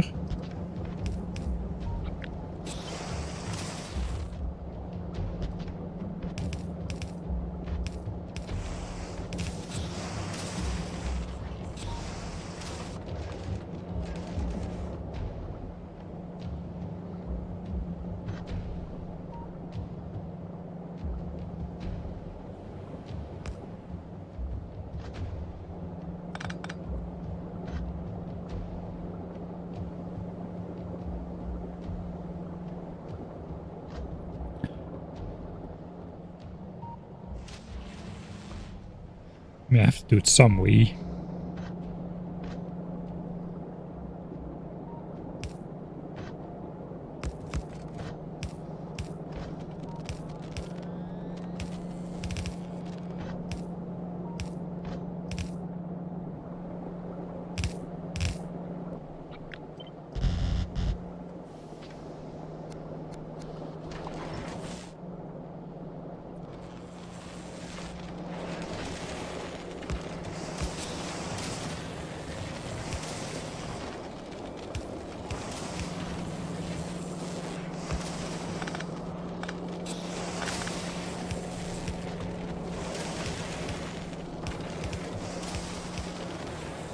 I'm not sure this will lead to any side loading problems, but I think we will be fine.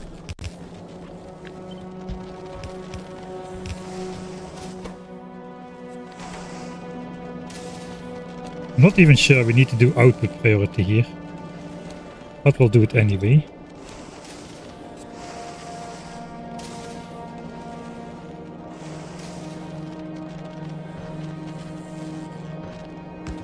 We'll split these over whatever.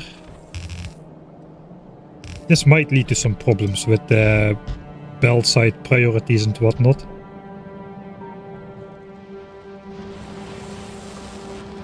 Alright, we just need red belts of red chips here, so we're in the clear with the red belts. And then this is productivity modules.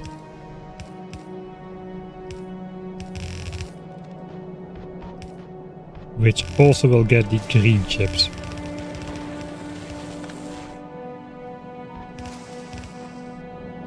Alright, so then we just have a little bit of stuff in the way, which is slightly unfortunate, but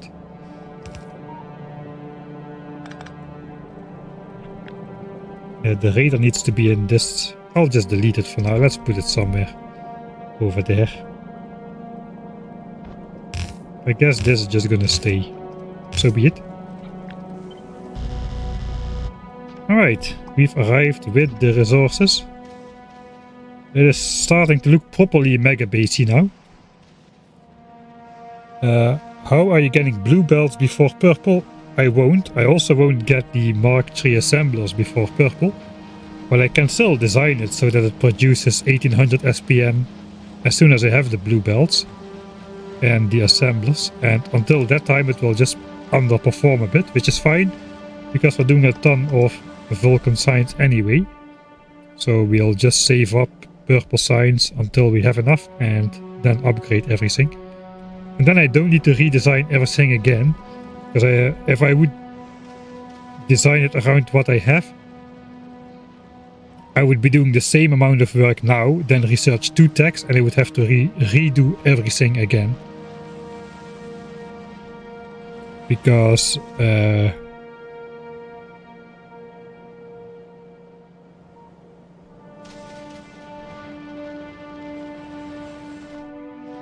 first of all, because better assemblers would be available for purple signs, which fit twice the modules, so we need less resource, etc, etc. Just let's design once and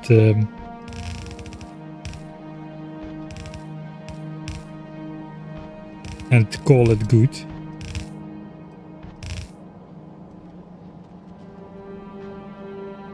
How important is it that these are symmetric?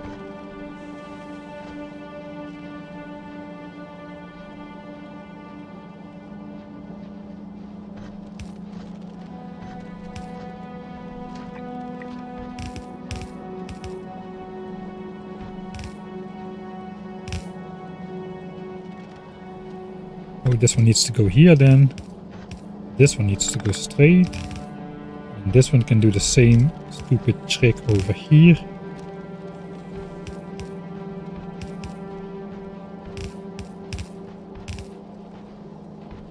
Alright. Not too bad.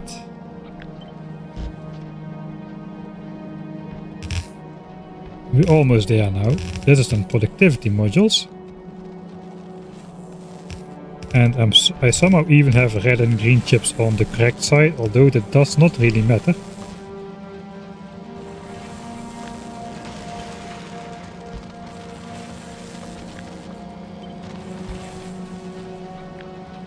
Replace those.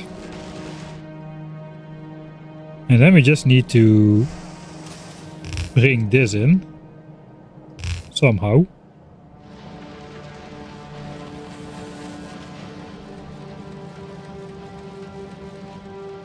What would look the best?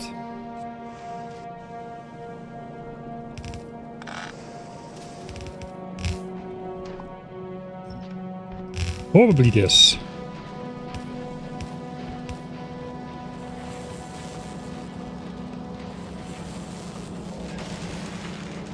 Which means I want to do this the other way around, probably.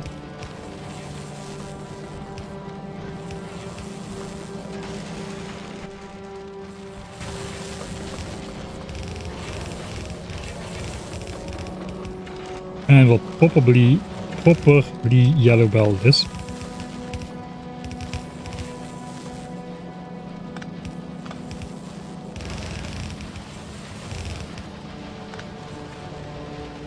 Because we only need half a yellow belt of those 2 things. And I think we are mostly done. And now we get to see all the mistakes we made during the build. And if it actually all works. So I guess a good way to start is saving.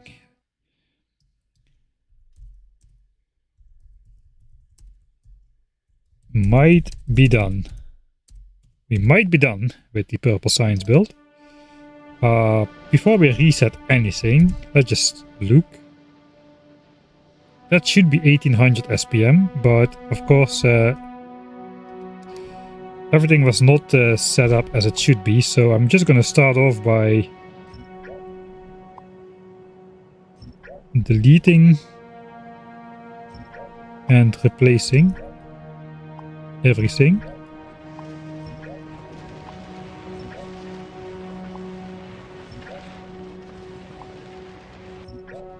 To kind of reset it. I'm too scared to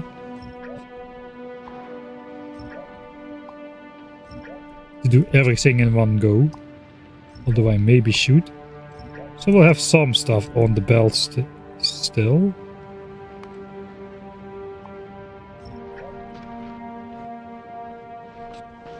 We'll also delete these builds, which are still running with infinity chest, and I think that is all the infinity chests which are running.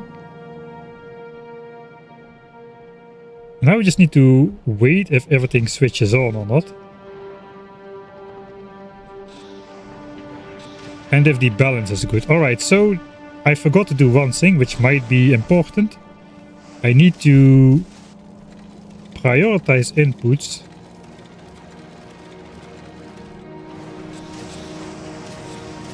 I need to deprioritize this input. That is very important, and I might have screwed up a little bit over there. This goes over here.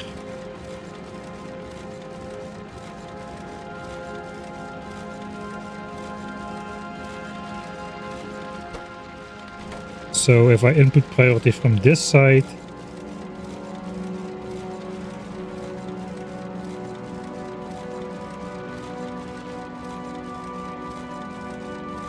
this will prefer to draw from here, so that will block up this one first, I think.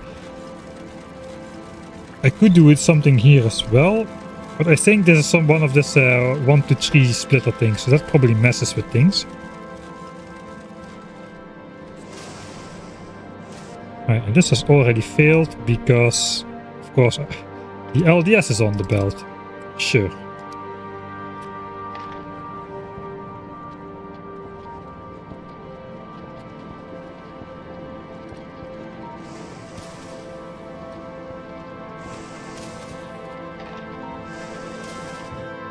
Right, so hopefully that'll go down now.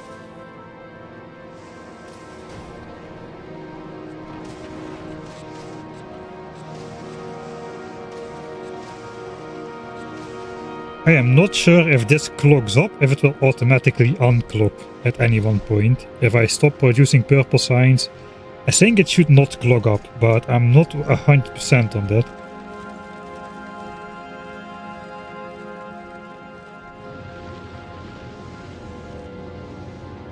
Let's see how this is working. Okay, so we do appear to get 2 full belts out of there. The side loaders are backed up. And this is full belts for sure. What is going to rails? Nothing is. We are not making rails because it's only now that the first furnaces and all things are coming in, and stuff is on the wrong side of the belt somehow.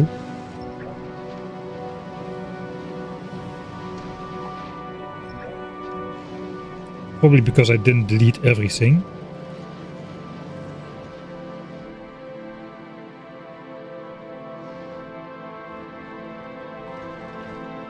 It might oscillate a bit with starting up if stuff blocks up prematurely. Something is really wrong here.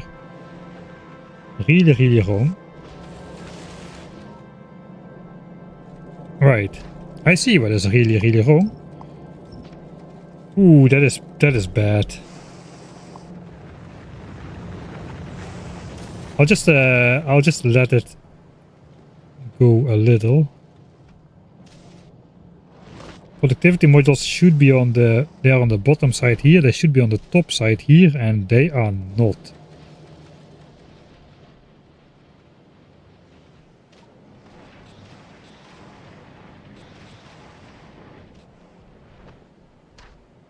Alright, I'm gonna do it.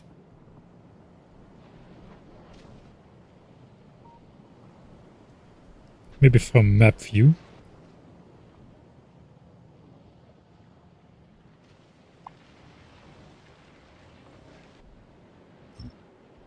Oh, help me. Alright, that was actually pretty fast. Only 20,000 entities. And then the signs up here. Okay, now everything is reset at the same time. And all the belts are empty. This is still spawning because I'm an idiot. But we can pretend that never happened. Don't need to restart.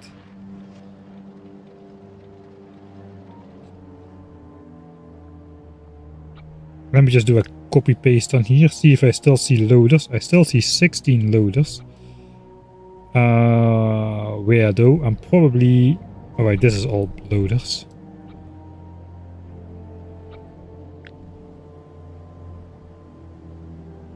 Okay, no loaders in there. No loaders in there.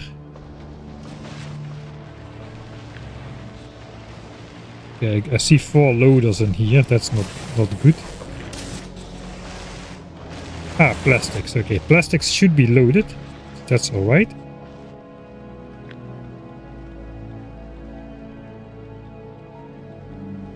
No loaders in there. No loaders in there. I see a loader in here. I think it's a calcite. It's calcite.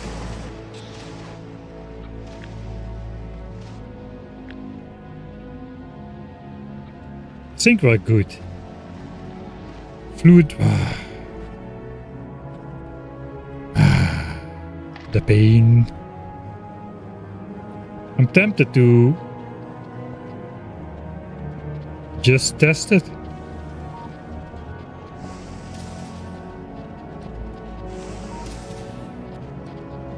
With the circuit network, just put the signal in there. This seems to be way worse than it was before. Let's see if it goes down. It does go down. I guess that's good enough then. Alright. Now we need to make progressive saves, or at least not override the last one.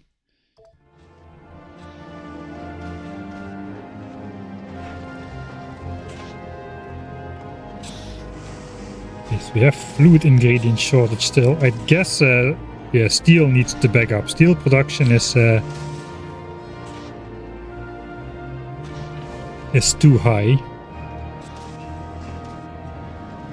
I should put a tank. I should put a couple tanks on there, at least for both copper and iron, I think.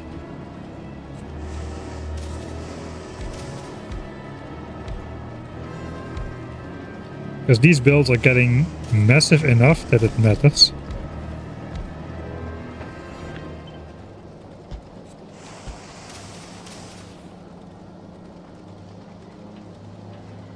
There's no pump, so everything is still instant transmission.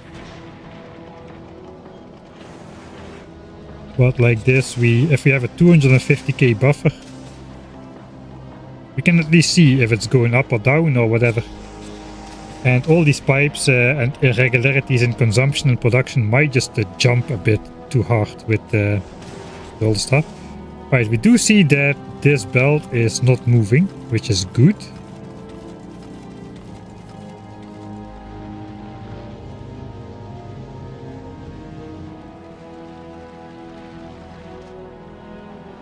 I am wondering a little bit if I should be voiding the stone.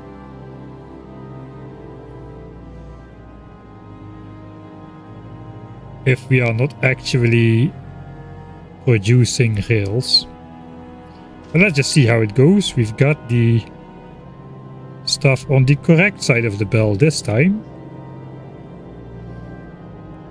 So that is going to be the startup factor. I guess everything will kind of clog up before purple signs start happening. It's not happening just yet. Okay, all the bricks are weak output still. Of course, that's furnaces.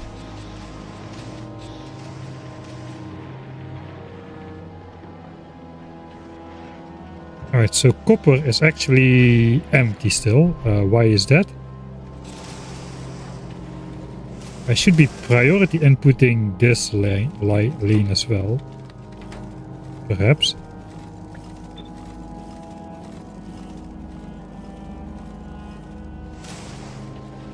Maybe I should have a backup voider for copper for this stone. Would not be very hard to set up.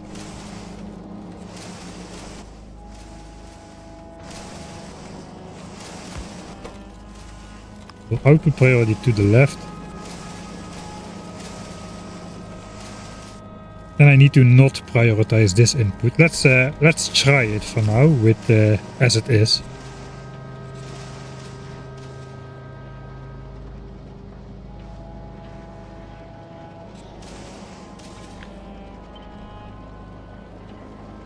Technically we can do this. double iron, half copper.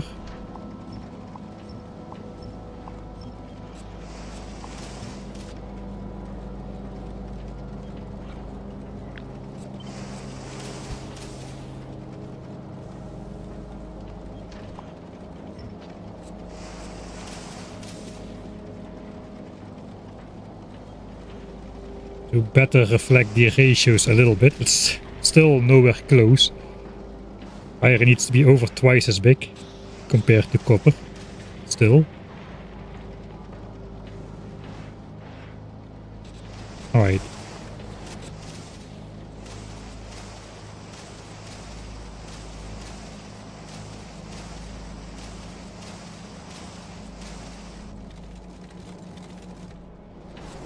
I think it's probably a good idea. I'll build it in the ore voider. It doesn't need to be crazy fast. In fact, the red belt fast is probably fine. We'll output priority to the stone.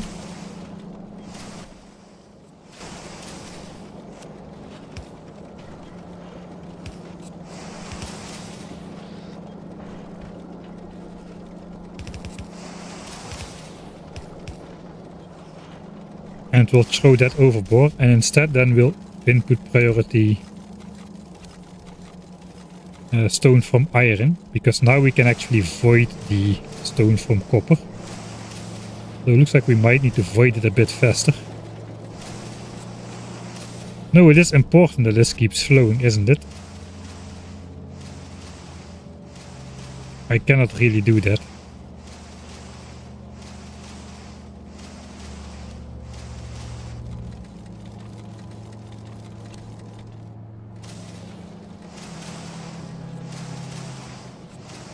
I probably should like read the tanks and compare the levels and whatnot, but I'm not gonna.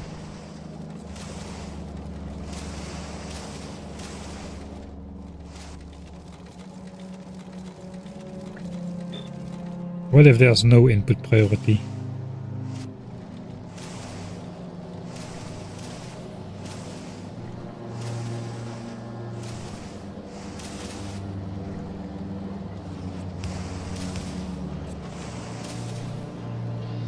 I mean, this power line could be here.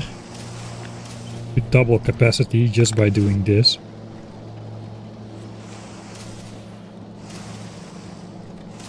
That's pretty decent.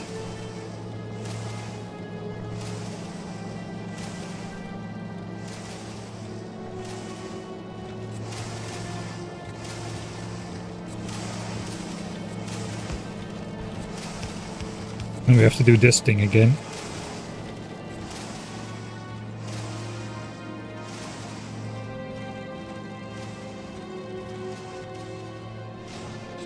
I mean, copper and iron is both going up, so we're probably fine, I think. Let's check out some of this stuff. How is iron sticks doing? It looks backed up, so that's good. Steel is backed up as well. The front ones will probably be backed up for a while. This is running. Ore voider is not running at the moment, because probably purple science hasn't fully started up just yet. This does seem to be running alright.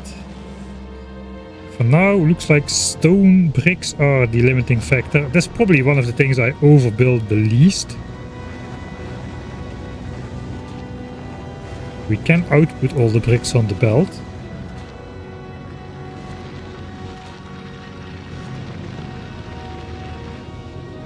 Can we? One side is not moving at all. Oh, if I did something wrong? No, I didn't. This is just not running.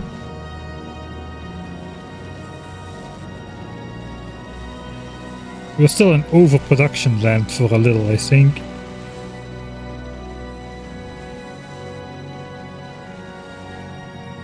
I'm curious if this is gonna work on the first try.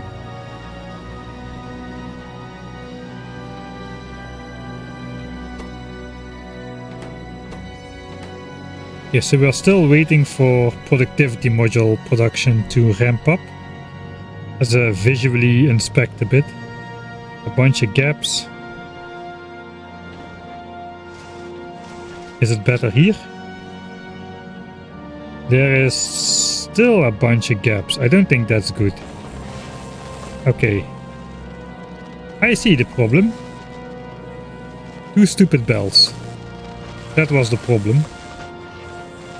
That means I probably need to restart everything from scratch again to ramp up productivity module production as well, because now everything else is going to be severely backed up, etc, etc. Alright, so we'll override this save. And I'll do another one of those scary map view.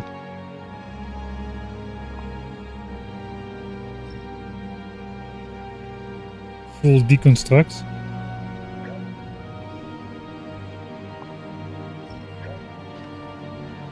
This time we'll speed it up a bit, because now we already did a bit of the heavy lifting here. It's been only 10 minutes. If only chat noticed that. Well, at least you get a bingo square out of that. Left bottom, remove excess bell, blind green chips. Heck yeah, we did it. Okay, I'm gonna re-chat now because we have a bit of startup time going. Module chat messed up. Liquid voiding. Oh god. I'm gonna forget that every single time.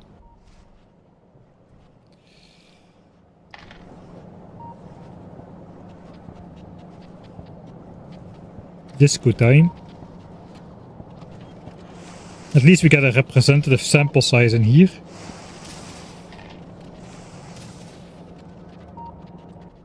That if this works in all configurations, I put these on the belt. It probably will be good. This is looking very good. It's way better than in the last attempt. 23k.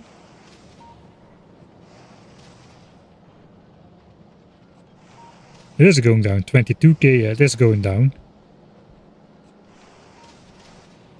Add fluid void as a backup. I might do it on the next restart if there will be one. I'm confident though. I'm confident that now it will work.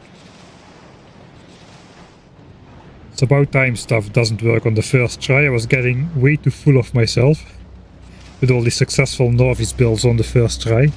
This one is definitely a step up in complicatedness though. I'm kind of happy with how it turned out, I must say. Maybe these belts should have been not adjacent though, since we got 2, 2, 2, 2, 2, 2. Maybe I should split these up as well. Okay, productivity modules is already full from the get-go now.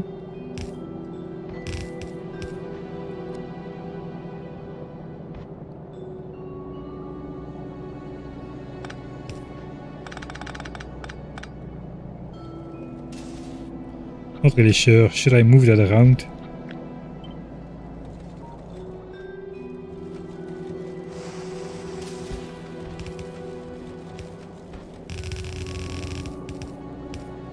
Kinda maybe yes.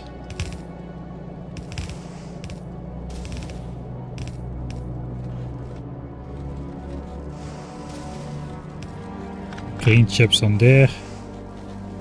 Then that red chip belt on there.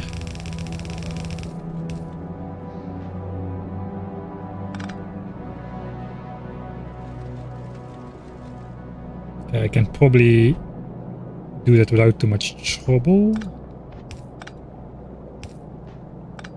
Alright, I don't think I missed any production there.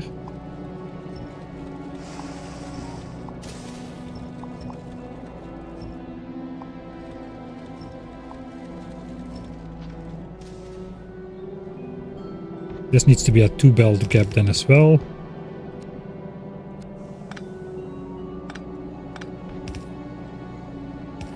Okay, I did mess up a little here, but sure. I'm not really convinced that's better. So unless I change something, I'm just gonna change it back to... Yeah, we're gonna change it back. to how it was, but we'll just reload the save to do that. First we'll see if there's any problems with the build. I was pretty sure this was gonna look better, but it just doesn't.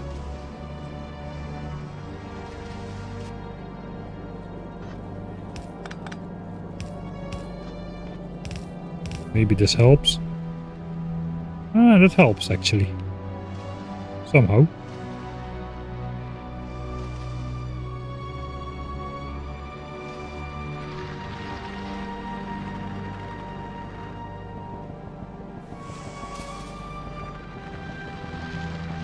Right, I did artificially eat that up, so I'm just gonna throw a couple things back on there.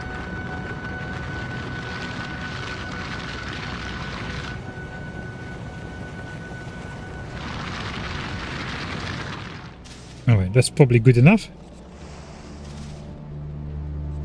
So first bottleneck seems to be stone bricks. It's okay. It's not a bottleneck. This is 450 items a second. We need 441 or something. So we are overproducing already, even with the stone brick bottlenecks. So everything is overproducing a little. We are voiding again, which is fine.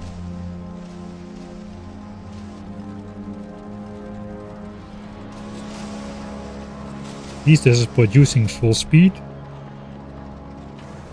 Iron is filling up quite severely. That means we are overproducing iron, which is why we are voiding stone, I think.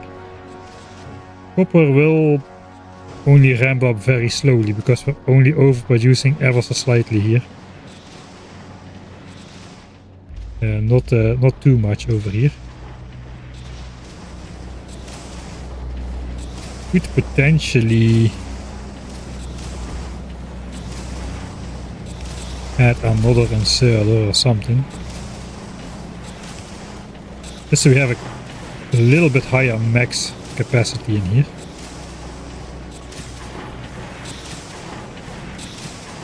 I think before we were not able to remove all the stone at max speed. It would be good if we were able to do that. Does seem we are now. I don't see any gaps in production.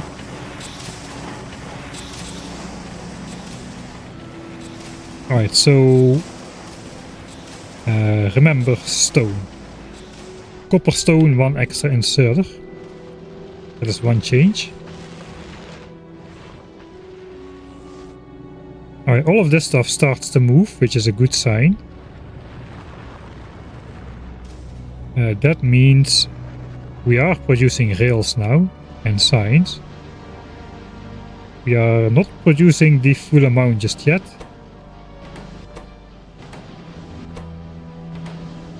I think it's a matter of just startup time, because this belt is full. Now we're just filling up all the internal buffers. All of these want like 2 items inside as a buffer on top of the one they are producing, so it takes a bit for this to start up properly.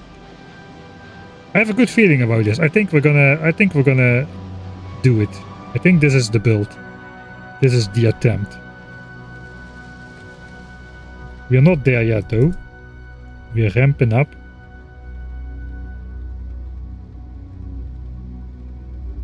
Okay, it does worry me that we briefly hit it. I did not see that one coming.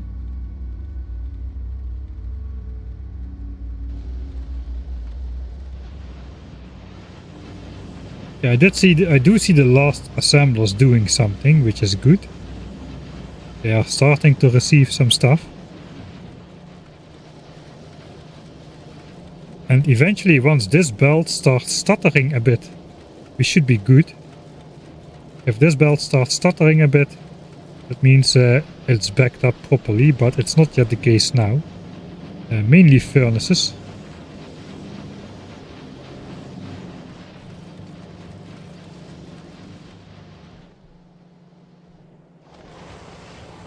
Man, what a build! Yeah, I'm pretty happy with how this all turned out. It's a nice looking build. It's worthy of what we're going for on planet Vulcanus here. I didn't think it was gonna look nice, to be honest. I thought I would just cobble together purple signs a bit. I did put a lot of thought in this design over here. It's quite small. It's really simple compared to what we're doing for purple and yellow signs. This is less complex than blue signs, I would say. I think blue signs is more complex. You need way more machinery for blue signs with the red chips and the engines. But purple signs is a beast, man, and I'm not fiddling with it endlessly. You might think I'm fiddling with it endlessly, but I'm not. I would fiddle with this way more endlessly if I was doing this off stream. But now I want to get it done on stream, so I'm accepting minor annoyances. Alright. Looks like the furnaces start to be backed up on both belts over here. Which means we should probably be producing 1800 SPM right now. And in fact, purple signs is backing up. Not quite yet. The top line is starting to back up, but there are a couple gaps in there still. Not like the bottom belt. It should look like this as well. We might be doing something different up here. I don't know.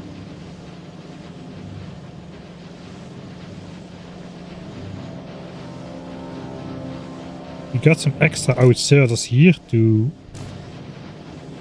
try to account for any gaps in the belt. I hope that's not gonna F me over here. We're still outputting everything though.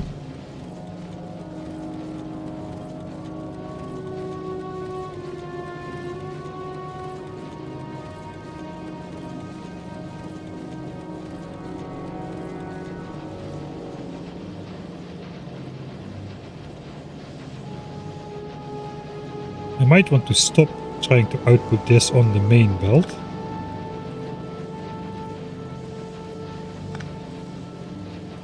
Because sometimes when the output you can push to the back and to the front, it can like squeeze itself in and make a little bit of space. I'm not sure if that was going on or not.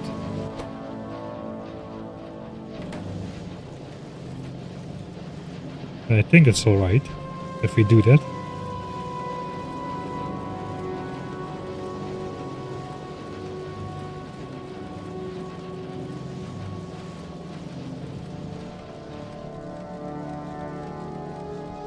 My buffer system is working correctly as well. We're heating up the full science input, which is expected because we copied that and we already tested this.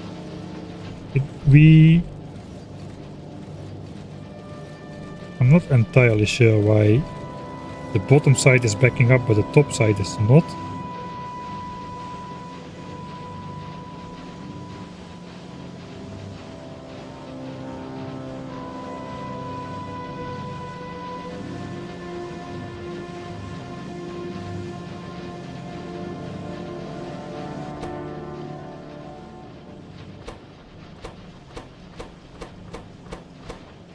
Everything seems to be full. Let's have a look at it. Okay, so we did actually already go up to about 1.8k almost immediately after this first dip. So that's good. A 1 minute is a little bit not accurate enough to actually show that because of the productivity bonus triggers, and this is a slow recipe even with the beacons. I think we gotta wait for the 10 minutes, but it's looking fairly good. It's looking fairly good. So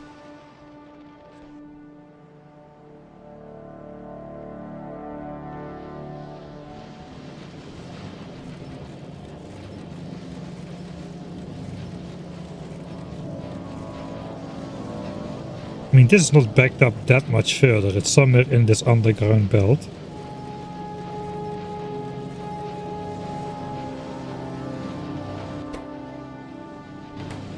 Okay, wait, what?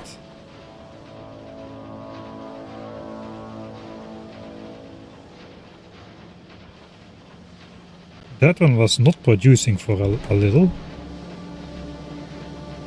I just saw it being idle. Why?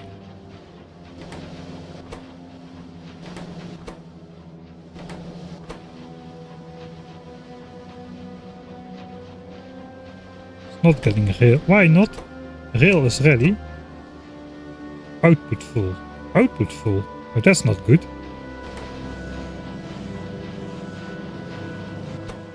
Alright, so there's some weird shenanigans going on with the outputting. So sometimes this assembler couldn't lose its signs.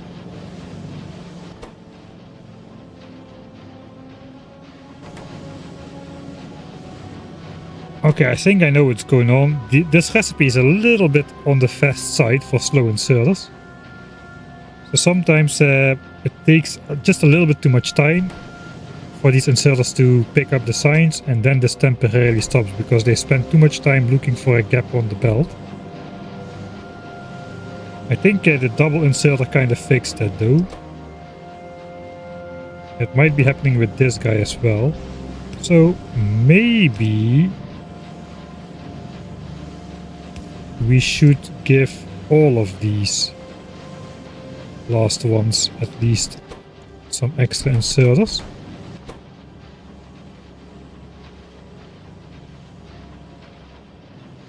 I think it happens when the productivity bonus triggers. Can happen then.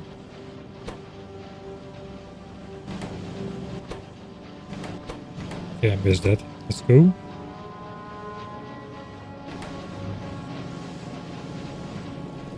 Anyway, it does seem to be backing up now, so I'm gonna assume that that fixed the problem.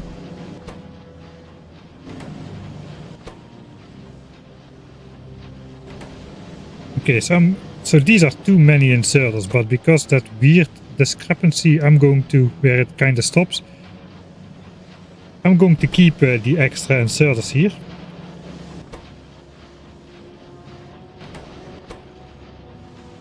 Just in case it stops inserting because it thinks it doesn't need ingredients for a split second. Normally you don't have this builds with stack size 1 yellow inserters, so assemblers at these speeds are probably not calibrated for this kind of situation.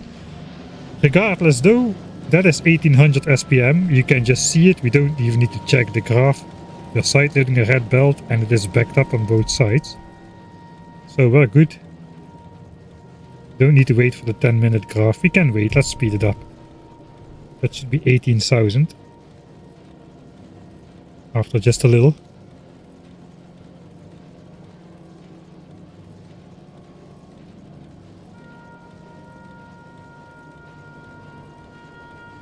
And there we go, 18k. 18k exactly. Heck yeah. And we killed 131,000 behemoth biters. Apparently around this point in time, thanks to the biter zoos on Novice. You can see spitters we didn't even kill 4k. But behemoth biters we just triggered 131k because we only have biter zoos, not spitter zoos. Spitters are dangerous. Biters are docile. That's a lot of pollution absorbed by over 100,000 biters. Nice. Alright, that is purple signs. Good stuff. I thought I would have some time left over. I'm really glad the designing went so well, because we spent a whole lot of time cobbling it all together. That's always a lot of work as well. I underestimate it every time, but I think we put everything down in a pretty sweet looking way, and we even have space to lure in the demolisher still. We didn't need to go under this coal belt at all. In fact, the entire purple signs build just fits in this area for 2k SPM. So no, we have no reason to be scared of running out of space anytime soon. And resources are easy to claim as well. There are still more resources available if we need them. We can get up to 42 million tungsten and 38 million coal, enough to make over 40 million science packs, which is more than we need. Alright, so the only thing we did not design, but which is not really a priority, I want to get purple science up to start putting it into chests and get the assembler Mark III and the blue bells as soon as possible. And once that is running, we can worry about actually making the rocket parts on Vulcanus as well. But for now, I'm fine with just importing blue chips and low density structures. At least at this point in time, we are making rocket fuel on this planet, which was the biggest launch cost. This thing is about half of the launch cost is rocket fuel. It stacks to the lowest amount.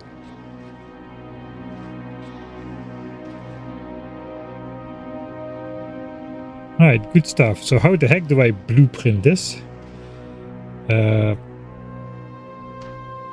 One thing I will do is I'll just blueprint the entirety of it. Not to actually place it like that.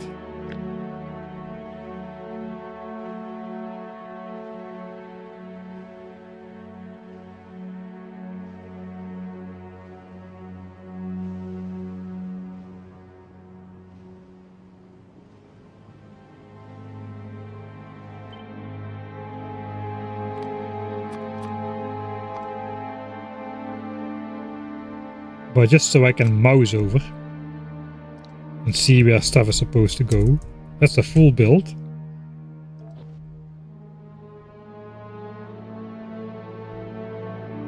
That's technically all I need, isn't it? Alright, no, wait a second. Let's just save this.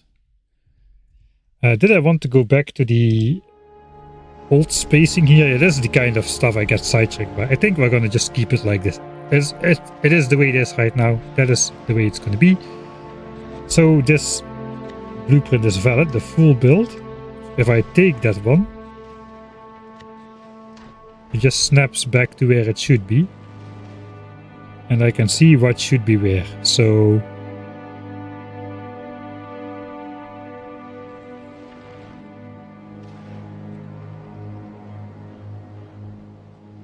that means I should be able to snap everything into place.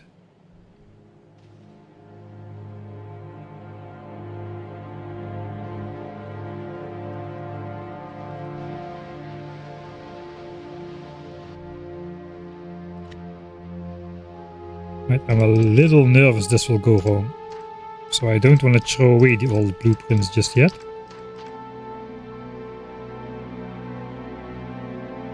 We already updated this.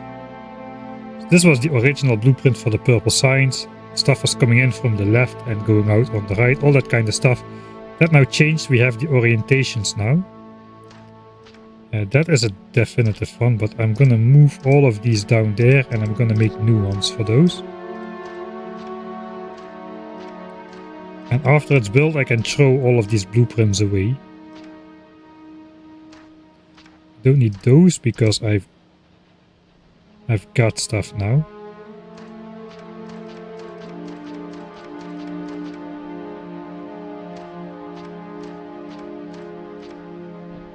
All right.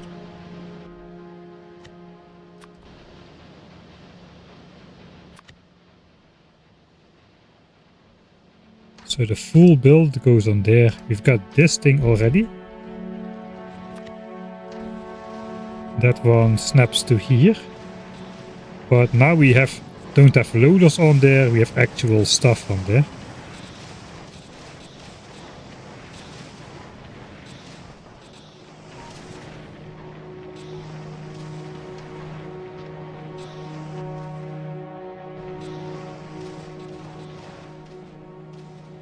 Alright, you know what, I'll make the blueprints in my own time. I want to think a little bit about how to do that so it aligns all properly.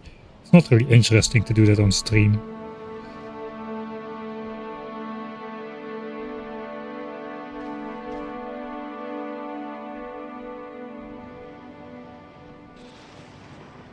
Alright, that means technically we've got everything. We've got that's the next science pack done.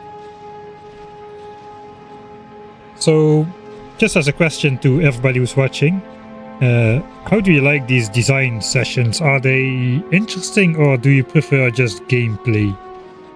Because I tend to do some of these design sessions like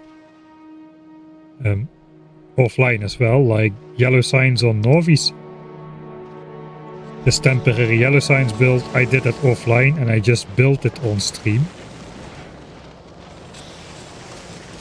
Like them. Alright, that's a lot of likes, and interesting. Even people who are sending the first chat message ever in the stream are liking it. Alright, I didn't think it would be that interesting. So then I will try to not do too much work on the design part off cam as well. I mean, sometimes I do it as well. On Sunday I want to have a nice builder stream. On Friday I don't really care that much what we do. It's more for the die-hard fans like you all. Thank you very much for joining in every time and for interacting with me, even though sometimes I don't read chat for half an hour when I get sucked in. Factorio. But yeah, sometimes I do some of that, so the Sunday stream will have a interesting topic to it. But I will try to do, like now, I'm planning the design on Friday and then on Sunday the building. I think that might be a good balance. We don't need to be designing all the time. Pretty soon we'll be going to Gleba, and let me tell you, the first dozen hours or so on Gleba are definitely not going to be building anything. There's going to be no building at all on Gleba. We first need to deal with something else over there. As long as you think aloud, alright. Don't let it hold back your OCD. Have you bombed the spawners yet? No, not yet. I just don't have the achievement online since we're in editor mode, so it's avoided anyway. Artillery is in the queue. I did save, so let's load the actual save game. We can just measure out a little bit how this will line up then on Vulcanus. So this is my actual save. This is the in-game thing. The achievement here hopefully should be valid. Ooh, I saw a red box for a second. I already got scared, but no, we are still in the clear.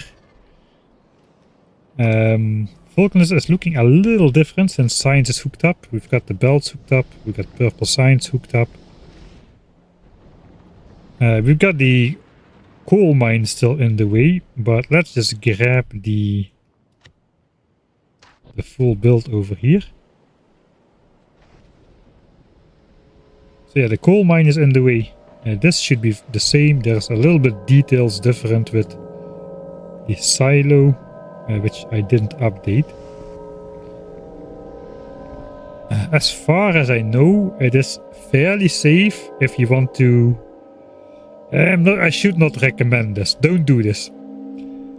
But I sometimes just shift place it. Then I just copy paste the section I want. Hover it over there. And then Control Z. Then just place it back. And then I can just paste a part of the blueprint. This works unless you have wire conditions a lot. It can mess up your wire conditions if you do that. You cannot...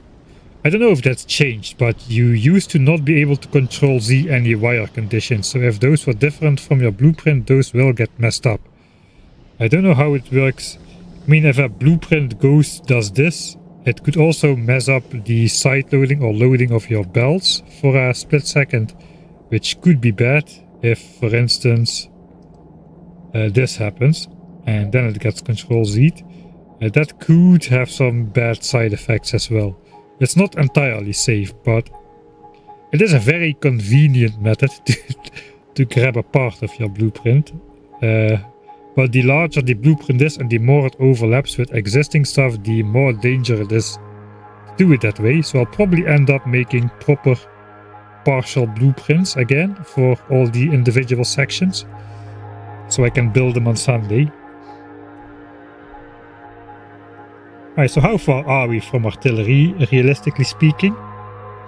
All of this is just filler tech, just to be able to research something which we'll be using anyway. Core liquefaction is most of the way done. Speed module is probably going to be next. And hopefully when long before that's done, we'll have purple signs, and then we'll slot in the assemblers as well as blue belts. And that is that's two very important tags, but it's also the only tags which we'll be researching with purple signs for quite a while. So it's not really important that it goes at 1800 SPM from the get-go. It is important though that it can be produced at 1800 SPM once we get into the biolabs and Aquilo tags. Then everything needs to be producing at 1800 SPM. There is just no way we're gonna buffer enough signs to get through the entire game with all the sign specs being required in millions and millions and millions of signs until the end of the game. So we need the full production eventually, but that's a while off. So probably as soon as purple signs becomes available, we'll do this. And as soon as we have enough yellow signs to research artillery, we will do this. It's probably going to be after speed module though, realistically speaking, because yellow signs needs a complete redesign as well. And yellow signs is about as complicated as purple signs to design and build. Probably a little bit more complex, like in terms of how many resources you have to deal with, how many like sub things you have to deal with, but it's easier in terms of how many raw resources and raw belts you actually need. There's no super high throughput stuff going on for most of the complicated stuff, at least. Not like with purple signs where the rail build is like a direct ingredient for purple signs at 30 pieces per sign spec or per crafting cycle. But that's going to be a major design overhaul as well for yellow signs. Oh, and oh god, the quality.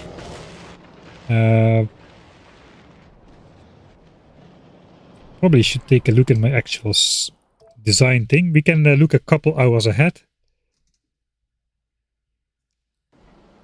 And we can cheat, basically, and look a couple hours ahead and how Norvis is doing. Well, it hasn't been researching, actually. So some of the stuff is idle, like blue signs, so no red ships and engines are being produced or clogging up chests, so we cannot really check that part. It does appear that this is still going.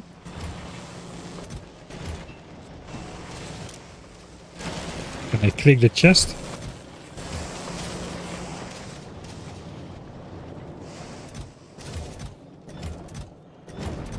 Alright, we're about halfway to clogging up. And this is without our Norvesian break. I'm not really sure. 392 hours in the game. Where are we actually? I think we're already past that. No, we're not. Alright. So we are 3 hours ahead, but it's probably not very representative in that case.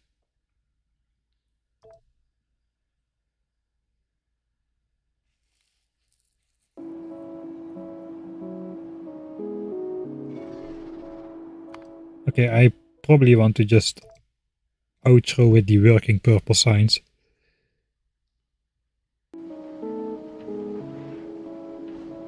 Looks like everything fits in the starter area. Yeah, probably it would have fitted in there.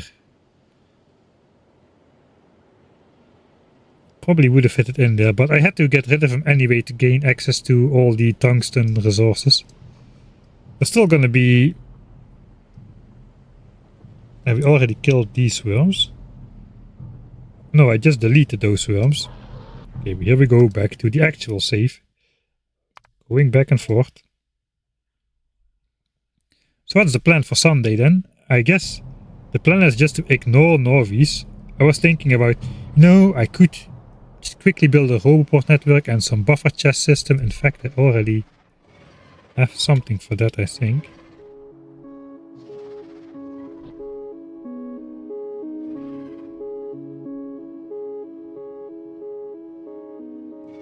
Maybe not.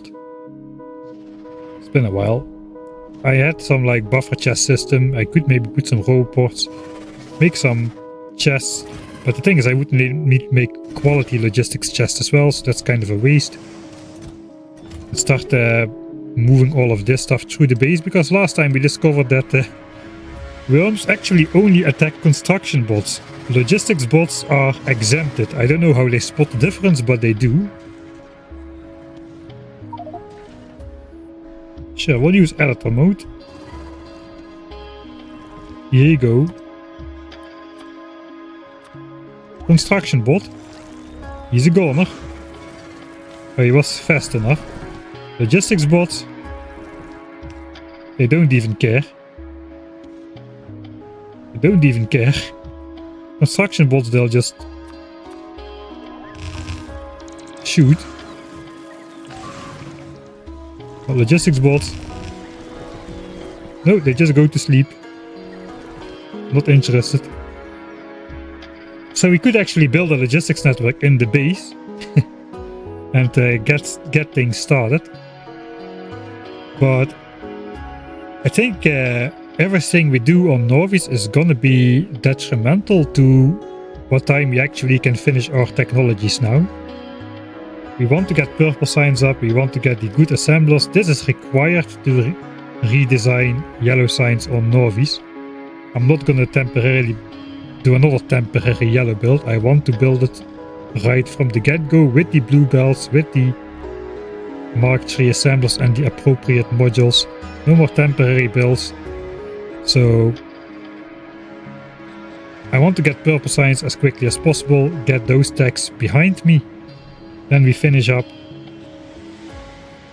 And the sooner we have yellow signs up, the sooner we have artillery, the sooner we can produce artillery shells and artillery turrets, the sooner we can go over to Gleba. And I think everything is just going to be done sooner in that regard. Yeah, if purple and Vulcan signs are both coming in, we have useful stuff to research for a long time instead of lab speed 4, which we don't need until post biolabs. So once that is done, I think we can maybe spend some time to... We can do that then only once. We can just... I can just put this in... We can do the design if the chests are in the way, but this area happens to be free. I can just myself move it from over here to over here. That is done very quickly. It is a lot of work to transport stuff all over the base all the time with like 2 chests worth of inventory. But putting this in here is very fast for me. I just click it, click it, click it, click it. It's very fast. And then I can just upgrade this to logistics bots and then just let the bots fly it all over the base over the course of 10 to 20 hours probably. They're gonna take a long time to do that. It's not a fast job. Especially with the slow bots. We got bot speed 4, but they're still slow in terms of mega base stuff. And stack size 2 or carry size 2 for the bots. We've got a million things in these chests. We've got literally a million things in here. So that's 500,000 trips for the bots. That's gonna take a while. Even with like over 1,000 bots, that's just gonna take a while. And we want to know where to put it, because if I just now put it somewhere out of the way, we're gonna need to move it yet again once we find a definitive location. So no, we're not gonna do that. Everything should be good enough for us to ignore everything. We have enough repair packs. In the Roboport still. 537. Yeah, all of these have way more repair packs than they need. So that's fine. And all of the chests should be able to hold out until we get back the second time, I think. And then once we are back, it's gonna be the end of this build in general. It's just gonna be gone. and we have to do yellow signs properly and move, and all of the quality stuff the bots can move later on. I don't need to worry about it now. I'm learning, only 390 hours and I'm already thinking about having bots move stuff between logistics chests instead of just hauling stuff myself. Maybe someday I'll build a mall before 500 hours, who knows.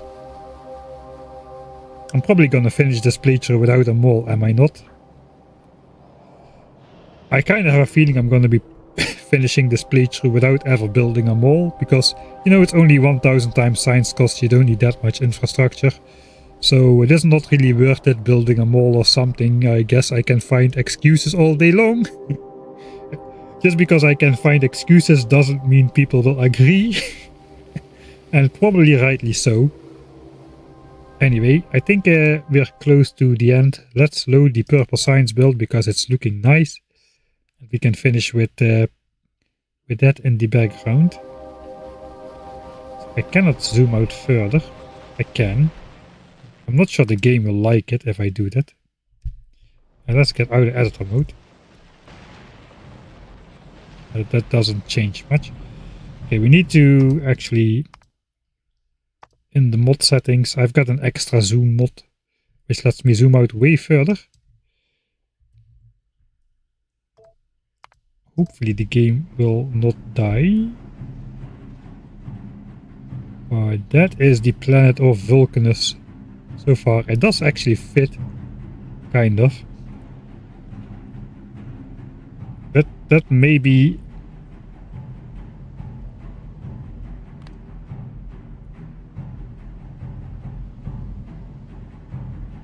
a bit too far zoomed out. We got the power plant still. We can zoom out even more. Sure, why not? Let's keep it in the image as such.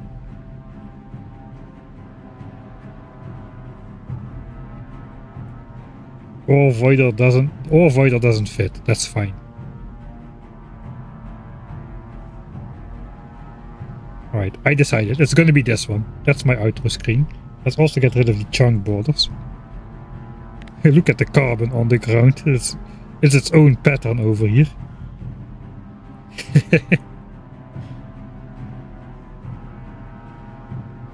Alright, Vulcanus is gonna look sweet. I really like this base. I like those purpose-built designs. It's different, man. It's not like a boring city block base with the rail squares dominating everything. It's not a main bus base. It is just nice, purposely built stuff. Exactly to order. Snaking its way through everything in a semi-organized way. I really like this kind of build. Yeah, this aliasing. It does really look like this, how is it called again? These nanotubes? No, not nanotubes. It's that one atom layer of carbon. What's the name again? I forgot it. That super material. Maybe this nanotubes.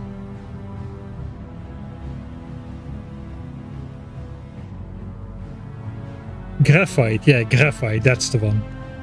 No, is that the one? Graphene, I think it's graphene, yeah, graphene. Graphite is the thing in pencils, right? It's not quite that.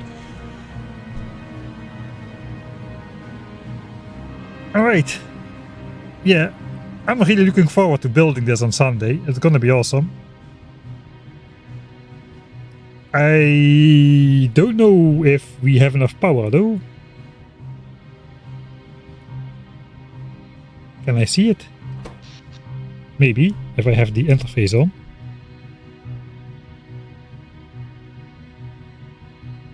Okay, that is promising. The rockets are not launching though. I did fail to redesign the silos to make them faster, but we can do some designing on Sunday as well. Designing and just building it immediately without going in editor mode.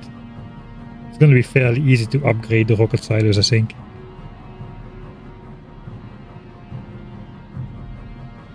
Graphene. So what you're saying is graphene is basically extremely expensive pencils.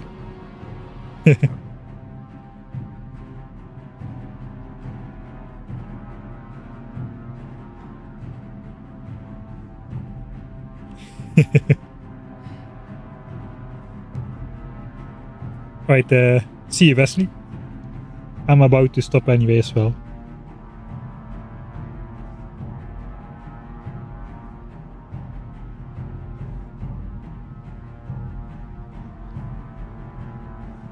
Alright, we have almost enough power, but not quite, I think, once everything is up and running. So we might try a bit harder minimizing some of the... No, we're not messing with anything anymore. Everything that could be minimized is minimized, except perhaps for the furnaces here. It's not a lot of power though. 300 kilowatts times 80. It's 24 megawatts. That's not much. The big things are like the foundries, which are not minimized in power.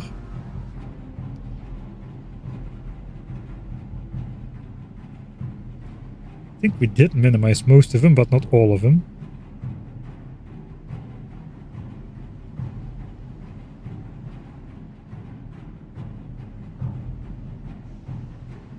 Oh yeah, these EM plants are using 17 megawatts a pop. The red chip build is what it is.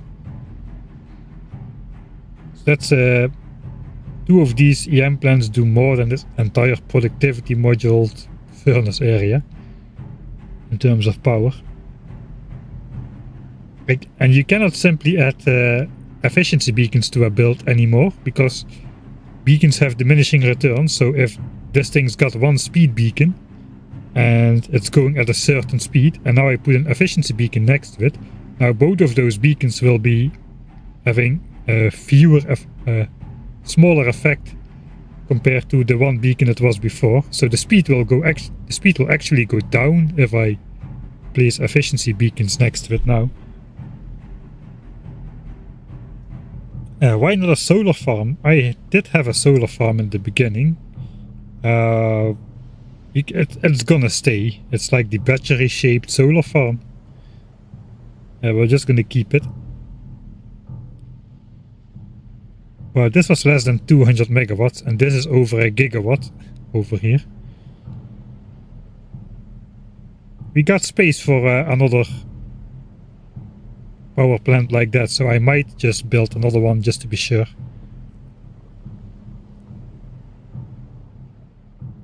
I think we need more, because also this science is not running at full speed because the quality belt of tungsten was blocked over here. So this is only running at like 3/4 of capacity. We do have space for a solar farm though, because I cleared a lot of terrain. We can just build it somewhere far away. It doesn't need to be in the base. This is gonna stay though. It's on top of my starter coal patch because I didn't see it on the black background. So now it's gonna stay.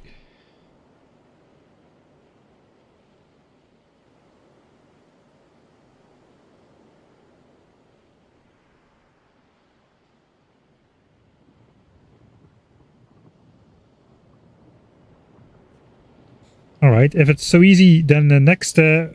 by Sunday somebody should have made a space elevator then. Just a little bit of sellotape, pencils, just stack it up a couple hundreds of kilometers. Be careful not to bonk the space station on your way up, and we should be good to go.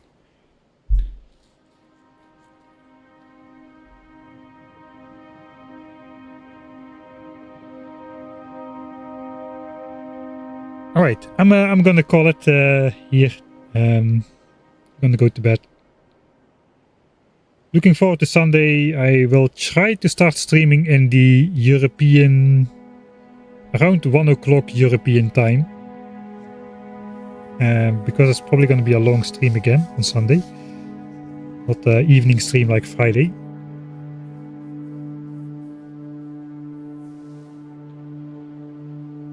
Yeah, thanks everybody for watching. I hope you had a good time. Thanks for all your input, even though I didn't see all of it all of the time. Hope you are not too mad.